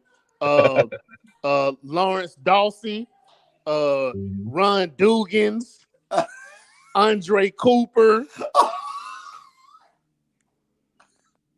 like Mhm. just guys upon guys that I thought they're gonna be good when they get to the NFL. They had so many guys that was good in college. Like it's crazy. Also, another one from that same state, but not from that same team that I thought was going to be the Hall of Famer was Santana Moss. He Santana he Wow. had Moss, a decent career though. yeah, he did, but I thought Santana Moss was that was I was playing the flag on Santana Hey, Moss. he had them Blazers. He did, but it just When I think went they went. beat, I think it was when they beat Florida State and he had that infamous thing when he said big time players step up in big time games. That was Yep. like Yeah, that I thought so too. I thought he was gonna be really good as well. I Some was people like, Santana thought was Santana Moss was my dude, man. his younger brother Sonoris. A lot of people thought he was gonna be good. yeah, I didn't think so. nah, me neither. It's like everybody thought Marcus Vick was gonna be better than Mike.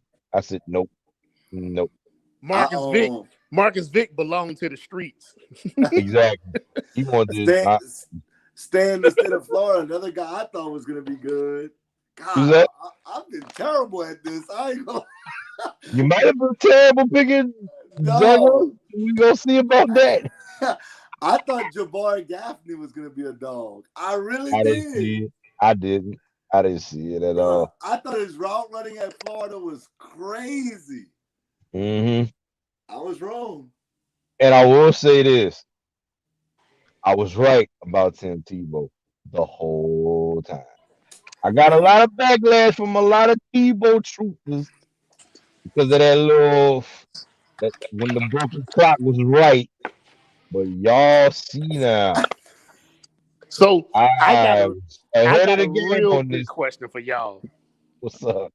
At LSU, who do you Uh-oh. think was a better receiver, Jarvis or OBJ? At LSU, At LSU, It was Jarvis. Andrew was better Jarvis. At for me. LSU, to me, Jarvis. Jarvis was better. And the reason why I say that is because Jarvis was more reliable.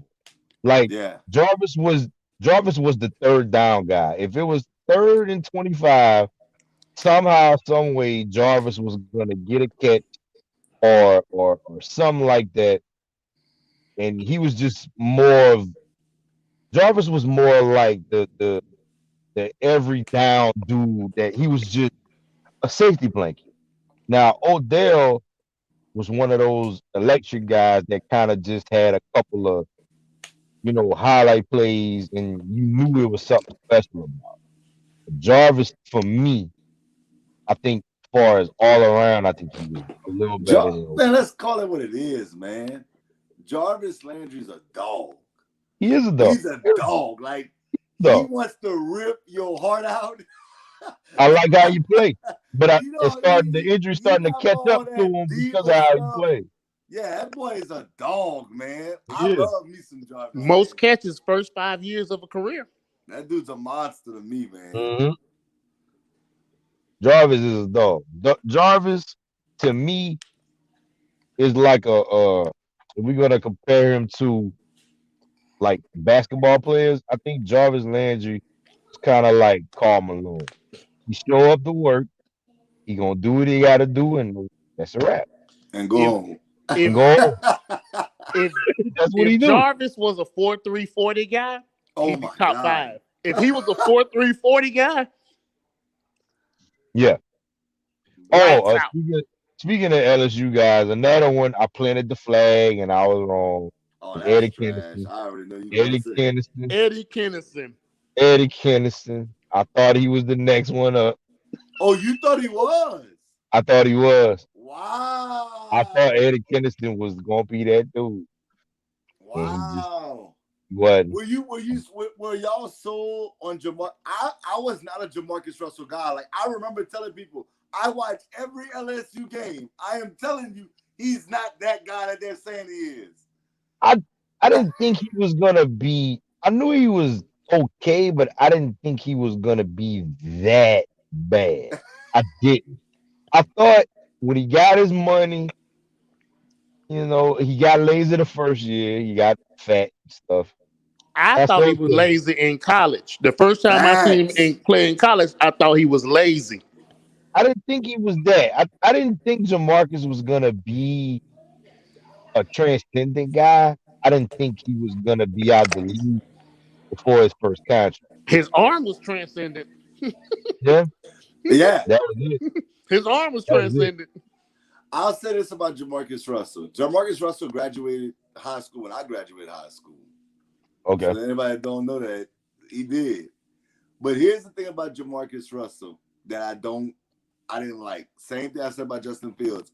I felt like there was never a moment where I said to myself, yeah, that's number one guy right there. That's the number one guy. I felt like, yeah, he had a big arm, but he was never truly an accurate quarterback. It Never. wasn't accurate. And then on Never. top of that, you came out in the draft with Adrian Peterson and Calvin Johnson. Dude, a blind man could have thought he should have been the first two picks in that draft. I'm not even Sal saying Davis. because That's Sal Keo Davis. knows. Keo and I have been cool for a long time. Keo can tell you, I said I would have drafted Adrian Peterson first, but my only setback would be because he got hurt. And if I didn't take him, I'm taking Calvin Johnson. That was a no-brainer. They overhyped Jamarcus Russell.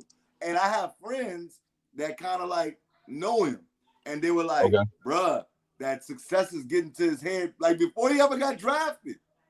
After the Sugar Bowl Already. and all that, it started steamrolling. Like everybody was like, oh yeah, who's this guy? Who he That's when jumped it all the started. way to number one. I'm like, dog, he's That's not when it that guy, started. bro. So And it's- his rookie year, when he had his first press conference, like after week one, and he had the earrings in his ear in uniform, I said he's not gonna make it. He was blinging out. He was blinging Yes, out. like other players, other positions, they can play in their earrings and wear them, but him, a quarterback, No. I said he's not gonna make it. Oh, another one quarterback wise I thought was gonna make it. Vince Young. Oh wow, okay. Vince Young was my Hey, he dude. was the victim of the Solid. streets too. Solid to the bone. I was a Vince Young dude. Especially when I saw BUSC, I said that's the man. It just never materialized. Now, I don't know if that had to do with coaching or whatnot, but yeah, it didn't This materialize. is I this is thought Matt Leinart was gonna be the man. You couldn't Nope, tell me never nothing. do it. I Never, thought Matt Leinart was destined for stardom. no. Really? Yes. Hey, I can't even laugh at him because going back to that I draft didn't. and I'm tripping. Yeah, going back to that draft, I thought Brady Quinn was going to be better than Jamarcus Russell. Brady Quinn. I did. I said I would take Brady Quinn He over actually, Jamarcus Russell. if you really want to look at it, he actually won Yep. as a pro. As a pro, Yep. Brady Uh, Quinn's still playing now. Brady I Quinn's think. still in the league? I think so. No, No. he do college football. Oh, that's what he's doing now. Yeah, that's what I thought. But technically Brady Quinn was better. I thought Rohan David was gonna do a little bit better also when he got to the Patriots. I thought he was gonna take over. But I thought Brady, Brandon Whedon was gonna be better. I didn't like Brandon Wheaton at all. He had a good arm. I thought for sure. Now, obviously, this is off the field issues. Another guy. They gonna clown us when they hear some of these names, but that's all Hey, they can say what they want. This guy I'm about to say, another guy right. that if it wasn't for the off the field issues, he had a lot going on. Josh Rest in Gordon, peace to him, Lawrence Phillips. Lawrence I Phillips. thought, my Rest in God. peace, Lawrence Phillips. Yeah, Lawrence Phillips was oh, I like Man. Lawrence Phillips. Yeah, bro. But I was a fan when he was playing for Nebraska. That old That's what I'm Nebraska saying. team. That old Nebraska team was low. If you about to go to a street fight, he the dude you want with you. Oh yeah. You want him with you. Yeah. Lawrence Phillips, most definitely. Man. Most definitely. Yeah, he was special. Also, another disappointing career, and maybe this is just me being a homer, but oh man, what was that dude's name? He played when Kevin Falk played. He went to the Dodgers. Cecil Collins. Cecil Collins. Oh yeah, easily.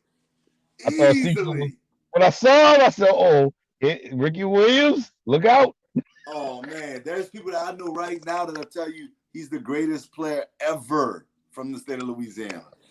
I disagree with that. I'm telling you, I know Running some back older people. Running back? Huh? Best running back? Best player. Nah. Kevin got him beat by a long shot. Who? Period. Kevin Falk was better than Cecil. I got some people that'll tell you, that'll argue with you and say, "Did you see Cecil Collins play in high school?" People don't understand the time. No, I know. I'm saying, but that's what they're gonna tell you. I'm not saying I feel that way. I'm trying to figure out how did y'all let Marshall Faulk get out the state? Why did Marshall Faulk not go to LSU? I don't know. No, that's a whole. I mean, you gotta understand something, man. At that time, LSU wasn't really known for getting like a lot of top notch. They was the best school. They was still the best school in the state football wise. They really weren't. They weren't.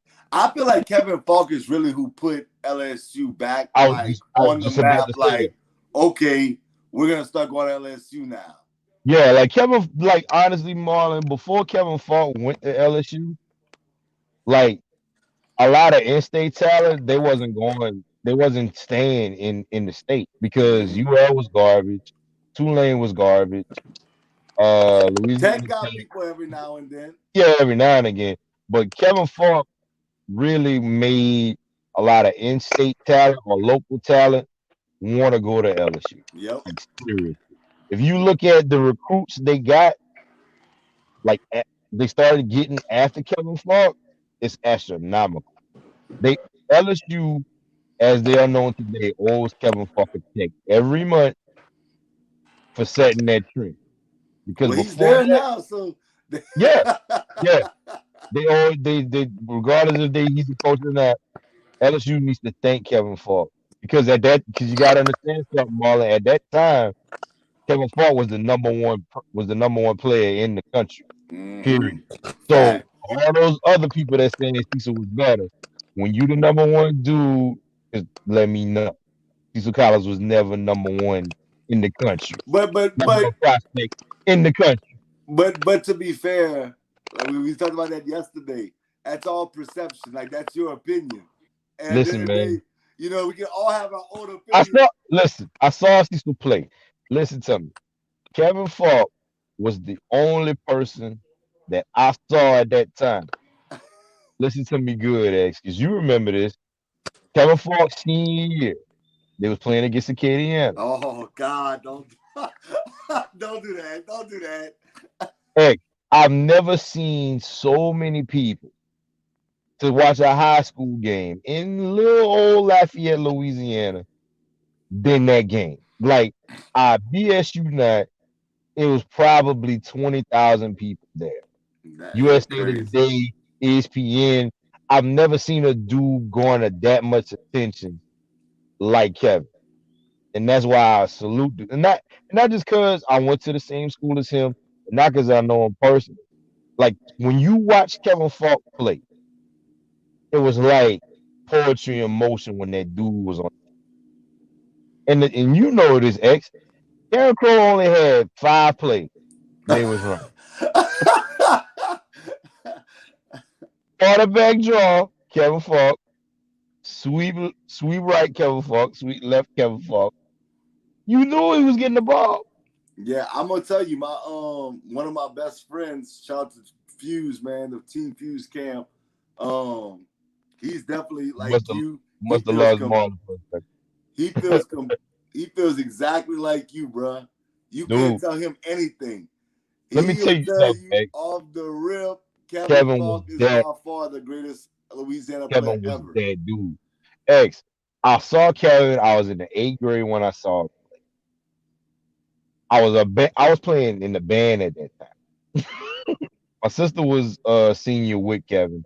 She was on the yearbook staff. I was a band guy. I was in band. I seen when I saw all of these people go crazy for this dude. When I saw him play that game, Indiana in particular, I said, I am playing football that in Karen Cole. I'm turning in my boy instrument. inspired that boy. He Yeah, inspired you. I'm dead serious. You can ask my dad. I said, I am going to Karen Crow to play football next year. Like he was that inspirational for me. I had never seen people because I heard his name a lot, but when I saw that dude play, like Kevin made you think that you could be the next him. That's how inspirational that dude was. And he was a humble dude. He's still like that to this day. Humble guy, never got too arrogant, was always like respectful. Like he was like the people's champ.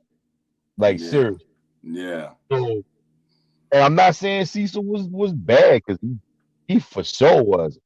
But anybody that wanna holler at me as far as comparing those two, You going with oh, Falk. of course. Of I course. think didn't Cupid do like the best high school players of all time, like a little bracket? Yeah. Who Some ended people up put winning? I Cecil. don't think it was Falk though, huh? I don't know. I don't I think it don't was know. Falk. Shout out to Cupid, man. But I think he did something like that. I don't think it was Falk that won. I think it was who was it? but I the fact can't. that he even made it that far. Because I think the thing with Kevin is a lot of people only remember stuff from a certain bracket. Mm, Like because when you talk about best Louisiana players, high school guys, you could go Peyton Manning also. Peyton Manning was that dude. You can go Warwick Dunn. You can go Kevin. You could even go Leonard Fournette yeah. or Early Doucette or Dominic Davis. Mm-hmm. Like a lot of people sleep on Dominic Davis, but Dominic Davis was on the field every second of every play, every down. Because Dominic Davis played offense, defense, and he was the kicker. He played offense, he played running back on offense, safety on defense, kicked extra point. He was the punt returner and the kicker. This dude was on the field nonstop. Are you surprised that him and Falk didn't have? I mean, Falk had a good career. Let's not kid Mhm. ourselves. But did Yeah, you think Falk was going to have a better career than yeah, I what he did. actually had? I did. I did. But I think, at a certain point in time, they used Falk for what he was good at, and they kind of just kept him in that box. You know what I'm Yeah. saying? That's what I think. Because I mean, for those people that if you don't know about Kevin, like Kevin still got a lot of LSU and SEC records now to this day. Mm-hmm. So if y'all don't know about Kevin, you might wanna do some research on All Eyes on Three. That's another thing Kevin added to the game. You love it because you know what I'm talking about. Man, man, Kevin was a trendsetter, man. Kevin used to have them crazy haircuts with the lettering. He put All Eyes on Three because at the time, Tupac was that dude. Kevin was a trailblazer, man. One of my Yes, favorite sir. players to watch. Jermaine Martin also was another one that a lot of people sleep on as far as Louisiana guy. Jermaine Martin, when we talk about undersized guys, Jermaine was with 5'6", maybe 160, 170, but Well, couldn't pump. while we on here, since that's what we doing, I'm gonna shout out my dog. What up, Allie? You know I'm gonna show love to Allen the kid on Broussard? high. Man, Allie Broussard broke my heart. Broke my And- heart. He broke my heart because they beat my Bears at home in the playoffs. Man, what's on a third down or fourth down? I think it was a third or fourth down, it was huh? a third or fourth. I was at that game. Me too. Seen it. Oh man, Allie started that whole wave of like the championship for Katie teams. Because let's get this straight, Katie guys. For Allie, I wasn't winning squat. Because everybody knows from the 90s decade till the time Allie Broussard ran that touchdown, Carol Crow was running things in that area. And Let's then not kid ourselves. it all changed. And then it all falls down when Allie Nah, did it. hey, but shout out to Karen Crow and Indiana, both state championships this year. Yeah. Shout out to both of them, Yeah. man. Shout out But to yeah, both I mean, of them. Allie broke my heart, man. I was at that game too. I just got back from overseas deployment. That was like my first week home. Yeah, bro. And I seen Allie was special, man. I actually had Allie come on. One of our shows. I want to say before Alabama LSU game, and Mhm. he kind of gave us the breakdown on who's gonna win the game and whatnot. So shout out to Allie, man, friend of the show, definitely one of my friends, man. Allie was a dog, man. But they ain't gonna lie, that Kid team wasn't. I think it was Allie. They had a good defense. Bruh. Kid was stacked all the way around, and the Carrico boys fought because we all know. I think Bowers was still the coach. Like that's a team that you don't lose to. So the Carrico dudes knew what was going on, but you couldn't stop him though. Yeah, bruh. You just couldn't. If you lose, like Bowers didn't mind you losing a game, you just don't lose to a kid. That was it. You could lose all other ones, but you better win this one. You better not lose to a Acadian. You just don't. Acadian and Como just the two teams you don't lose. Yeah, But bro. Big rivalry out here. Allen was in his bag that night. I think he ran for like what 200 something yards, something like that. They couldn't do it, bro. Al was a beast, man. Al was definitely a beast, bro, and definitely a legend at Acadiana. I actually agree with you, man. Since Al, that's when Acadiana really took off. When they started. That's when they took off. Yeah, and they never really looked back since. But to be fair to the Acadiana staff, I gotta shout out Coach Davison because when he became the head coach, that's when they started winning. Agreed. I mean, like winning state championships. They were always decent, good, but shout out to Davison, man. He took them to the next level. So, and McCullough's doing a hell of a job right now over there. I think he's the current coach in Karen Crow now. Like, I think he was one of the coaches that studied under Davison. Yeah, I want to ask you that, man. So, I always wanted to ask a Karen Crow fan. You know, I went to Acadiana, Ray went to Karen Crow. I didn't know that.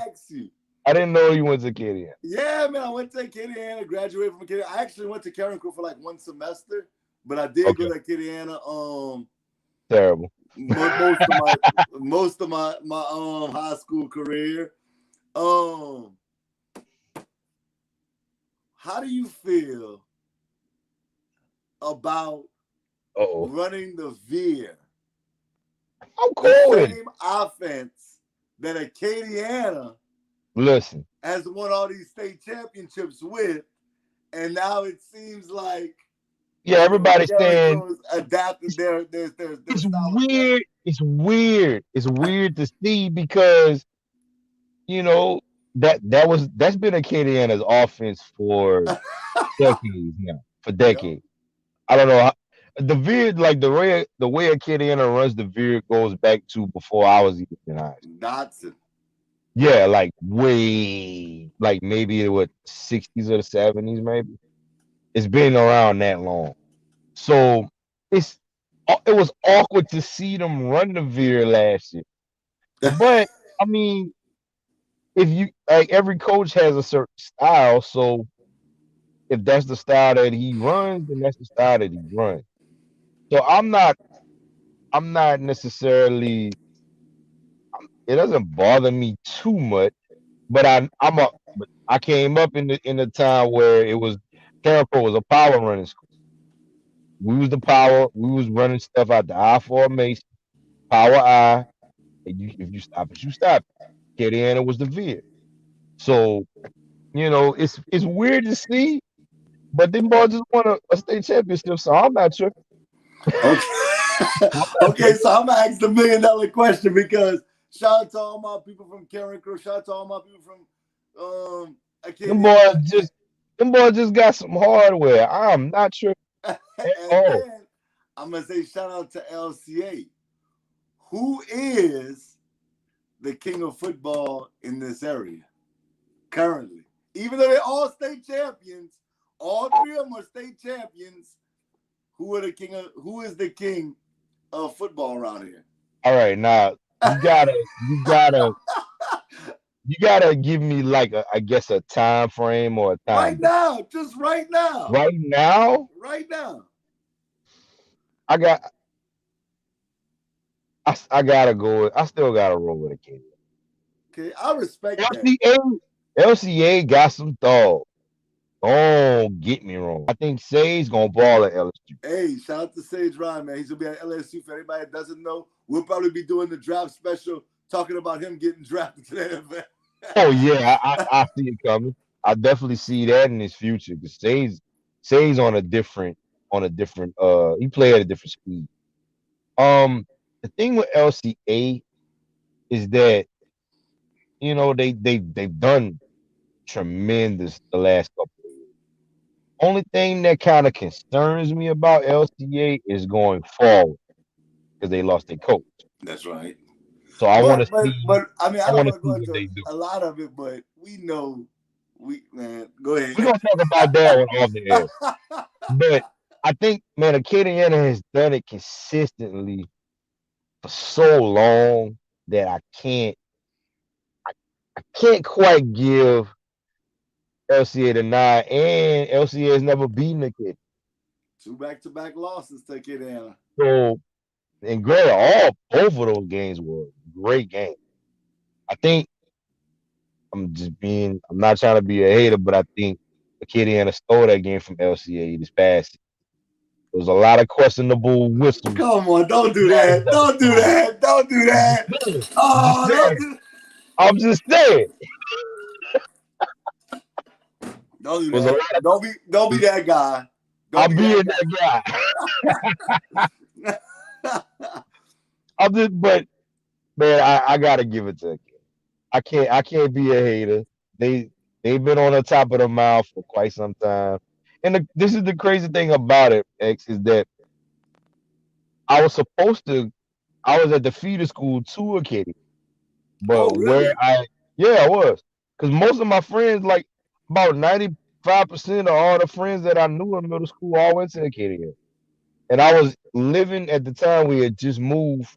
Our folks just moved, and I was at that right on the teetering point of where like the Karen Crow Acadiana like line divided.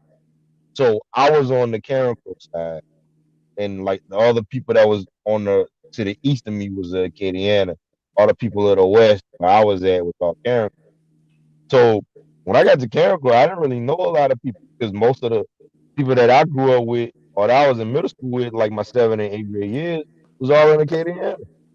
Wow. So yeah, I mean, I was zoned for Karen Crow, but I was, the school I went to, like most of them go to Acadiana. So that's the weird part about it. You know what I mean? Wow. So let me ask you this. So that's crazy how like you went to Karen Crow for a semester and ended up going to Acadiana, and I was supposed to be, the feeder school I went with was to Acadiana, but I ended up in Karen Crow. Well, the crazy thing is I didn't start at a Karen Crow. I started out at Acadiana. And then I transferred to Karen Crow because of family stuff.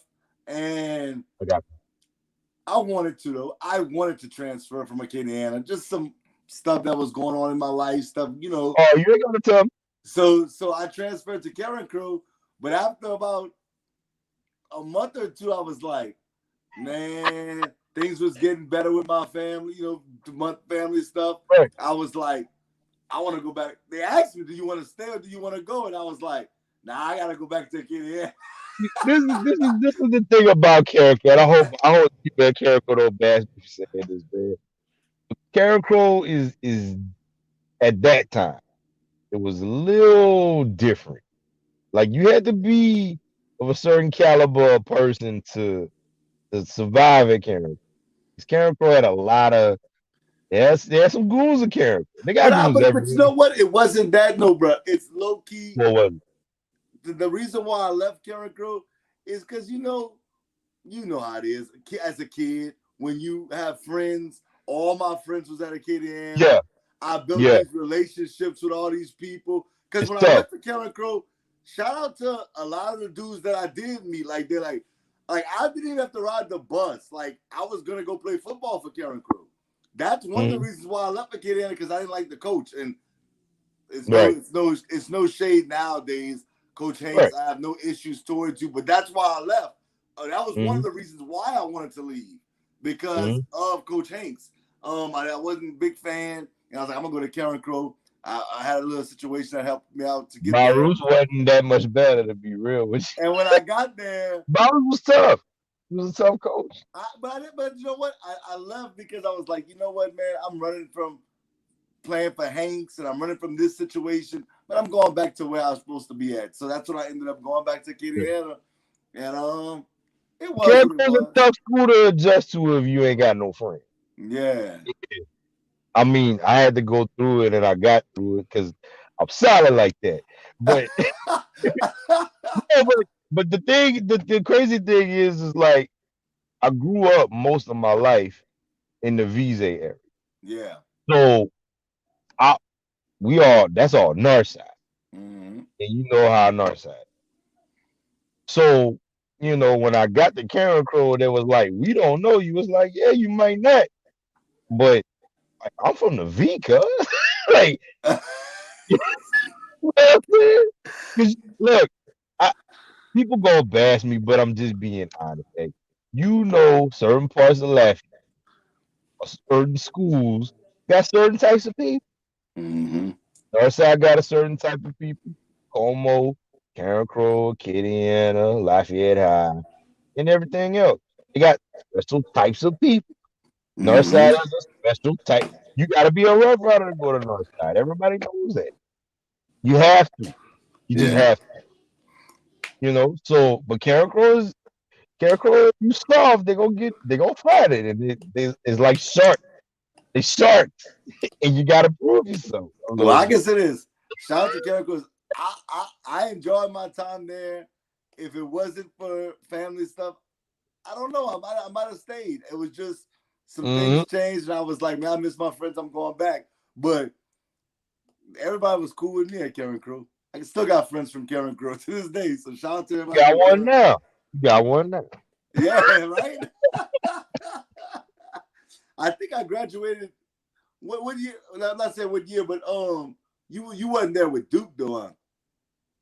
I was before Duke graduated. Yeah, I think me and Duke. I don't know how many years before, but Duke was a little younger than I am. Duke had to be there when I was there because I was there in the 10th grade. So I don't know if me and Duke's the same age or I don't know how older or younger. Duke don't show no age at all. So who are you? I don't know what y'all do. But yeah, man. Shout out to Karen Crow, man. Definitely enjoyed my time there. Shout out to I'm gonna shout somebody out, Casey, man. Casey showed mad love when I was there. Now question. Answer your own question. Who are the kings of football in this area? Acadiana. It's not even up for debate. I want to say this though. I do think Acadiana Karen Crow rivalry has to come back, and I think they're gonna play this year. It ain't never left. Yeah, but they didn't play this past year. No, and probably it's not the same, of course, because they're in two different. They got to be every year though. That's a game that you need in the city. You need that every year. Just like Bro Bridge and St. Martinville and That's right. You gotta have it. Yeah, I agree. I totally agree with that. Like that's a game that should always be played. Always. The thing, I guess the thing is like the pendulum shifts because if you really look at like the Kitty and the Carrico rivalry, it's kind of, I don't know what the numbers are as far as wins and losses, but Acadiana is their turn. It's their turn. It's been their turn for a minute. It's gonna be their turn Carrico for a was long time. Carrico was running it for a minute. We starting to get it a little bit. We coming back. LCA coming. LCA got a machine over there. They got a machine over there. If you I come think. to the Louisiana area, let me say this, and me and C always fuss about this. Oh, Don't talk to me about the New Orleans area about football, and don't talk to me about up north in Ruston and West. they got some riders up there. Hey, they do. But if you want to know who play football, come to this Come here. area. Come to this area. Look, we may not make it to the highest level for as college and the pros, but high school ball, listen, you want some head busting, you come see us. Oh yeah. If you want to see some head busting, you want to see some riders play, you come see us. Because look, yeah. I'm gonna tell you now, as much as people give them boys, crap, even SDL got some riders over there. Oh yeah, bro. What? There ain't no soft teams around here. None. Bro. None. Now, I'm gonna tell you this right now. Wins and losses, maybe, but as far as the grit, the tenacity is like that every high school you play. Whether it's Como, whether it's Carencro, whether it's Lafayette, whether it's Acadiana, whether it's LCA, whether it's STM, whether it's Westgate, New Iberia, St. Martinville, Cecilia, them boys gonna give it to you every single week. Oh, yeah. They lose by 50, but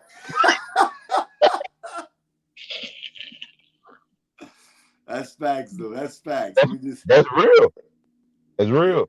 Yeah, man. You want to see the soul, the grit? Huh? Whatever. I said we almost done with the draft.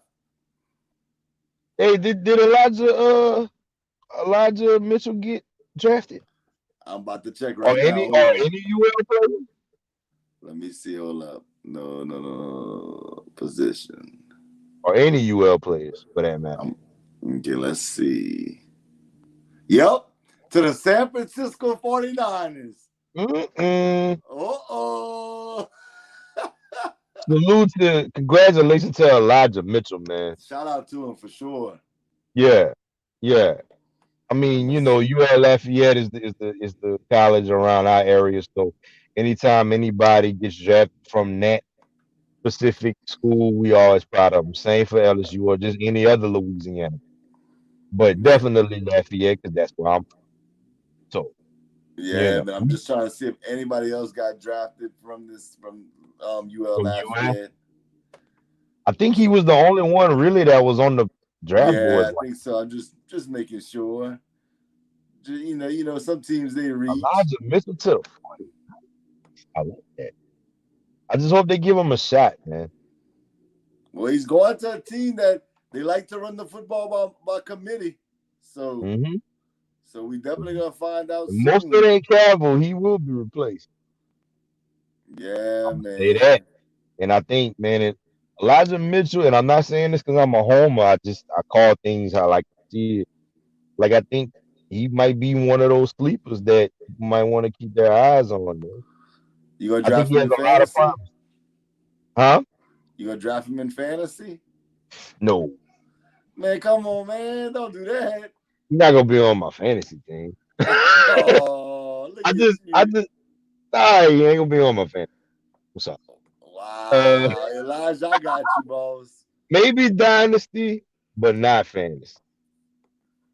Seasonal fantasy, no. Dynasty, maybe my last pick in the fourth. All right, well, let's do this. Let's do this since we're on this topic right now. Let's do that. Let's talk fantasy. We here. Okay. Let's do it. This is Let's a do big it. thing on here. Let's do it. Fantasy football. Is any rookie worth a first-round pick in fantasy football? Now, are we talking seasonal leagues or dynasty? Seasonal. Seasonal? Last year, before you answer, I'm gonna say I saw Clyde Eli Edwards get Clyde drafted did go first. in first Clyde was round. going So first round. that's what I'm asking. Do you think that a rookie could be drafted in the first round? But no, I can't even say him. I think maybe one or two guys at best. Who's the guys? Kyle Pitts for those That's an keepers. interesting one. Pitts, I can see somebody picking Pitts late first. If there's like, let me say this, like if depending on what league you're in, like if it's like a tight end premium league or something like that, Okay. and Kelsey go and Kittle goes and Waller goes, then yeah, I would see Pitts maybe late first round, or maybe Najee Harris. Simply because I mean, maybe maybe not. Nah, I can't see Najee Harris. Well, seasonal leagues, I really don't see teams, honestly. That's The how I only, one, feel. the only one that might be that maybe fits, depending on how your league is structured. But no, not just for sure first. I mean, for me, obviously we're doing this right now without no preseason, but once the Right. preseason things can change. Like if Najee Harris has a monster preseason, people are gonna be like, oh yeah, I'm drafting him in the first round. Right. But for right now, today, I'm not drafting no rookie in the first round. No, that's not gonna happen. Not even the quarterbacks. It's great as Trevor, definitely not. as great as Trevor is. I mean, if you got if you're doing like a 2 QB league, he might go first round. He might, I but wouldn't draft him. if we talking about one quarterback, nah. In one quarterback league, if it's only, let's just say like the Kings League, right? Mm-hmm. Like there's 11 people in that, 12 people in that draft. 12. Mm-hmm. I mean, I'm not gonna say obviously we know. Shout out to Reg, man. We know one person that would draft him first. We know that guy. Everybody in the league knows that guy, and he knows he's that guy. Oh man, Reg, I don't know, bro. Reg would draft Trevor Lawrence in the first. If it was a snake draft, because we do auction. But yeah, Reg would be that one dude that would pick a rookie first. Who you kept in Cupid's league? I haven't decided yet. You talking about who I kept last year? No, who you keeping this league this year? Oh, it was gonna be James Robinson, but I'm not too sure about that now. Oh, that's true. To be honest with you, I might not keep anybody. Really? It was going before the draft. It was James Robinson, but I'm not too sure about that now. I'm about to tell you. I had my keepers too, but I said, you know what? Let me. I don't know. I might just go there with a fresh 200. Let me a fresh 200, huh? A fresh 200 and just build from the maybe Rodgers, but I don't know. Rodgers might be the only one. Aaron Rodgers, but other than that, like I said, it was James, but the ATN pick scares me for James Robinson. It really do, from a fantasy perspective. Yeah, I think it's gonna be a committee. I know I'm keeping Saquon Barkley, even though he's coming off of an injury. You'd be foolish not to. Look. He gonna try to get him. Oh, look at you. You would be foolish not to keep. And then I'm kind of torn. You had a lot of injuries this year, dude. Huh? You had a lot of injuries this year. I did. I think I'm leaning towards Josh Jacobs, but you don't. I don't know. I'm iffy on a lot of players, man. Oh, I might keep Terry. I might keep Scary. I might keep Scary Terry. If anybody that's not a quarterback that I could say for now, if I were to keep somebody, it probably would be Scary Terry. who's gonna be the first rookie drafted? Let's do the Kings League. Who's gonna be the first rookie? I mean, obviously, we don't know because it's an auction draft. Okay, let's do it like this. Mm-hmm. Which rookie is gonna go for the most money in the Kings draft? Trevor Lawrence. You think so? Yep. If it ain't gonna be, if it's not Trevor, it's gonna be Pitts. Wow. I'm telling you now. I'm gonna go a different direction than you. Go ahead. Jamar Chase. I think I forgot about Jamar Chase. I forgot about him. I think for the most money though. The reason why, because quarterbacks typically, outside of Patrick Mahomes, Aaron Rodgers, they go for a lot. But the quarterbacks really don't go for that much. But, I don't know. But think about Reg, bro. Hey, we know Reg, bro. That's the problems. I love you, Reg. I really do. Reg is gonna bid $100 on Jamar Chase, bro. So he can keep the LSU squad. He got Burrow. And Clyde. That's what I'm saying. So you know. Yeah. Reg would be that dude to do something. No. To keep all the LSU boys on his team. I want Jamar Chase. I'll be 100 with you. But I'm not spending that much kind of money on him. I don't care what Reg can have him. Look, Jamar, but people gotta understand something, man. Like Jamar is a very great prospect. But like T. Higgins ain't no slouch. Exactly. And neither is Tyler Boyd either. So he gonna have to get in where he fit in Cincinnati. Like it's not gonna be a slam dunk. It's not. The one thing about that is though, the guy throwing him the ball, even though you got T. Higgins and you got Tyler Boyd, that's his dude. He likes Jamar Chase. I truly believe he went to management and he told me he wanted. And he was like, "This is who we get." Because you could have you should have chosen Sewell to protect Joe. I felt that's the pick they should have made.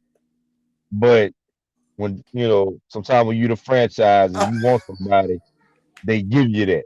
Yeah, that was a Burrow special.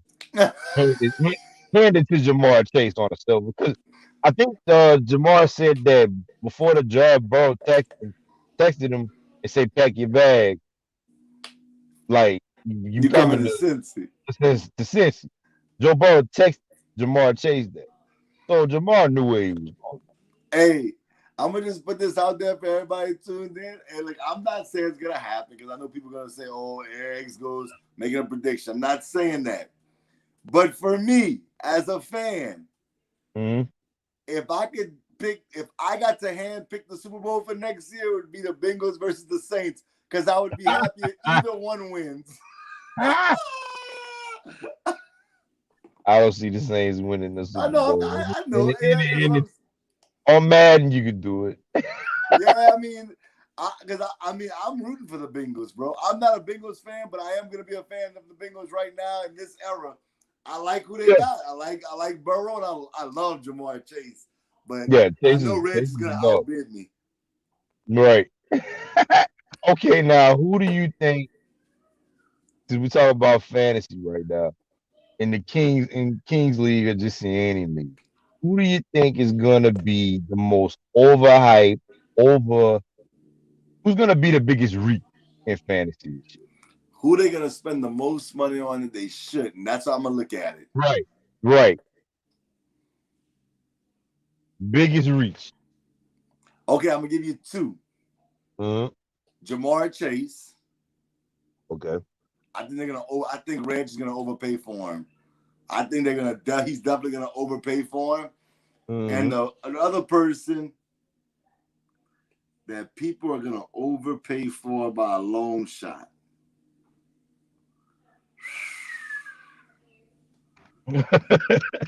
I'm gonna give you two. Another one. I think Kyle Pitts is another one that they're gonna overpay for. I believe that also. But I want to think of like a running back that people are gonna go crazy for in fantasy that I just don't see it. this upcoming season, who I don't I think. got, cause I got to think about this myself. Okay, I got a different person. I'm giving you another receiver. Okay.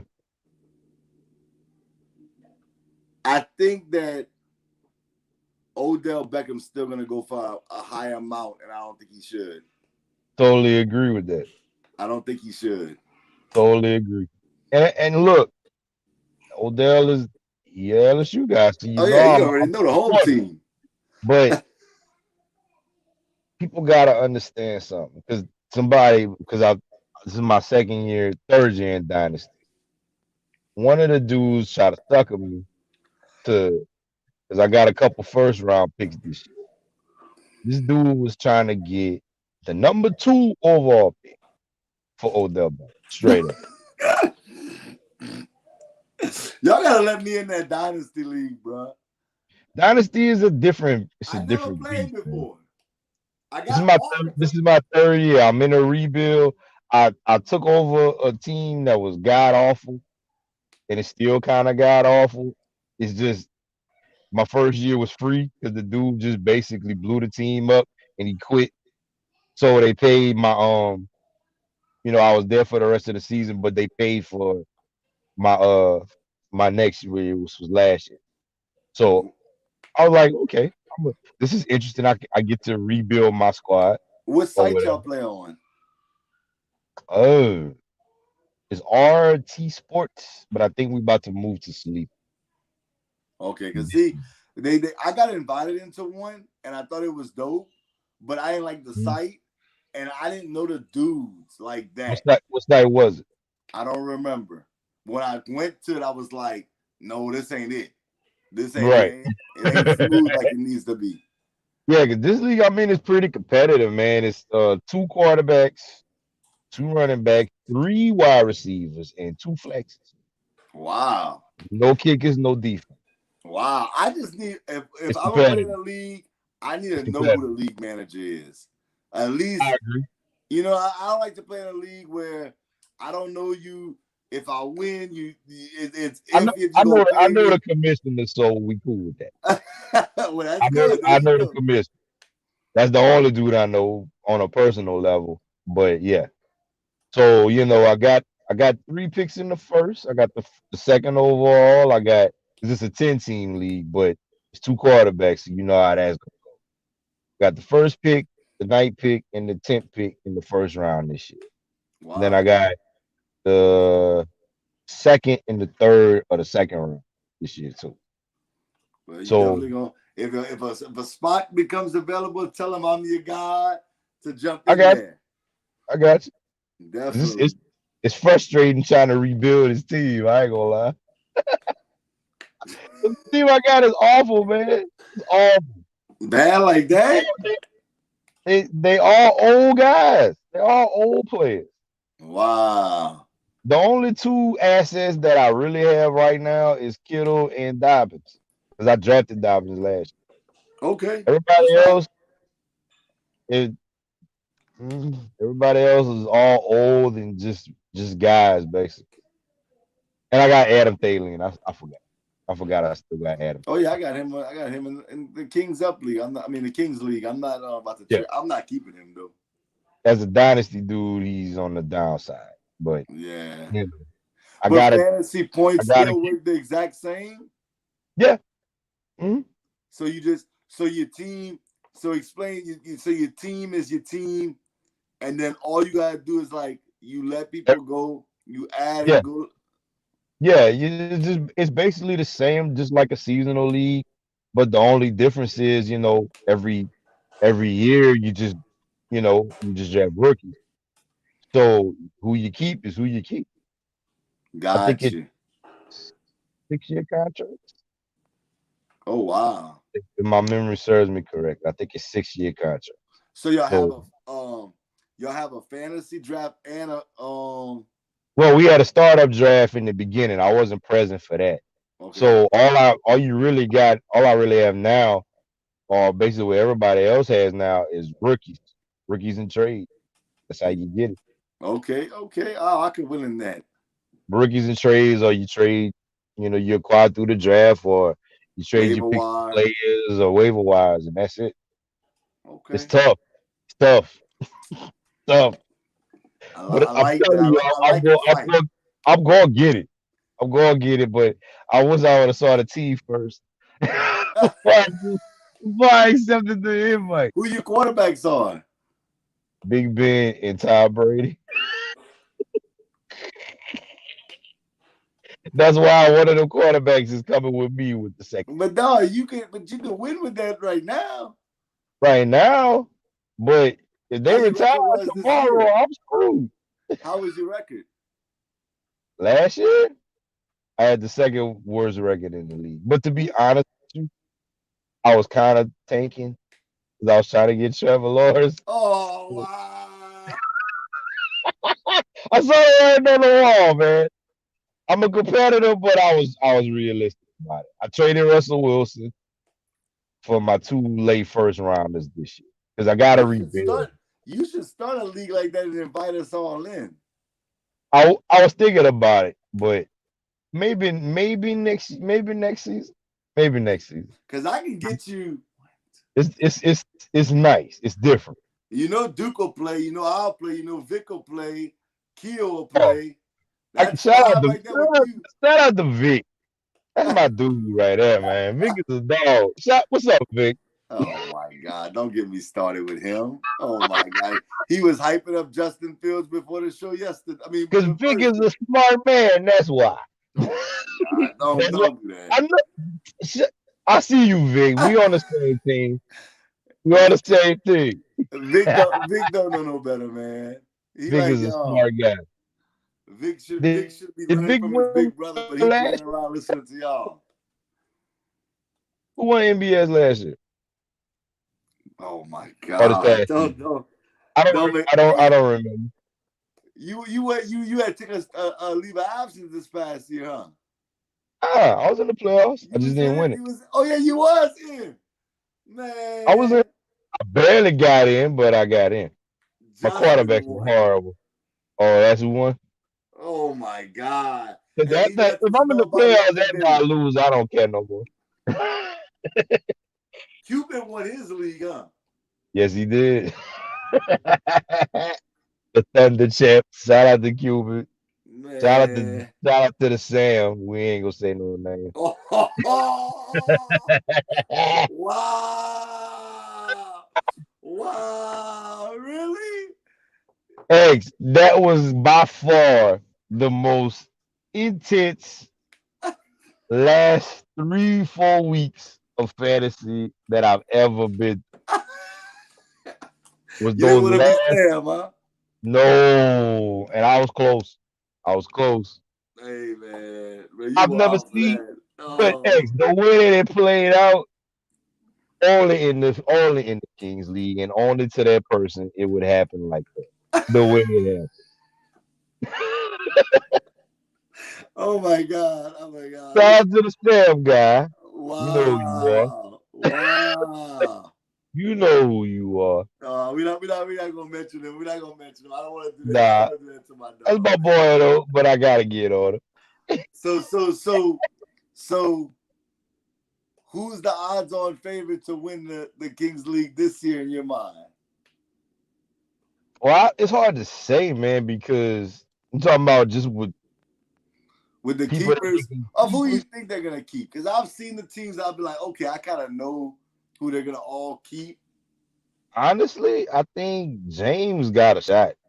James and Jeremy, those are the two top dudes. I thought Jeremy was gonna win it this year. I thought so too. Yeah.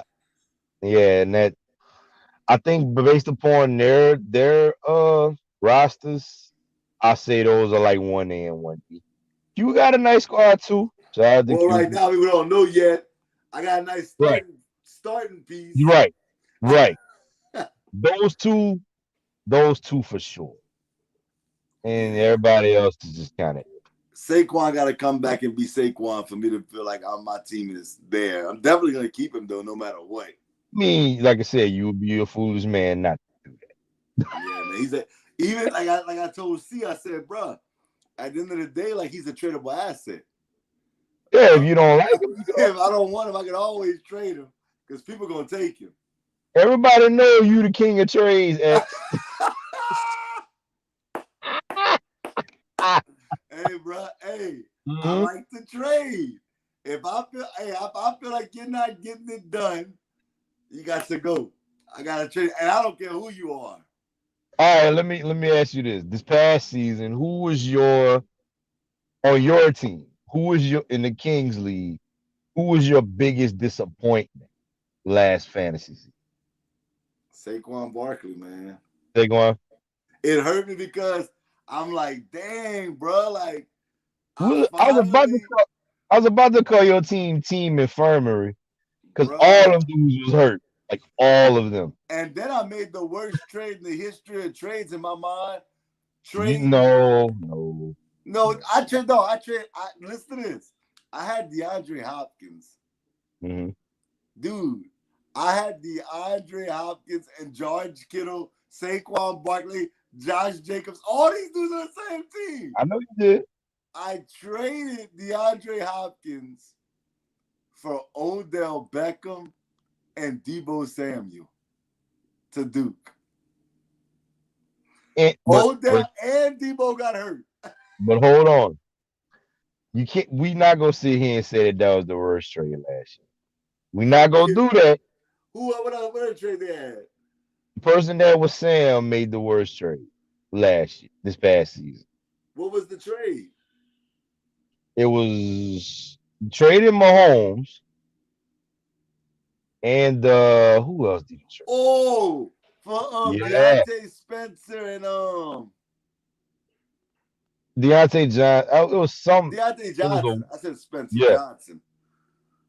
and he traded Mahomes to Jeremy. I forgot. It was horrible. It ended up just not going. But to Not be going. but to be fair to Sam, he did get Justin Herbert from me for the Yeah, low. he did. Yeah, he did. No, he didn't get for the low. He gave me Adam Thielen for Okay. Justin Herbert. Yeah, that didn't age too well. Yes, I mean I And understand. You I can't play understood two it quarterbacks. because he was trying to basically swap keepers because he couldn't keep Mahomes. Yeah. But certain trades you just don't. Man, this year, I, I need you to this is trade with me. your boy. You know, we gotta see together for a minute. I made some questionable trades myself. Yeah, bro. It worked out in your favor Everybody that know one that you did. I will take risks. I will take risks with the Kaepernick Aaron Rodgers trade. Oh my God, I It worked. couldn't believe you It, did that. it, I was it, like, it really? worked, it Really? worked out in my favor though. It worked It out in my did. favor, so It it did. did. It did. But it was risky. Y'all gave me the smoke when I did it though. I Y'all need you gave to me trade with all of it. me. I need you to Huh? trade with me. I need you to I trade with always me. do. I always trade with you. I need that Come on. homeboy discount. I, Man, I don't know. My biggest disappointment this past season was Miles Sanders. I'm gonna say it. bruh. I'm gonna I had say that it. dude in the NBS league. Oh my God. That's the crazy part, because you and me had the two same dudes, but on two separate teams. Yep. Because I had Jacobs in the NBS league, and you had Sanders in the NBS. And Mm-hmm. then I had Sanders in the Kings league, and you had Jacobs on your team. Yeah, you was trying to get Josh Jacobs from me. I was. And you was like, let me get Sanders. And I'm like, hell no. And they was both kind of bad, but compared to Shuck, how I thought they was gonna do. Shuck They was didn't do offering me some bad. great. Shuck was offering me some great trades to get Josh Jacobs. I just kept telling him no. Jacobs did good. And so did Sanders considering the circumstances, but Yeah. from what I expected them to do. Oh no. No. Biggest disappointment, not Miles Sanders, Michael Thomas. That was by far Oh, But I you see, forgot that's to what add Michael happens when Thomas. they hurt.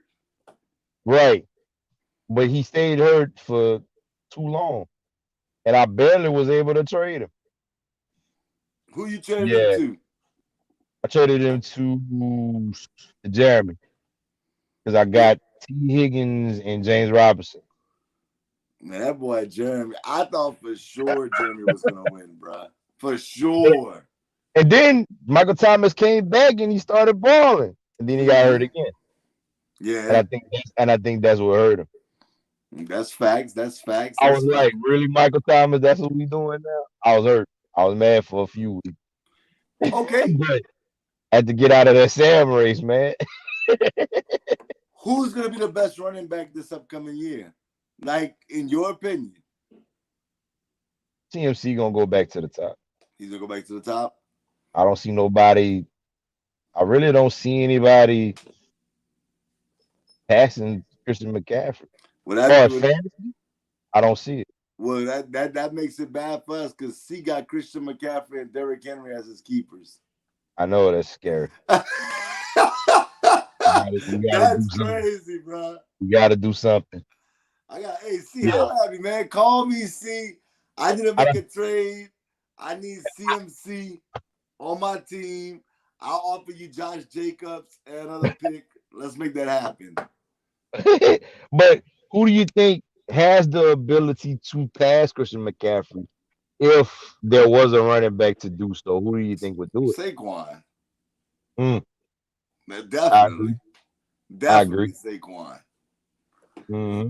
If he's healthy, bro, we know that dude is so gifted athletically. There's nothing he can't do.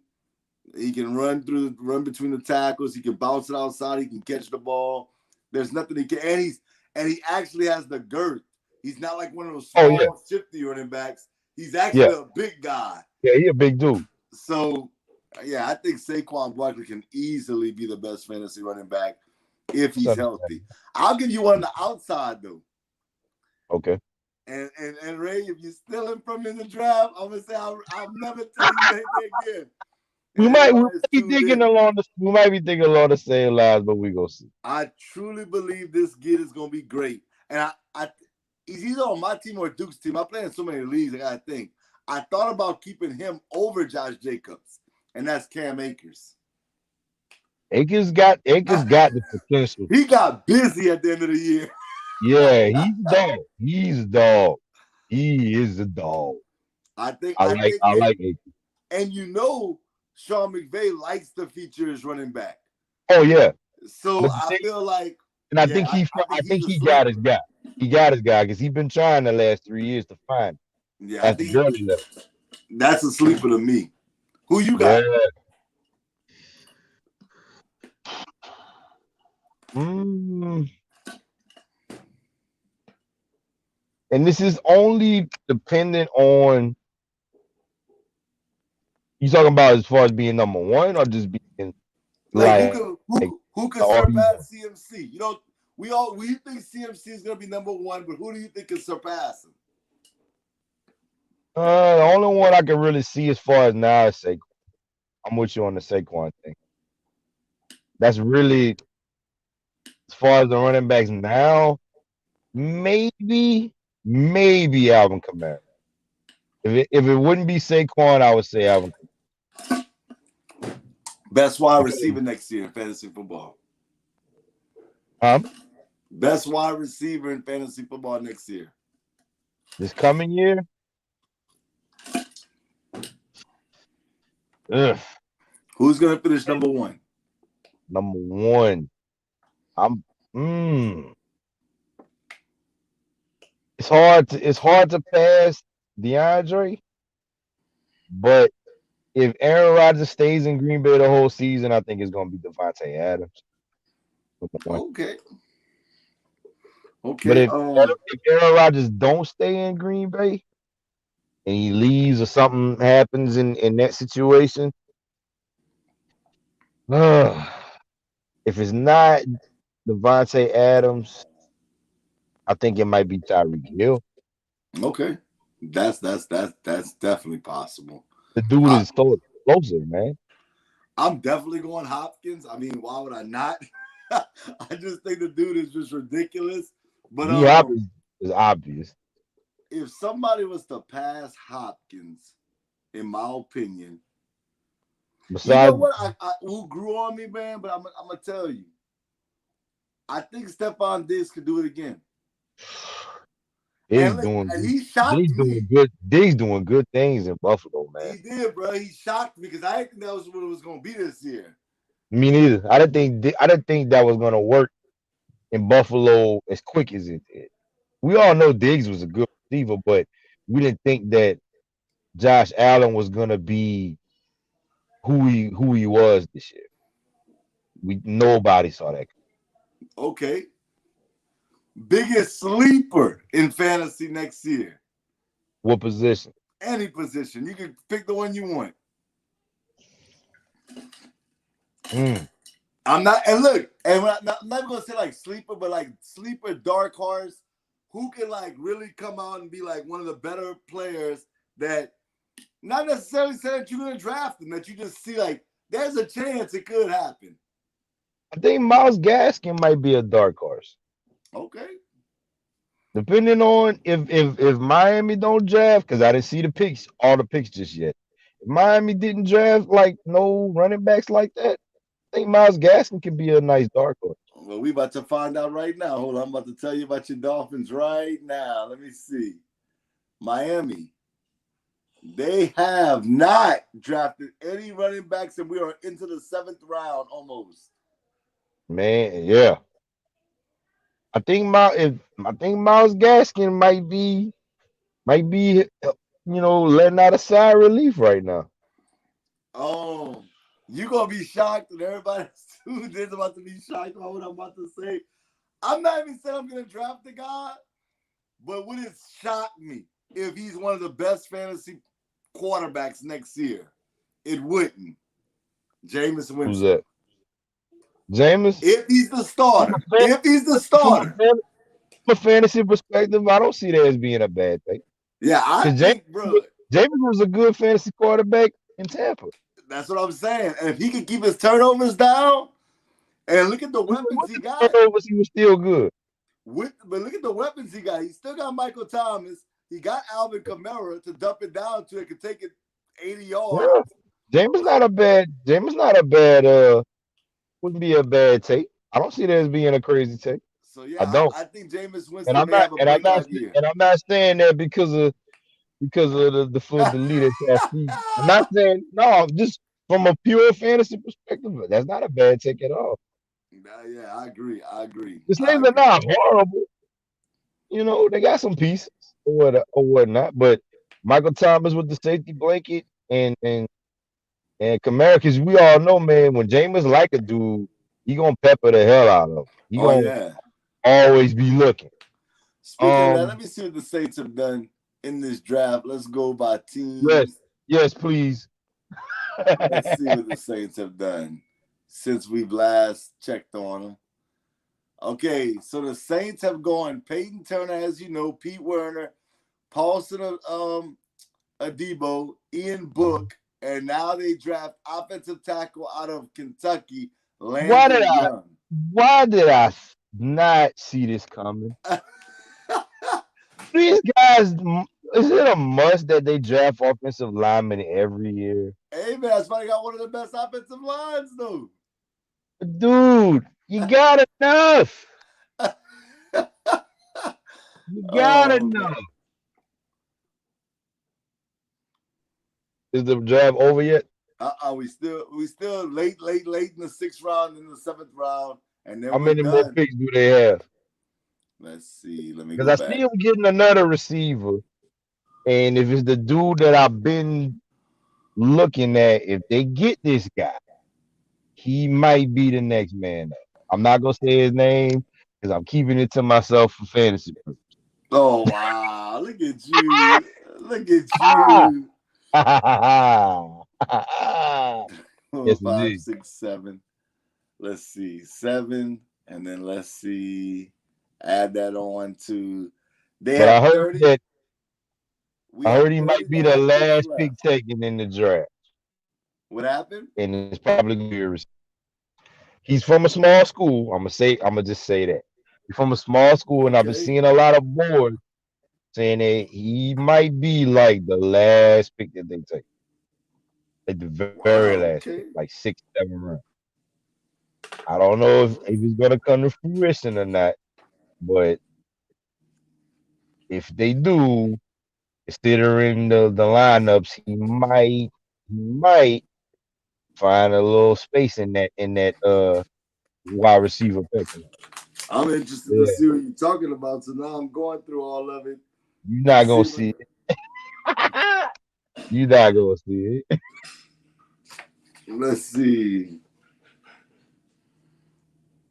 Mm. Small play for a small school. That's the only hint I'm gonna give you. I don't know. I 'Cause mean, I got people in my dynasty league that kind of watch what I be doing. That's why I'm not saying his name. oh, okay. I can see what you're saying. Okay, I ain't mad at you, bro. You know what? I'm gonna say it. I'm gonna say it because y'all can't stop it. And they're not Uh, gonna draft him. his name is Michael Strachan or Oh Strachan or yeah, Strachan. I see him. Yep, 6'5". Yeah, big guy, Mm-hmm. kind of a coastal type. So you like him like that? You like him like that? I'm sometimes I'm wrong, sometimes I'm right. Okay, okay, okay. Let me make But sure. Let me see one more thing. Let's see. Let's he see. probably not gonna make it on none of my fantasy teams at all. No, I'm actually 1, 2, 3. Okay, so we got 38 picks left, and the draft is over. Hey, How I many do do the want to Saints say have? this, man. Hey, Ray, like for real, I appreciate you for coming on here, man. Because look, I was rocking this thing out by myself, and I'm like, it's always easier when you have somebody else on the side because you can kind of like play off of them. Right, right. I just happen Yeah, to be man. free at this time because man, I've been getting booked, but this today has been a pretty relaxed day. It's one Pretty of the chill. few open days that I actually do have. So, Yeah, man. I'm trying to everybody know that's when trying to the book, sports block's coming back. I don't know, man. We got to talk to the NBS brass and see what's what.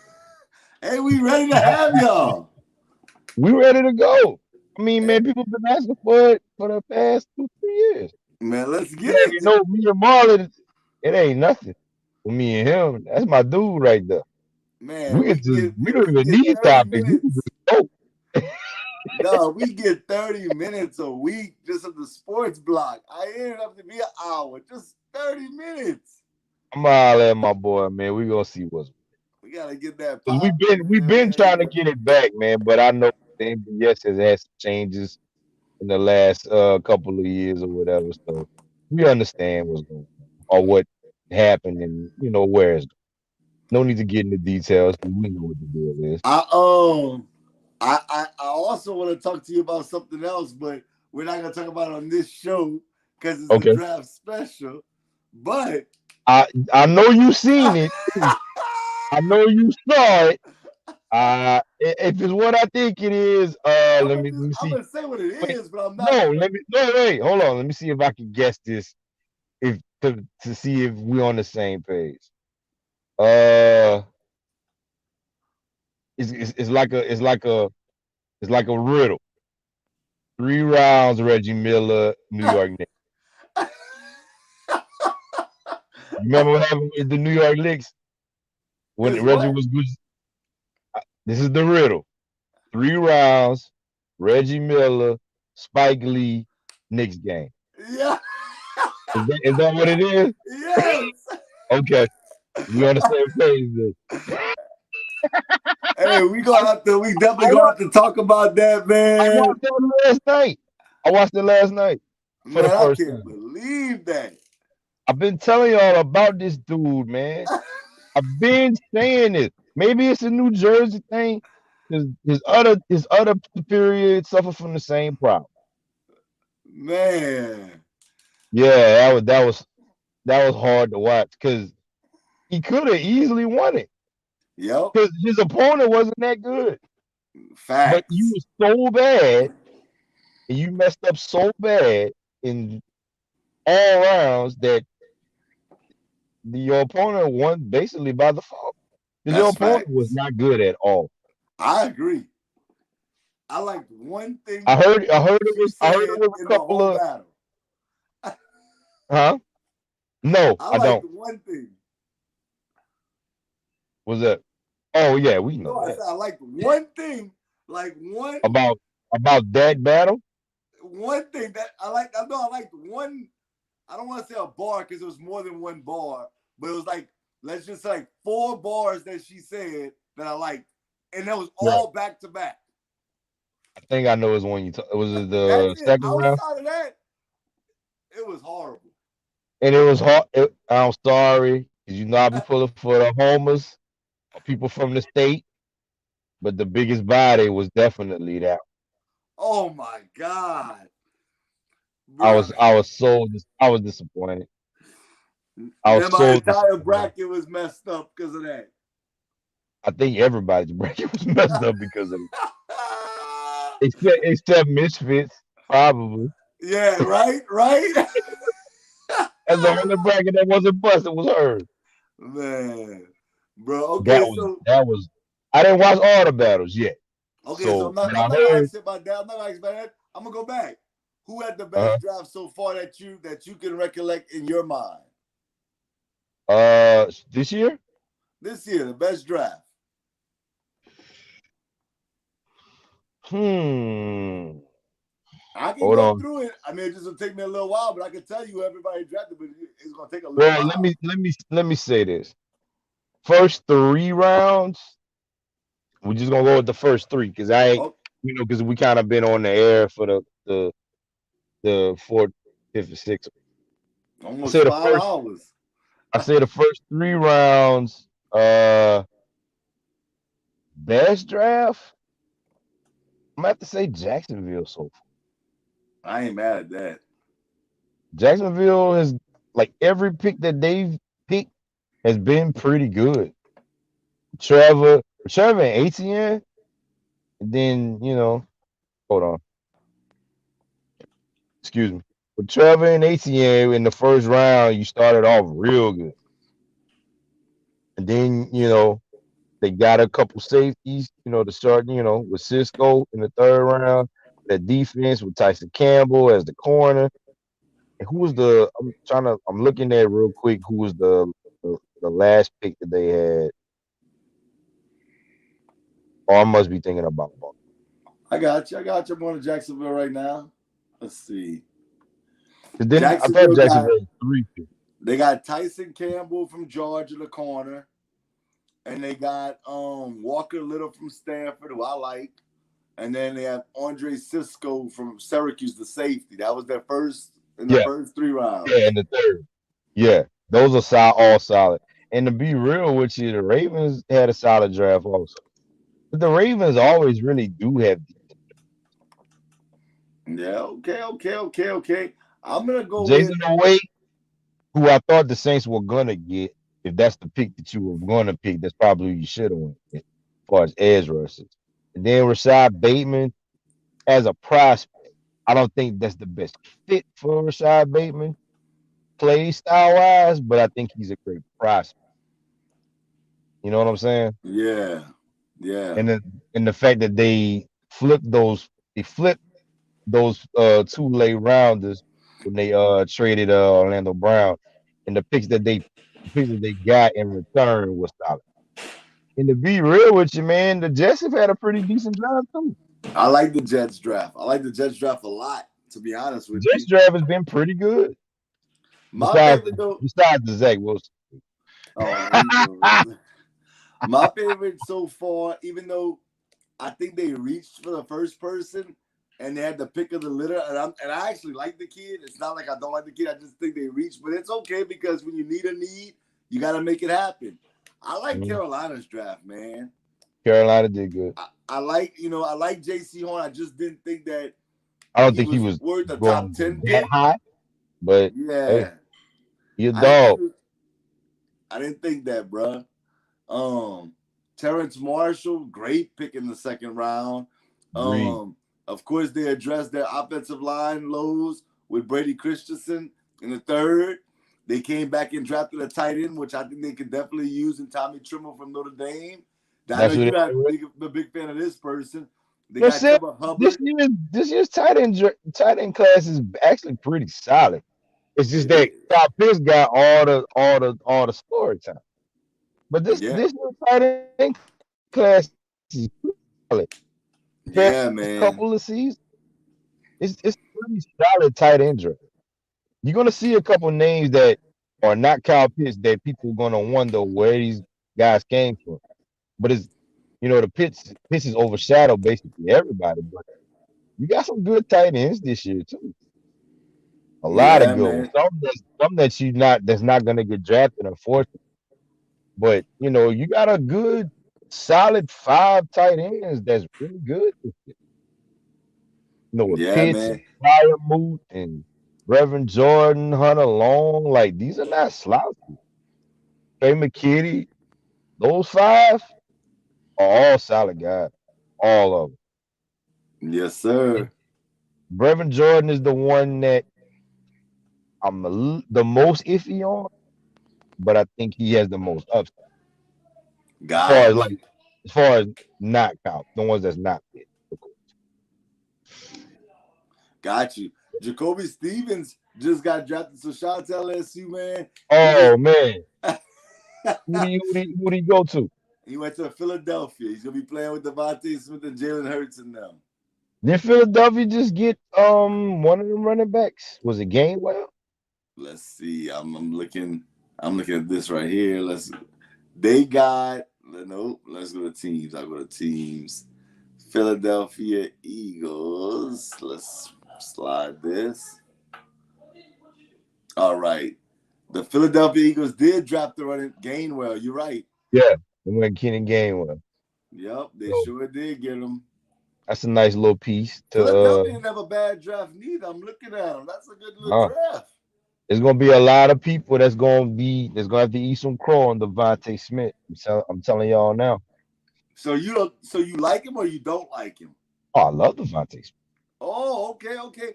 Because I know there is. I mean, there's a lot of people that's not high on Devontae Smith for whatever reason. I like him Dude, too. let me put this in a better perspective.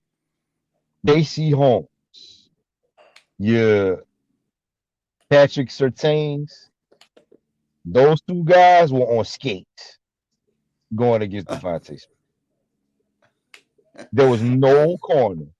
There was absolutely no cornerback this year that did nothing with him, including Sting. And we That's know how good facts. Sting is. Facts. Devontae Smith had every single corner he went against on skates all season long.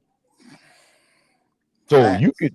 could say he's a stick figure or whatever. You could say whatever you want. That's fine. But none of these dudes could do anything with this guy. None of them. And they good corners. Both of them. And I'm only speaking for the two with JC Horn and Surtain because they played in the SEC. But like I So said, Chan got it like every week in practice, and JC got it when he played him. right. And both of those two dudes are top guys, and they some good prospects. Stingley's projected a top 5 pick next year, and he couldn't stop him. Who's that? Stingley? Yeah, top 5 projection right now. Post Stingley. He was, but that whole LSU team just had a lot of problems with. But yeah, all of them was on skates, man. Who does Devontae Smith remind you of? Because I have my comparison. I've said it on this show on Monday on the first day of the draft. Who does he remind you of, though? Honestly, I think he reminds me of Calvin Ridley. Okay, As far as size, because Calvin Ridley's not a big receiver either. that's right. But Calvin Ridley is a good route runner, not the fastest guy. He a solid route runner, ain't scared to go over the middle if need be. Solid hands. Either somebody like Calvin Ridley or Amari Cooper. Those are like the two guys I would compare him to. But Okay, size wise for Calvin Ridley, skill wise Amari. okay. My guy that he reminds me of so much, and that's why I like him. First of all, he's a humble kid, quiet, really don't say much. Stick figure, like you said, and his hands, he don't really drop anything. Amazing. But Amazing. my favorite thing that kind of reminds me of this guy, even after all those things, is his route running ability. This kid can run some nasty routes, and he reminds me of the former Indianapolis coach Marvin Harrison. Marvin Harrison. That's who I see. I feel like I'm watching Marvin Harrison all over again. Marvin Harrison is pretty good. Yeah, man. So that's who I would think. Yeah, because look, man, and I understand it. You know, he's a small guy. We all know that. So what? Like, man, let me tell you something. There's only been two wide receivers to win the Heisman.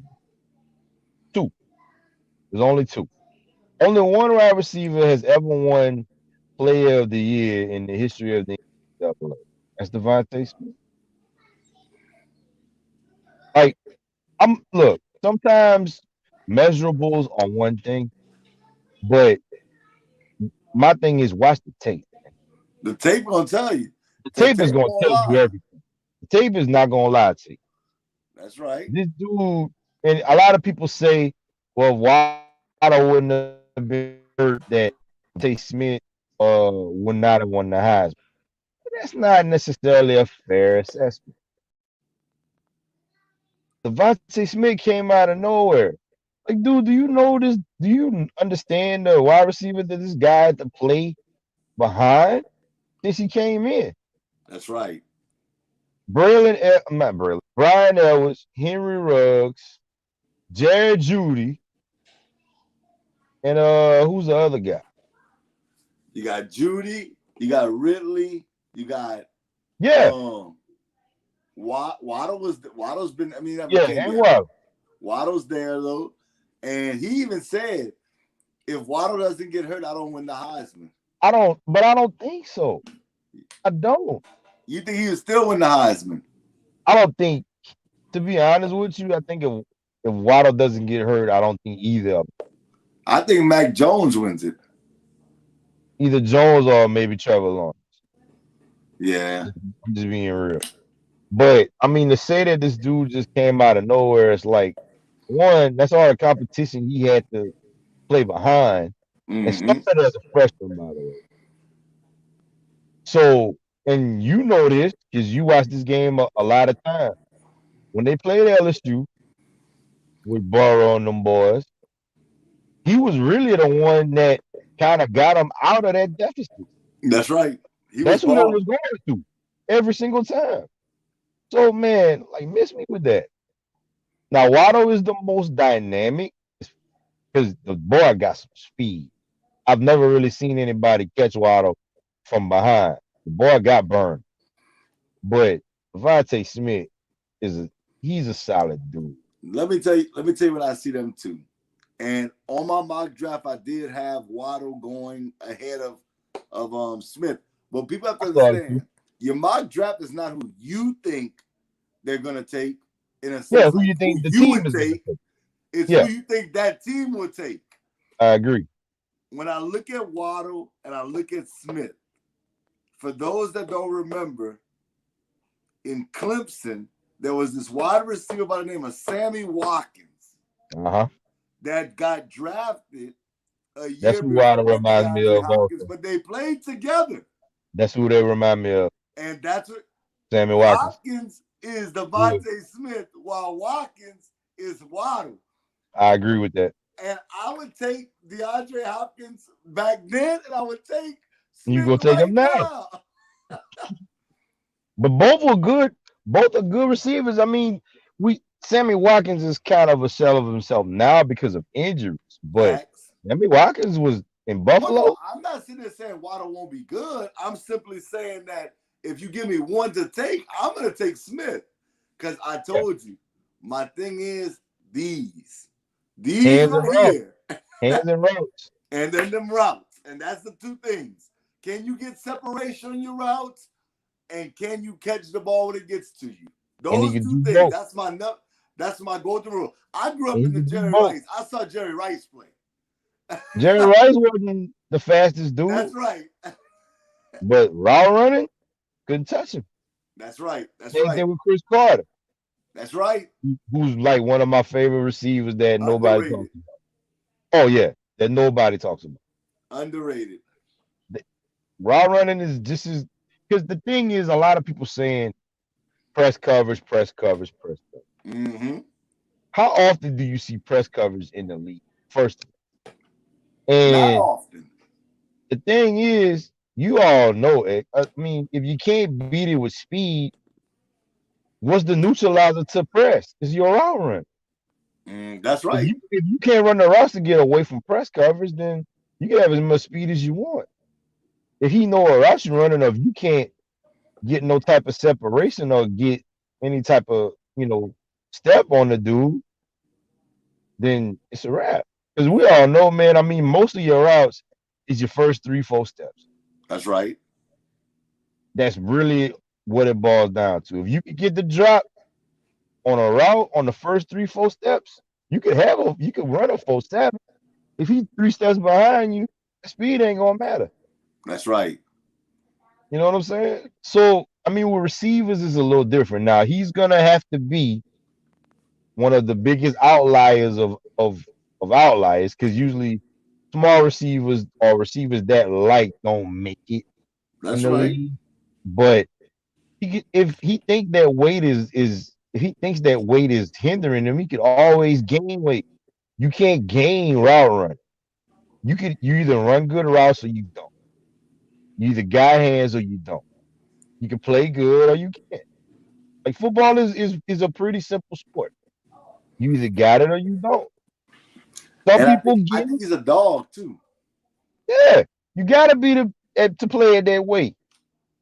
Going against all these dudes and going against some people like Stingley and Horn and Sertan and all these boys. You gotta be. Yep. Especially in Alabama. And he was what, a 2-star recruit? I think. No, he was 5-star, I think. He's 5? From what Payne told me, Payne said he's the best wide receiver. I have a friend of mine, he's a coach around here. He's a coach in New Orleans, actually. Yeah. He was on here yesterday. He's a high school coach. And he said he actually coached Patrick Queen. Okay. He actually said that Devontae Smith's the best high school receiver he's ever seen. That's a lot. That's a lot. There's some good receivers that come out of the booth. Right? A lot of good ones. And look, he was on here yesterday. I mean, if you go back and watch the tape, he came on here. He's my dog. That's my brother, man. Shout out to Payne, man. But yeah, bro, there's a lot of people that I know personally that vouch for Devontae Smith's like, yeah, bro, he's that dude. Look, I'm saying, man, I think this is the thing I think that happened a lot this year. Because of COVID, people had too much time on their hands. And I think people were just looking for stuff to nitpick. Yep. You know what I mean? I think Fields was a victim of that. I think Smith was a victim of it. And to a certain degree, I think Trey Lance was a victim. Like, I think, people just was finding, but I will say this. The thing about this year that I think that is different than any other draft is you're gonna see what teams were actually scouting this past season. Because the truth of the matter is a lot of these teams and a lot of these analysts and stuff like that, it's usually rinse and repeat for a lot of the content that they cover.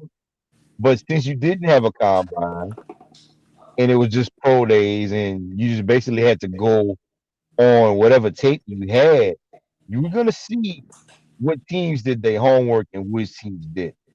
Because all of the stuff all of the resources that they usually have to fall back on, they didn't have that because of COVID. A lot of players opted out and that type of thing. So we're gonna see. Well, I got some breaking. What's up? Some breaking news for you. Uh-oh. because we were talking, and Uh-huh. I want to get this to you. So the Colts decide in the 6th round to take Sam Ellinger, the quarterback from From Texas, Texas? Okay. but they wasn't done on the offensive side of the ball. Uh-oh. In round 7, they had the first pick in the draft. In Uh, round uh, 7, they take wide receiver Michael Stratcher. Michael Stratton. Just put a cold snatch. Now, there you go. There you go. So there you have it. That's The been that's guys went been off my the that's board. been my that's been my small school wide receiver sleeper. So Because every once in a while you get a couple that just go out and they do their thing. 6'5" too. That's a monster, bruh. Big boy. They might Big move that boy. boy to tight end. I don't think he's gonna. The thing is with Indy, I don't know where he's gonna fit in. Because Yeah, Indy, the thing about Indy, man, is Indy got a couple, about 2 or 3 nice young guys that haven't hit their stride yet. that's facts.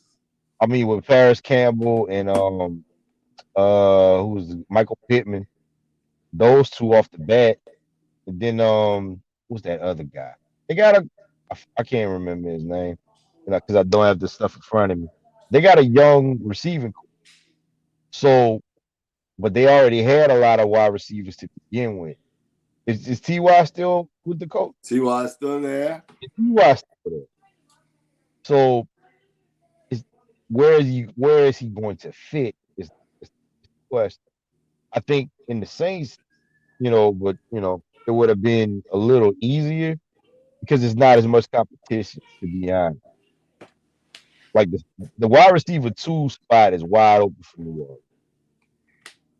But I think if given the right opportunity, Strachan is gonna do his thing.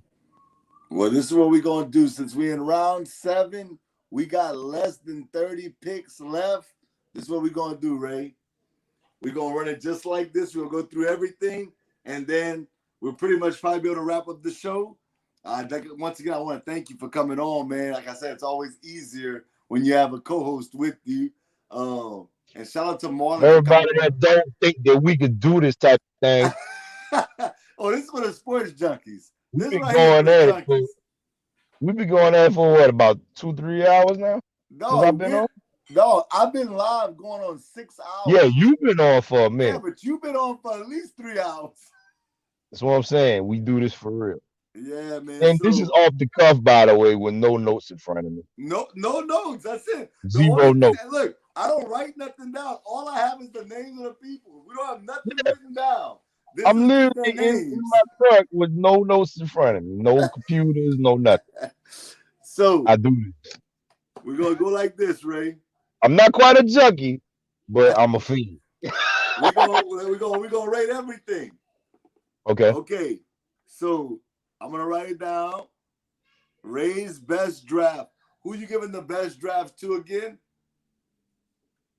So The far, top Jags. top 3 rounds, I would say the Jags. Okay. I'm gonna go Carolina. Okay. Okay. Worst draft. Mm. I gotta look at that. I ain't even gonna lie to you. Yeah.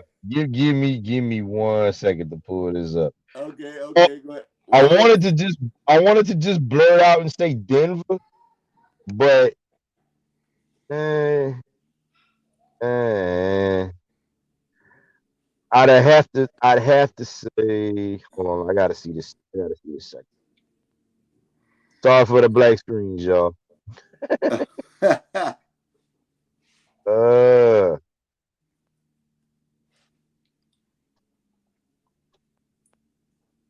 hmm, Broncos. Cause yeah, that first round then with the Broncos was not that. I think that was a reach. Worst draft.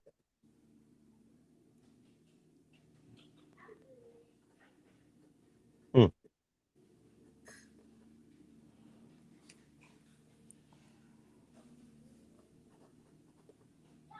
Yeah, well, I mean, they only really had like 1, 2 picks. And that's fine.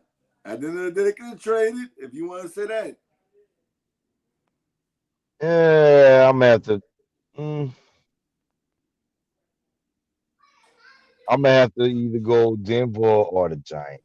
But if I can only choose one, I'm probably gonna go with Denver, simply because they didn't address their quarterback need, and I think they could have at the pick that they had to do it, and they blew their chance.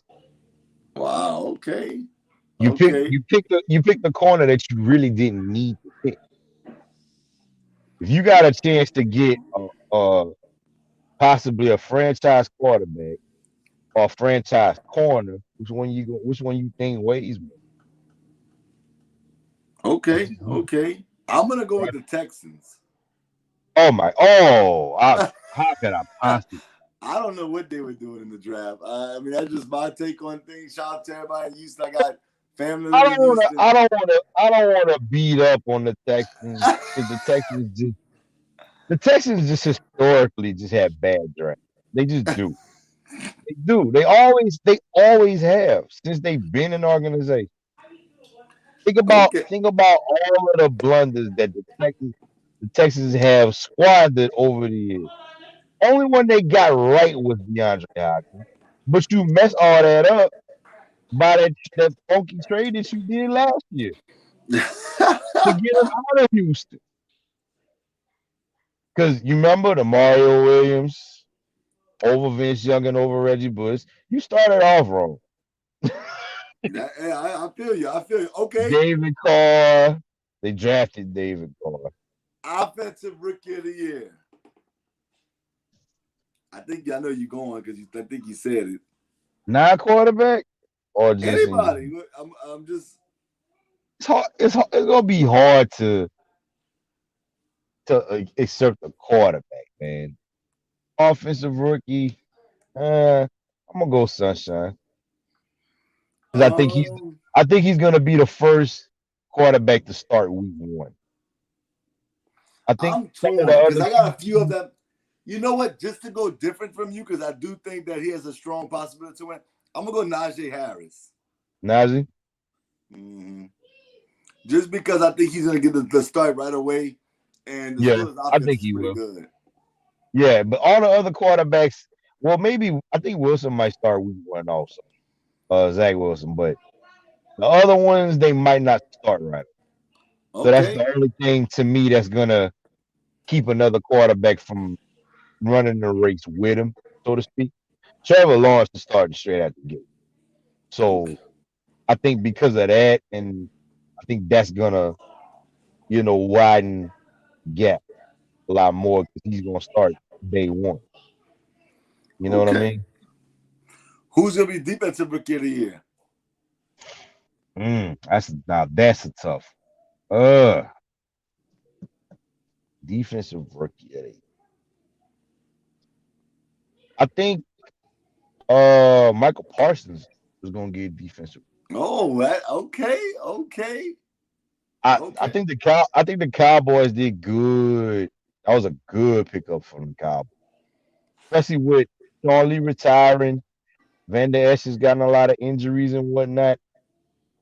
I think I think he's gonna fit in nice, to be real with All right, all right. I'm gonna shock you. you with this one, man. Go ahead. I'm gonna go with Jamin Davis from Not Kentucky. bad.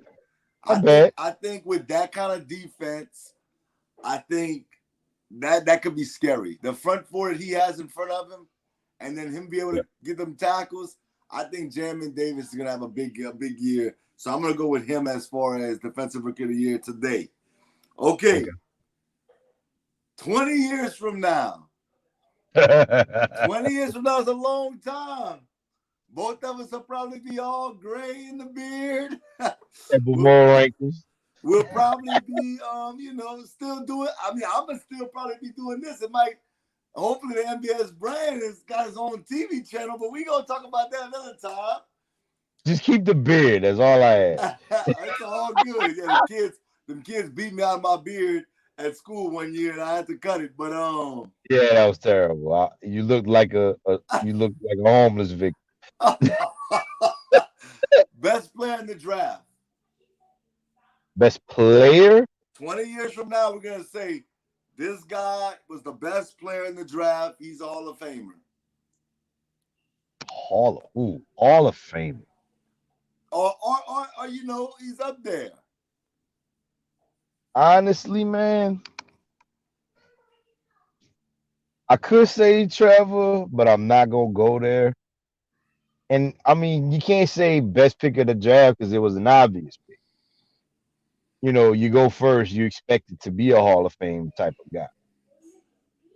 Uh, if all the stars align, all things remaining equal, best player.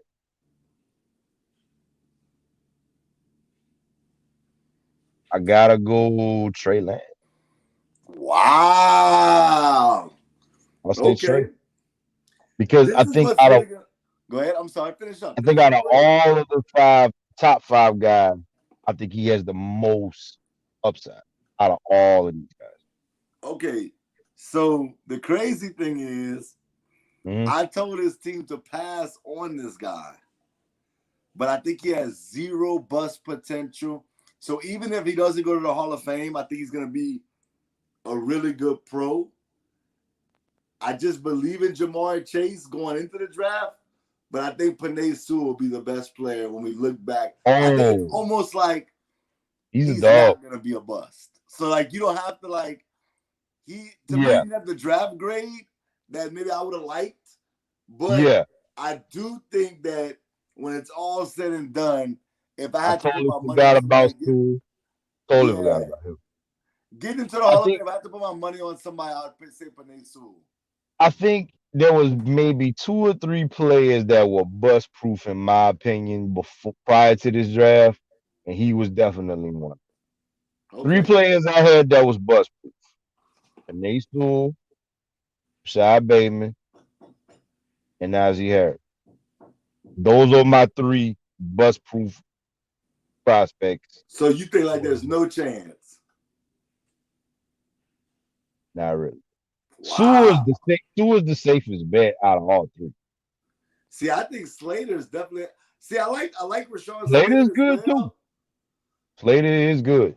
But the thing is, I wasn't sure about the team. I love the team he went to. I will say that. Yeah. Going to the Chargers, I think that's going to be better. That's who the Giants should have picked, to be honest. Okay. That's who they should have went with at that point. Because you could have got a receiver in the second round easy. Yep. But the fact that you traded back and Slater was there and you passed on him, man, nobody's gonna touch Herbert for a while with that line. Facts. You gift wrap that for Justin Herbert. You really did. Okay, so we're gonna switch it up kind of, because now it's just gonna be more along the line of awards in general. Who's gonna win Coach of the Year next year?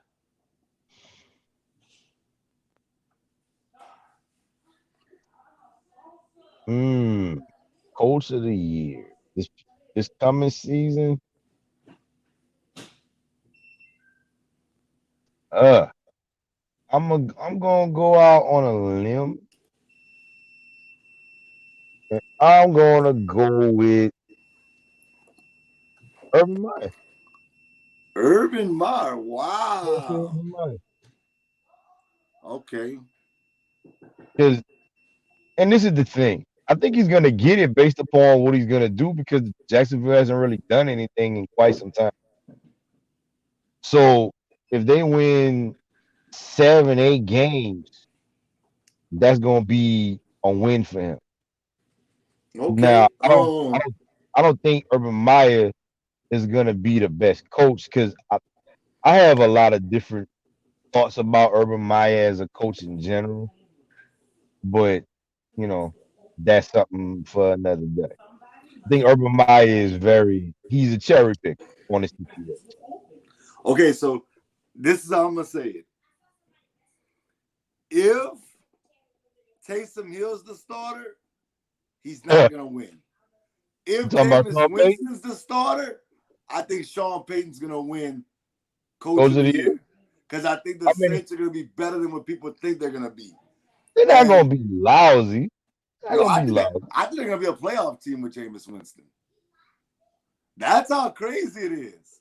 How they gonna get out the South? Hey, I think first of all, Atlanta is not that. Mike, you talking about wild card wise? Because I don't think any team is beating Tampa Bay in the NFC. I don't We'll see another. see. I don't I don't know. see I another. think they could beat I don't. Tampa. I think they I could don't. beat Tampa. I mean, it's possible. I just don't. Well, I mean, it could probably be something like last year because Tampa Bay didn't win the NFC South, That's and right. they That's got right. in as a wild card team. And I'm gonna stay in the South. If Sean Payton decides to grow with Taysom Hill, I'm gonna say Carolina and Matt Rule will win Coach of the Year. I Who's like gonna that. be the Q? Who's gonna be the Q? Sam That, Darnold. but you see, Ugh, but hold up. This is what I'm telling you. This I'm is not a why. Darnold guy. This is why I think Matt Rule win Coach of the Year if the Taysom Hill stuff happens, because if he wins with Sam Darnold, people like you and many others are gonna be like, "Dang, they won with Sam Darnold. Let's give him some extra points for that." Right, right. And 'Cause so I'm not a Sam Darnold.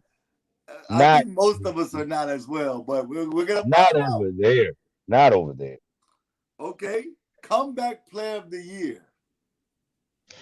Saquon. Ooh, and you said that quick. Because I don't need to think hard about it. Hey, you low key. I want to see what they were at in the 7th round. That's why I want to check. No, you good? Man, you kind of Come like kind of back, got me thinking. Saquon. Should I change my pick now? Who you had before? Saquon. Come back. It's gonna be Saquon, man. It's either gonna be Saquon Dang. or it's gonna be Dak. It's gonna be one of those two. Okay, so does comeback just mean that? Because I'm gonna tell you, does comeback mean just that you didn't play much or you was hurt? To me, yeah. You have Because to be hurt. Saquon and Dak had some very gruesome injuries, bro. No, but I'm saying, but you Especially have to Dak be Prescott. hurt in order to win the award. No, you don't necessarily have to be hurt. I mean, certain things could have. You just had to basically not play for unforeseen circumstances, Okay, whether okay, that's injury or whether that's coaching change or something okay, like that. perfect. I'm gonna tell you, I agree with you. I think Saquon's gonna end up winning the award, but the guy I had winning the award, and I know people gonna say XU being biased, Jameis Winston. James, you think James gonna be I comeback do, guy? bro. I think Jameis Winston. They started. He's gonna be good. I really believe that. I'd rather the Saints take their chances on James than Taysom. Me I'm gonna too. say that. Me too. You said Okay. people gonna say what they want about it, but I don't care. Okay. Defensive player of the year next year. Who's gonna be? Year of the year, defensive player of the year. I think it's gonna be Darius Leonard for defense. Ooh, I like that. I think Darius Leonard, that dude is a stud, man. Okay. Ooh, that was good. Darius, I think Darius gonna get it. Oh man. Okay, so obviously I'm going all over the place. If if the Washington football team trades for a quarterback, if they trade for a quarterback, Mhm. I think Chase Young has a chance. But I just think with their defense being on the field so much, Right, it may be hard. But right. I'm gonna tell you what I had. I got Myles Garrett. I just think That's I a think good the one too. Browns are gonna be nasty again this season, That's and a they're gonna good be one better too. defensively. That's a good one too. So, Um, and you got your David yeah. Clowney now on the other side. So I think that's gonna definitely open up things for him. So that's who I'm going with. All right, what MVP. MVP. MVP of this year? Oh man, who do I think is gonna be MVP this year? I'm not gonna take the easy route and say Mahomes. Man, take who you think.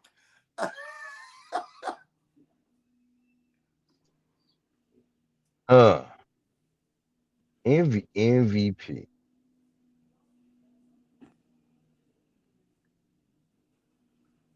You know what? If everything stays the same, I think this is gonna be the first back-to-back MVP winner. I'm gonna Wow. go Aaron Rodgers. They about to Wow. they're gonna piss Aaron Rodgers off like they did last year, and he gonna just go ballistic, and he gonna ask for a trade or he gonna retire. I'm shocked by that. Wow. I think he's gonna be has there ever been back-to-back MVP winners in the NFL? Let's see. Hold on. I don't think so. If there are, there haven't been many. Let's see. Winning 2 years in a row. If somebody did, I think it's Brett Favre. Maybe.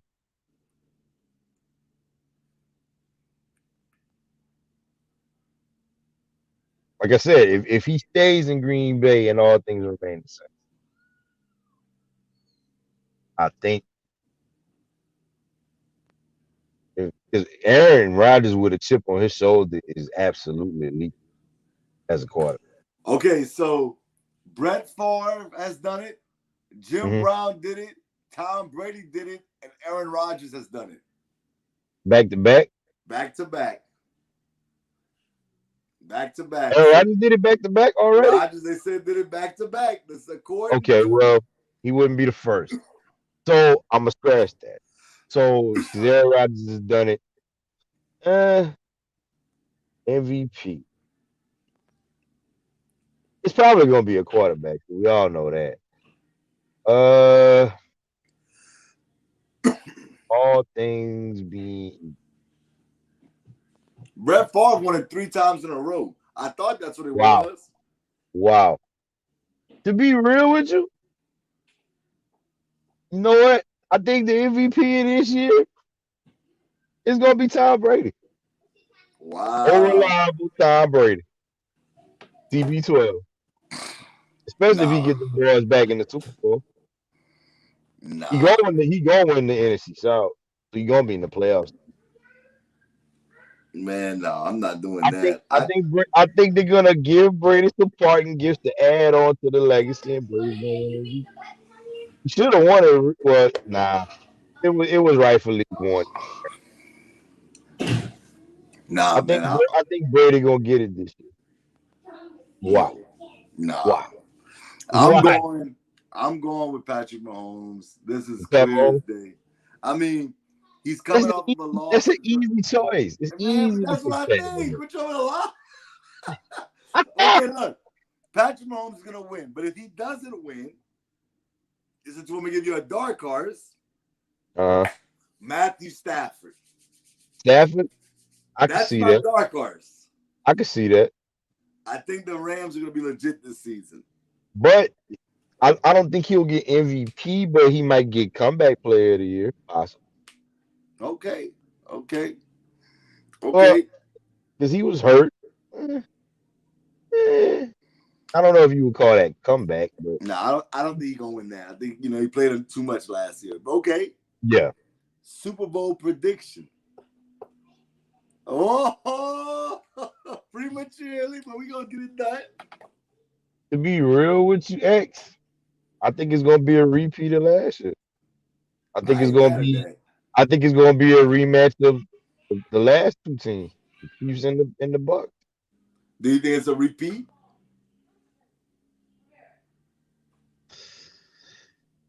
I gotta see. Well, Kansas City, they done beefed up their line this year too. So, matter of fact, I'm gonna pull up KC in the draft too. Let's see what they did. Yeah, they addressed some concern. That's why they traded out of those two picks to get that tackle. So Okay. I don't know, man. Because Tampa Bay front seven is legit.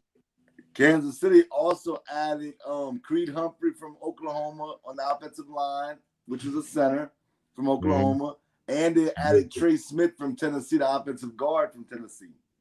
Yeah, they know the needs they need to address. But the only thing about Kansas City that they may not address this year is that they was getting beat deep. They was getting, they was getting abused in between them numbers, man. They got to get better on it at the DB spot. Okay. That So was the who thing. wins it? I think Tampa wins it again. Look, man, if Brady's in the championship game, if he's 65, you can't bet against him. You really can't. Man. Well, he ain't It's getting only, to the Super it's Bowl. only a few teams really that if I saw playing against Brady, I'm like, he's not gonna win this game. The Nah. the the Super Bowl Ravens was one of them. Okay. All right, it's hard to pick against Brady. Well, It's hard. I don't have Brady to get to the Super Bowl again. I got the Who you Chiefs, got of it on the course. NFC side? Huh? Who you got it on the NFC side? The Rams. The Rams? The Was Rams. Stafford. That's how much of an upgrade I think Stafford is over Golf. Wow, that's interesting. I think Stafford is way better than Jared Goff. I love their defense. I love their running game. I think now they have a running game that they can truly rely on. I think that Van Jefferson should take the next step. Fantasy alert sleeper. You still got Cooper Kupp. You still got Robert Woods. You added Deshaun Jackson. I'm not saying Deshaun Jackson. I know he's not the same Deshaun Jackson, but he can still get over the top of a defense and make something happen. So, yeah, I got the Rams versus the Chiefs, man. I'm going to pick the Chiefs to win, but I would not be surprised if the Rams win the Super Bowl. I think it would actually be a great story for Matthew Stafford. Yeah, I don't see it though. Stafford just he's an upgrade, but Not that much to you. I think he's much better upgrade, but in big moments I gotta see it, man. I have Okay. to see it. I ain't mad at that. I I don't ain't know mad if at that that. was personnel or not, but we seen Stafford in playoff games and in big. I ain't mad at that. Okay. I got another one for you. We Okay. talked about it earlier, but we going on with this. Let me see. The draft is almost over. We at the end right now. Number one pick next year in the draft. Number one?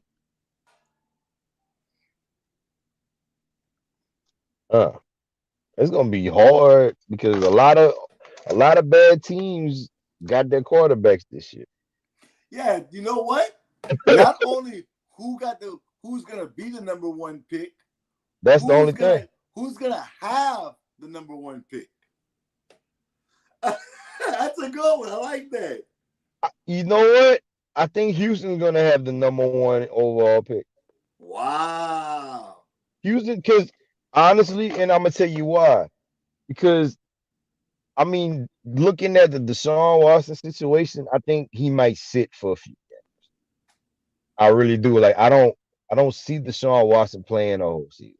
Not because of injury, but because of the whole case that's situation. going on, and they're probably gonna put him on the exempt list unless this gets settled out of court or something like that. So I think for that reason they're gonna sit him down for a little bit. And to be honest with you, Houston is not that good of a team on either side of the ball. It's not gonna be Jacksonville because I think they're gonna be sold with Trevor, so they're not gonna pick a quarterback there. The Jets maybe might, but I think they're gonna give Wilson about 3 year window. They usually in the top. They usually always picking first. The Chargers got their guy, so they're not gonna be picking quarterback. Um, because that's usually the first pick 9 times out of 10.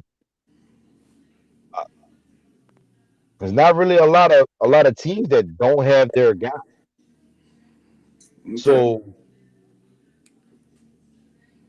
unless Denver makes the trade, I think it's gonna be out of Houston and Denver. That's gonna be fighting Wow, for you that think first Denver's pick. gonna be that bad? Yeah, because they don't have their quarterback straight. They don't. Why He's nobody basically likes Drew Lock? Drew Lock is he's just not good.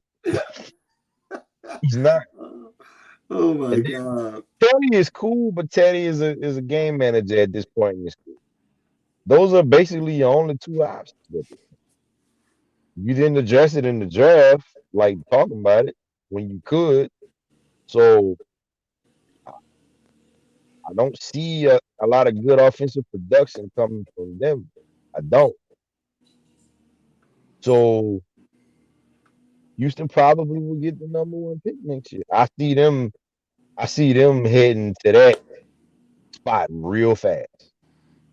And because they didn't really address a lot of needs in the draft this year, to be real with you. I'm Even about to with the say, first 3 rounds, I didn't like none of their picks at all. I just said this team has the best, the player that I think has 0+ potential, but I got Detroit. I think they'll have the You first pick probably in the gonna draft get next first pick year. again. I'm not a Jared Goff guy. I've never been a Jared Goff guy. He's a Um, plug-in guy at this point. they lost Kenny Galladay this offseason, this season past. It's like they definitely have to rebuild. I think they done great in the draft. They started with the Yeah, trenches. They're gonna work their way out, and that's cool. they But they're got gonna struggle Sue. this season. They're gonna That's a struggle a good. lot this season. Yeah, Um, they always do. and as Detroit. far as the #1 pick, what you got? I got mine. So who you got? I think Rattler gonna be the #1. I I'm agree. going with Spencer Rattler. Too I many. don't really see somebody to pass in Rattler. I don't. He, he's too talented. Too I like him. talented. I like him. If he can cut down the turnovers, and he was young, so we're not gonna Yeah. hold him to that. If he cuts that down, there's not a throw that kid can't make. He can move out the pocket. He is the He's a real dog. deal. He's a dog. All I gotta see now is what I told you, that it factor. That it factor for me is in crunch time. Whenever you do something bad or your team needs you, I gotta see what he does. If he does that, I'll even come on here and guarantee that he won't be a bust and he has a shot at the Hall of Fame if he does that for me. Rattler. Yep, I have to see He that got first. he has that type of potential. So that's not a bad take on that I think. I don't think Yeah, that's a so bad take at all. that's where I'm at with it, man. I guess we can start getting to the shout outs. I mean, because I'm about to Yeah, wrap it up. I yeah, I'm think about that to head out myself. it's all Uh, good. Shout out to the NBS brand. Shout out to my partner, Truex the Sports Junkie, for having me on, talking about this game that we love so much. Shout out to the NBS supporters and listeners and everything. Shout out to all my folks. This is your boy Ray Bujo, aka DJ Gravity, Mr. I Hold It Down, baby. Yes, sir. And I appreciate you having me on, man, and I'm out. Just appreciate you, boss. No It's doubt. all love. Well, as y'all know, we've been covering this draft for the last 3 days. Right now, we are currently on the 20th pick, so we have 12 picks left. I'm going to rock with y'all for these last 12 picks, and then I'm going to bounce up out of here. But I just want to say, man, in all honesty, thank you to every person that liked, shared, commented, came on and talked sports with me. Every year I do this. Every single year I do this. I come on, I talk NFL draft because in my heart of hearts and being truthful with you guys, this is my favorite sporting event because all 32 teams are involved. All 32. And when you get all 32 teams involved, you get a lot of fan bases. When you get all fan bases to get excited, about what their team's going to do. And when they do what they want them to do, it's an exciting time. And then when they don't do it, it's like you get a little down, but then you have to wait and see what happens in the games. And then you get excited again. We saw Donovan McNabb get booed at Radio City Music Hall in New York. And then it turned around and people were cheering for him. So you never know what you're going to get from the NFL draft. And I think that's what makes it so fun to tune into. And then, like I said, all 32 teams involved. So this has definitely been a great, great experience for myself. I hope that you guys enjoyed it. Shout out to the NBS brand, man. Nothing but sports. If y'all have a chance, please, please, please go on YouTube, subscribe, hit that notification bell. We are working. Y'all know about this. This was the draft special. On Sunday tomorrow, we have GBD bragging rights. Y'all saw him on here live. Dude knows his stuff. He talks college football. He talks college basketball. He is our college expert. So make sure y'all tune into that. And y'all go subscribe to his page, Golden Blue Dude. He has a lot of subscribers. That's my guy, man. Keep doing your thing, GBD. Then, of course, y'all already know what it is on Tuesday. The show that started this entire brand, the Nothing But Sports Show. It's on Tuesday nights with my guy, Just Justin, my guy, J Franchise. Your boy, Truex, the Sports Junkie, will probably be on there talking reckless to Just Justin and J Franchise, but we going to have a good time nonetheless. Then on Wednesday, look, we hitting y'all with back-to-backs. This is what we doing. On Wednesdays, it's me. We got my girl Saray, and we got my boy Keo. We talk music. We talk movies, entertainment. We talk politics. We talk what's going on in the world. We talk sports. We talk fashion on the #1 show in the brand, NBS Presents. Let's talk about it. We working, man. And then y'all already know, probably a fan favorite, NBS Uncensored. At any moment, at any time, on any day, NBS can go uncensored, and you don't even know who it's gonna be. It could be myself, it could be Keo, it could be GBD, it could be J Franchise, it could be Saray, it could be Just Justin, it could be Mike, it could be anybody from the brand. So that's what makes it so exciting, because you never know when it's gonna happen.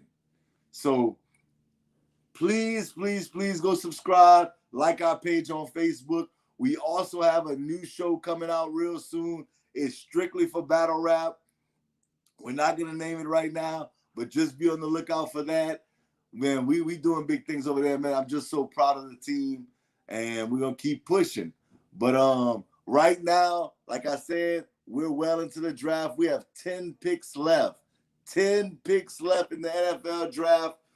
Like I told y'all, I give the Saints a C+ for all my Saints fans out there. That's my grade for them. Let's go down the list. Y'all won't be able to see me, but you will be able to hear me. I'll go to every team and give y'all a draft grade just listening to it. I mean, just all you have to do is listen. Okay, the Arizona Cardinals. They selected Zaven Collins from Tulsa with their first pick. Rondell Moore with their second pick from Purdue. Wide receiver Rondell Moore from Purdue. In the 4th round, they had no 3rd round pick. They picked Marco Wilson from Florida, the cornerback. In the 6th round, they drafted the defensive end from Duke, Victor Demukinji. I hope I didn't butcher your name, boss. And in the 6th round, they drafted Tay Goldwyn from UCF, the cornerback. And in round 7, they had 2 draft picks. They drafted James Wiggins from Cincinnati, the safety, and Michael Minette from Penn State, the center. Overall, I think they had a solid draft, but nothing spectacular, nothing too low. I'm going to give the Cardinals a C on their draft. Let's go to Atlanta. Atlanta gets the ball going right off the back. They got Kyle Pitts with the 4th pick overall from Florida, the tight end, the explosive tight end that had the highest draft grade in the history of tight ends. So we're going to see how good he really is. Can he live up to that hype? they doubled back in the second round to get UCF safety Richie Grant. Then they doubled back and got Jalen Mayfield in the third from Michigan, the offensive tackle. We talked about this on the show. They had 2 fourth-rounders. They went cornerback with one, center with the other. The corner from San Diego State, Darren Hall, and the center from Stanford, Drew Dahlman. Then they went defensive tackle Traquan Graham from Texas. And then in the 5th round, they had 3 fifth-rounders altogether. They went Adadukubo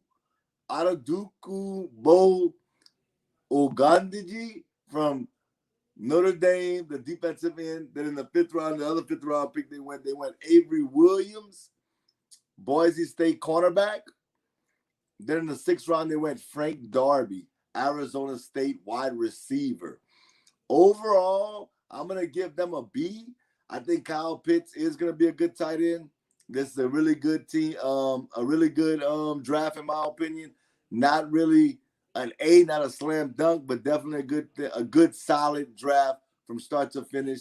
I also like the Frank Darby pick in the 6th round, so we're definitely going to see what happens from there. The Baltimore Ravens, they went Rashad Bateman in the 1st round. Excuse me, I get it. Rashad Bateman is the wide receiver from Minnesota. I get it. Not the biggest Rashad Bateman fan. I think that he fits what they're trying to do. I get it, but to me, him and Marquise Brown is very similar. So it's going to be interesting. Might be like a Deshaun Jackson, Jeremy Maclin type thing. So it could work, but I'm not the biggest fan of the pick. And typically the Ravens have great drafts. Then in the 1st round, again, it was the 31st pick. They took Adafi Owa from Penn State, the outside linebacker.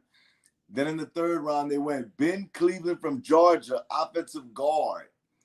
And then in the 3rd round, they had another 3rd rounder. They went Brandon Stevens from SMU, cornerback.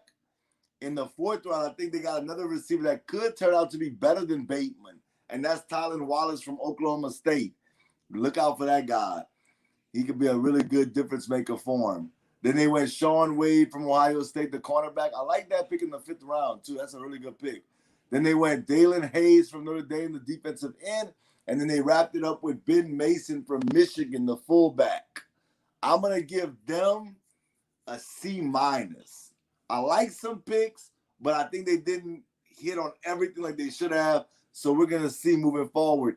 I thought they needed some extra offensive line help, and they only addressed it with one guy with Ben Cleveland from Georgia. So I'm going to go C-. The Buffalo Bills.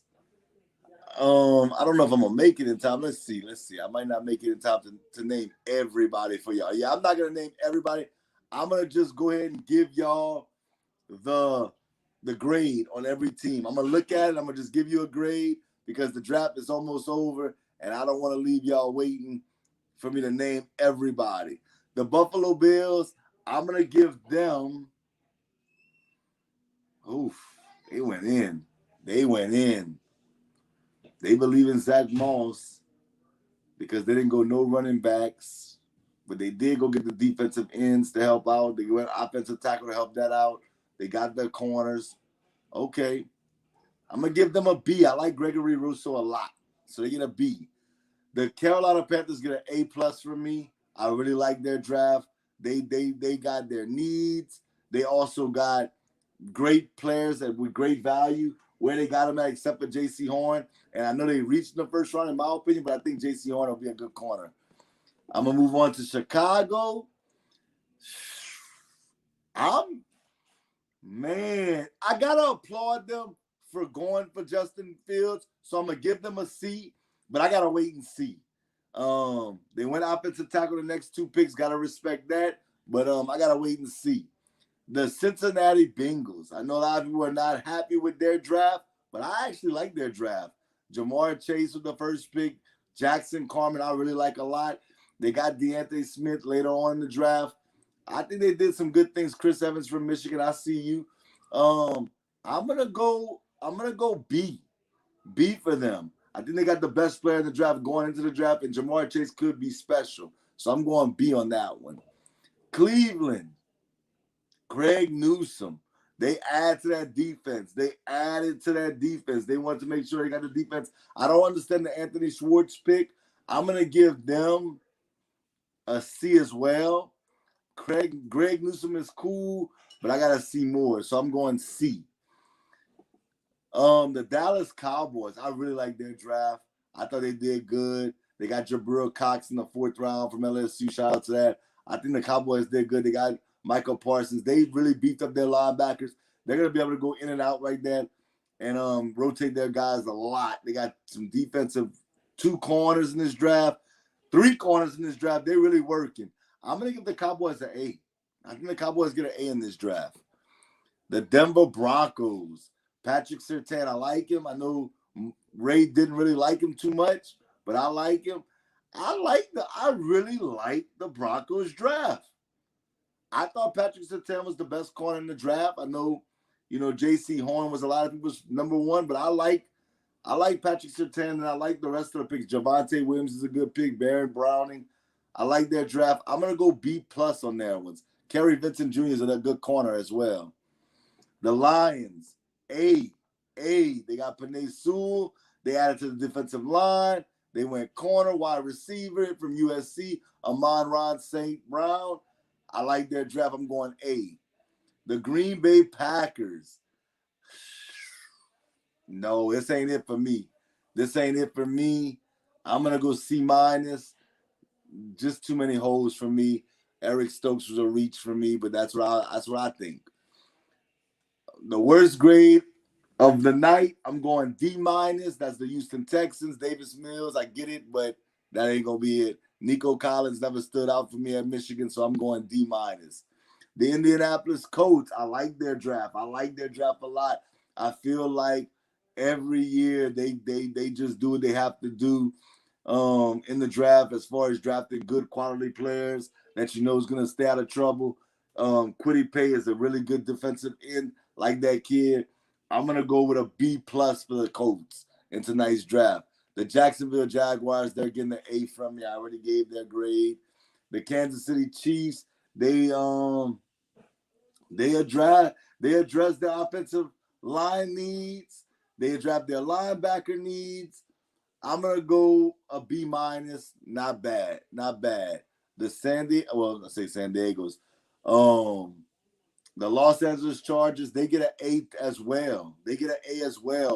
Rashad Slater, that's going to be a good pick for them. Asante Samuel Jr., good pick for him. Chris Rump, the second, good pick. I'm going to go A for them. The Rams, Tutu Atwell. They're loaded defensively. They're a loaded ball club. They really can't go wrong, but overall, I'm not loving their draft, but I'll give them a C. I have to wait and see. Matt Mayock, John Gruden and company, they always reach to me, and they reached again for Alex Leatherwood. So I'm going to go with a D. I'm giving them a D for this draft. I'm not loving it. This is not a great draft to me. Let's go Jalen Waddle for the Dolphins. I'm going to go the Dolphins. This is a decent draft. I'll go C-. We'll see. We got to wait and see. The Vikings. Christian Darrisaw. I like that pick. Kellen Mond. Automatic D just because of that in the second round, third round. Can't. I'm not going to co-sign that. The New England Patriots, you can never knock Bill Belichick, but I'm not a Matt Jones guy. I don't think that's going to work. Christian Barmore, I'm not mad about, but for me, this is not a great draft. I'm going to go D on this one as well. The Saints, I already told y'all C+. We don't have to go over that again. The Giants, I wasn't enthusiastic about their draft. I'm going a D on them as well. I know I grade pretty hard, huh? The Jets, I'm giving an A to, absolutely an A for them. Zach Wilson, they addressed every need. The Eagles, I'm giving the Eagles a B+. Devontae Smith, the new Marvin Harrison, love that pick. The Pittsburgh Steelers are currently on the clock in the 7th round. But the Pittsburgh Steelers did very well in this draft. To me, they always do. I'm going B for them. They did very well. Getting their running back, Najee Harris. They got the pick of the litter. They picked Najee Harris. I would have picked Travis Etienne, but I can't be mad at him. Najee Harris is not a bad pick for the Pittsburgh Steelers. I can see him in that uniform. And they have other great picks that they picked, like Pat Fairmont from Penn State. So I like what they did. I'm giving them a B. The Seattle Seahawks, I never liked their draft. They only had 3 draft picks. And even with those 3 draft picks, I didn't really love their draft. I'm not going to give them a bad grade. I'm going to give them a C- because I do like Trey Brown, the corner from Oklahoma. In San Francisco, I'm not going to doubt Kyle Shanahan, but I didn't love the Trey Lance pick. But we're going to see. I'm going to give them a C+ because they drafted Elijah Mitchell, and I think that he could be maybe a future stud for them.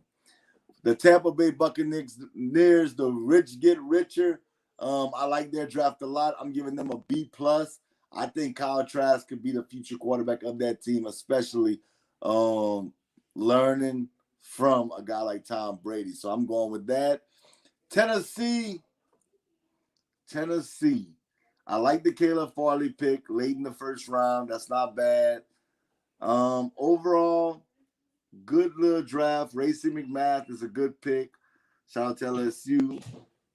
I'm going to go B-. And then, lastly, the Washington football team. They got the Defensive Rookie of the Year, Jamin Davis. I'm almost positive about that. Then they got, in the 2nd round, Samuel Cosmi. I like their draft. I'm going A for them as well. I think people are sleeping on them. This team right here, if they get a quarterback, they're going to be scary. They're going to be scary. They're going to be a Super Bowl potential team if they get a quarterback, the Washington football team. The Saints are currently on the clock. Let's see what they do with their pick. The Saints got an offensive tackle, Landon Young, with their 6th round pick. And right now the pick is in. So before I go back, I just want to see who they're going to pick. They pick South Alabama wide receiver Kawan Baker. So let's see what happens with that. But overall, I have a C for the Saints. The Saints I have to wait and see before I can really say what they're gonna do. We only have 4 picks left in the draft. 3 picks and then Mr. Irrelevant.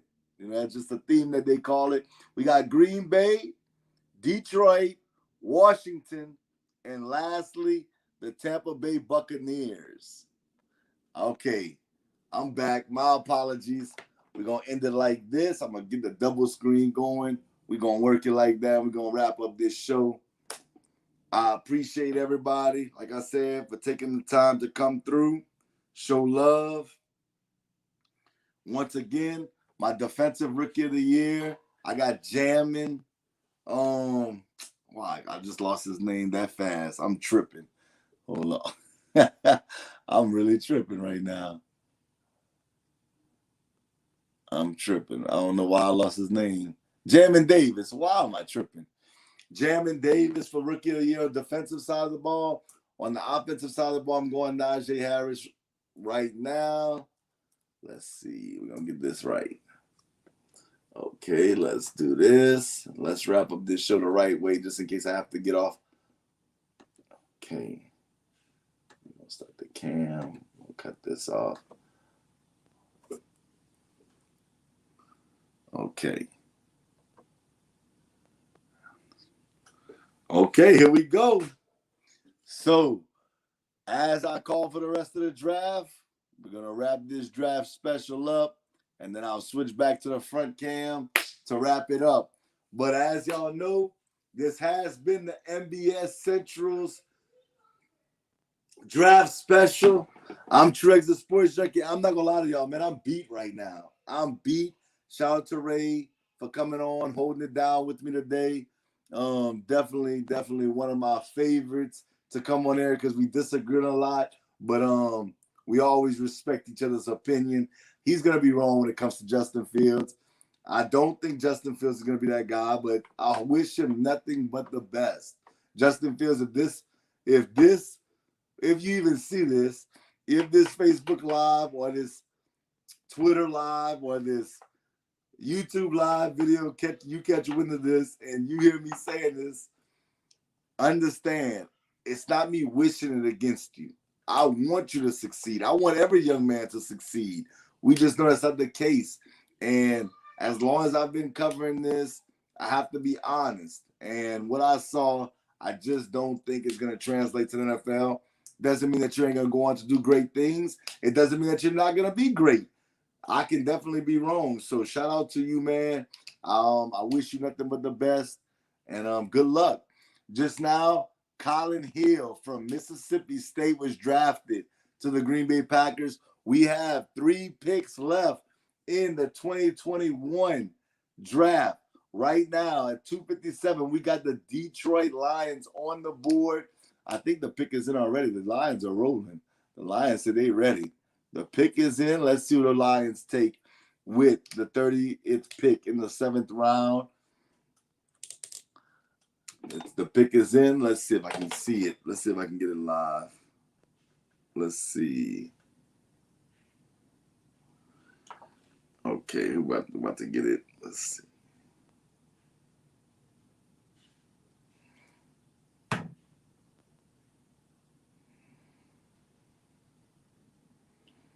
We're about to get the Mr. Irrelevant pick.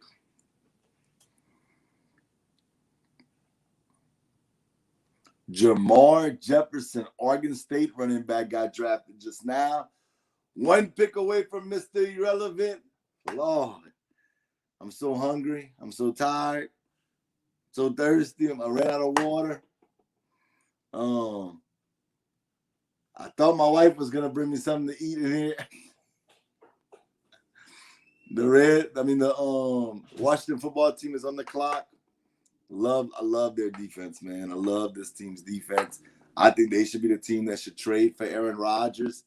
If Aaron Rodgers ends up on the Washington football team, could y'all imagine how good that team could be? That team went to the playoffs last year playing 3 different starting quarterbacks. Think about that for a second.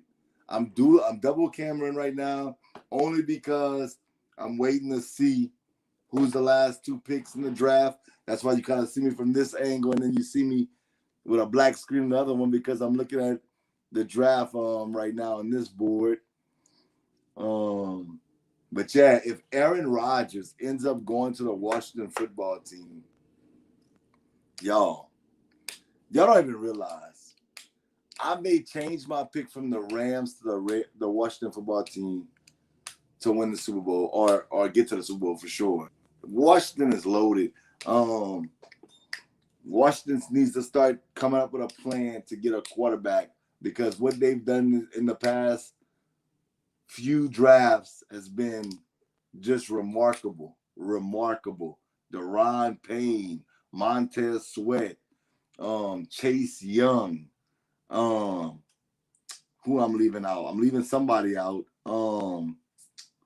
God, let me see. I don't want to leave him out. I gotta get it. I gotta get him. I think it's Allen. That's right.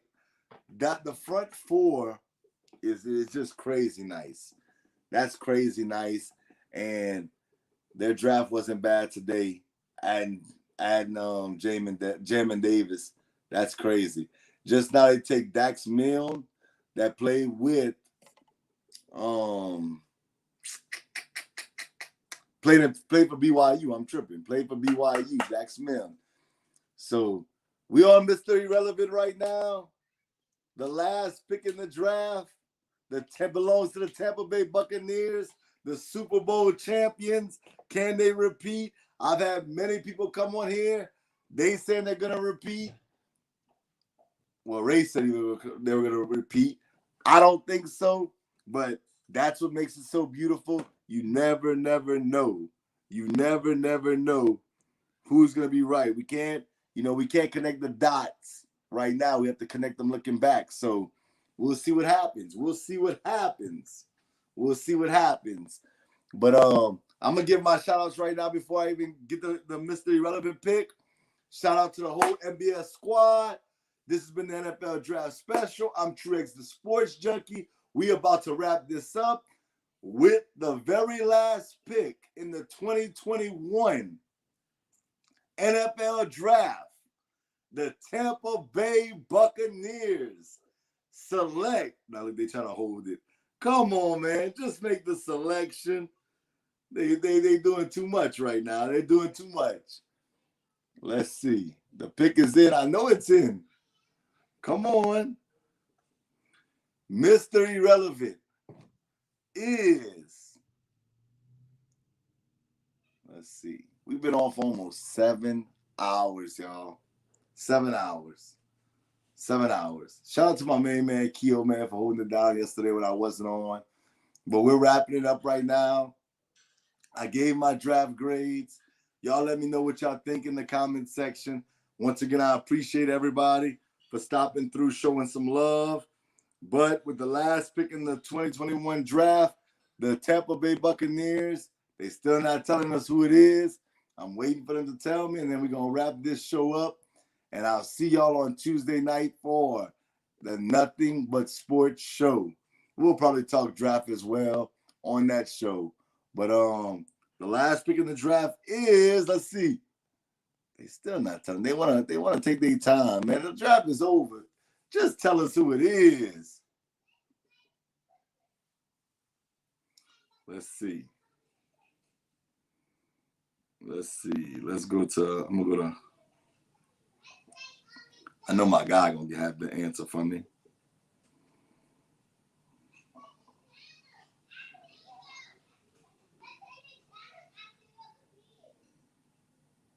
Let's see. Let's see.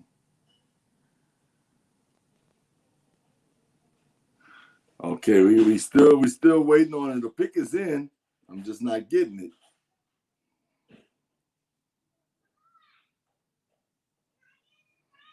Let's see.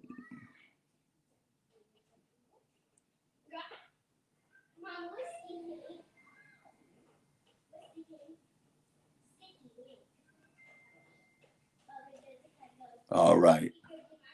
All right, y'all gonna see me right here, and I'm gonna wrap it up. The Tampa Bay Buccaneers. Who y'all gonna select? Come on now, let's get it. Let's get it. Let's get it.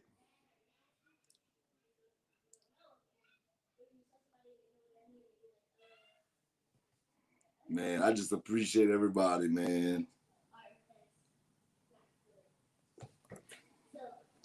Let's see. You know they make a big thing about the last pick. And Mr. Irrelevant comes from the University of Houston, the outside linebacker Grant Stewart. Grant Stewart is Mr. Irrelevant in the 2021 draft. With that being said, y'all, I've been on here almost 7 hours. Your boy been grinding, your boy been working. Y'all already know what it is, man. Good luck to everybody that's taking their finals on Sunday or today. Y'all already know, man. I'm about to get out of here. Love y'all. Love you, Keisha. Love you, Yai. Love you, Sky. Love you, Olivia. I love you right there. You already know what I live by, what I stand on. LOE, baby. Love over everything. GTG, glory to God. ASO, if you know, you know. But with that being said, man, we out. Peace.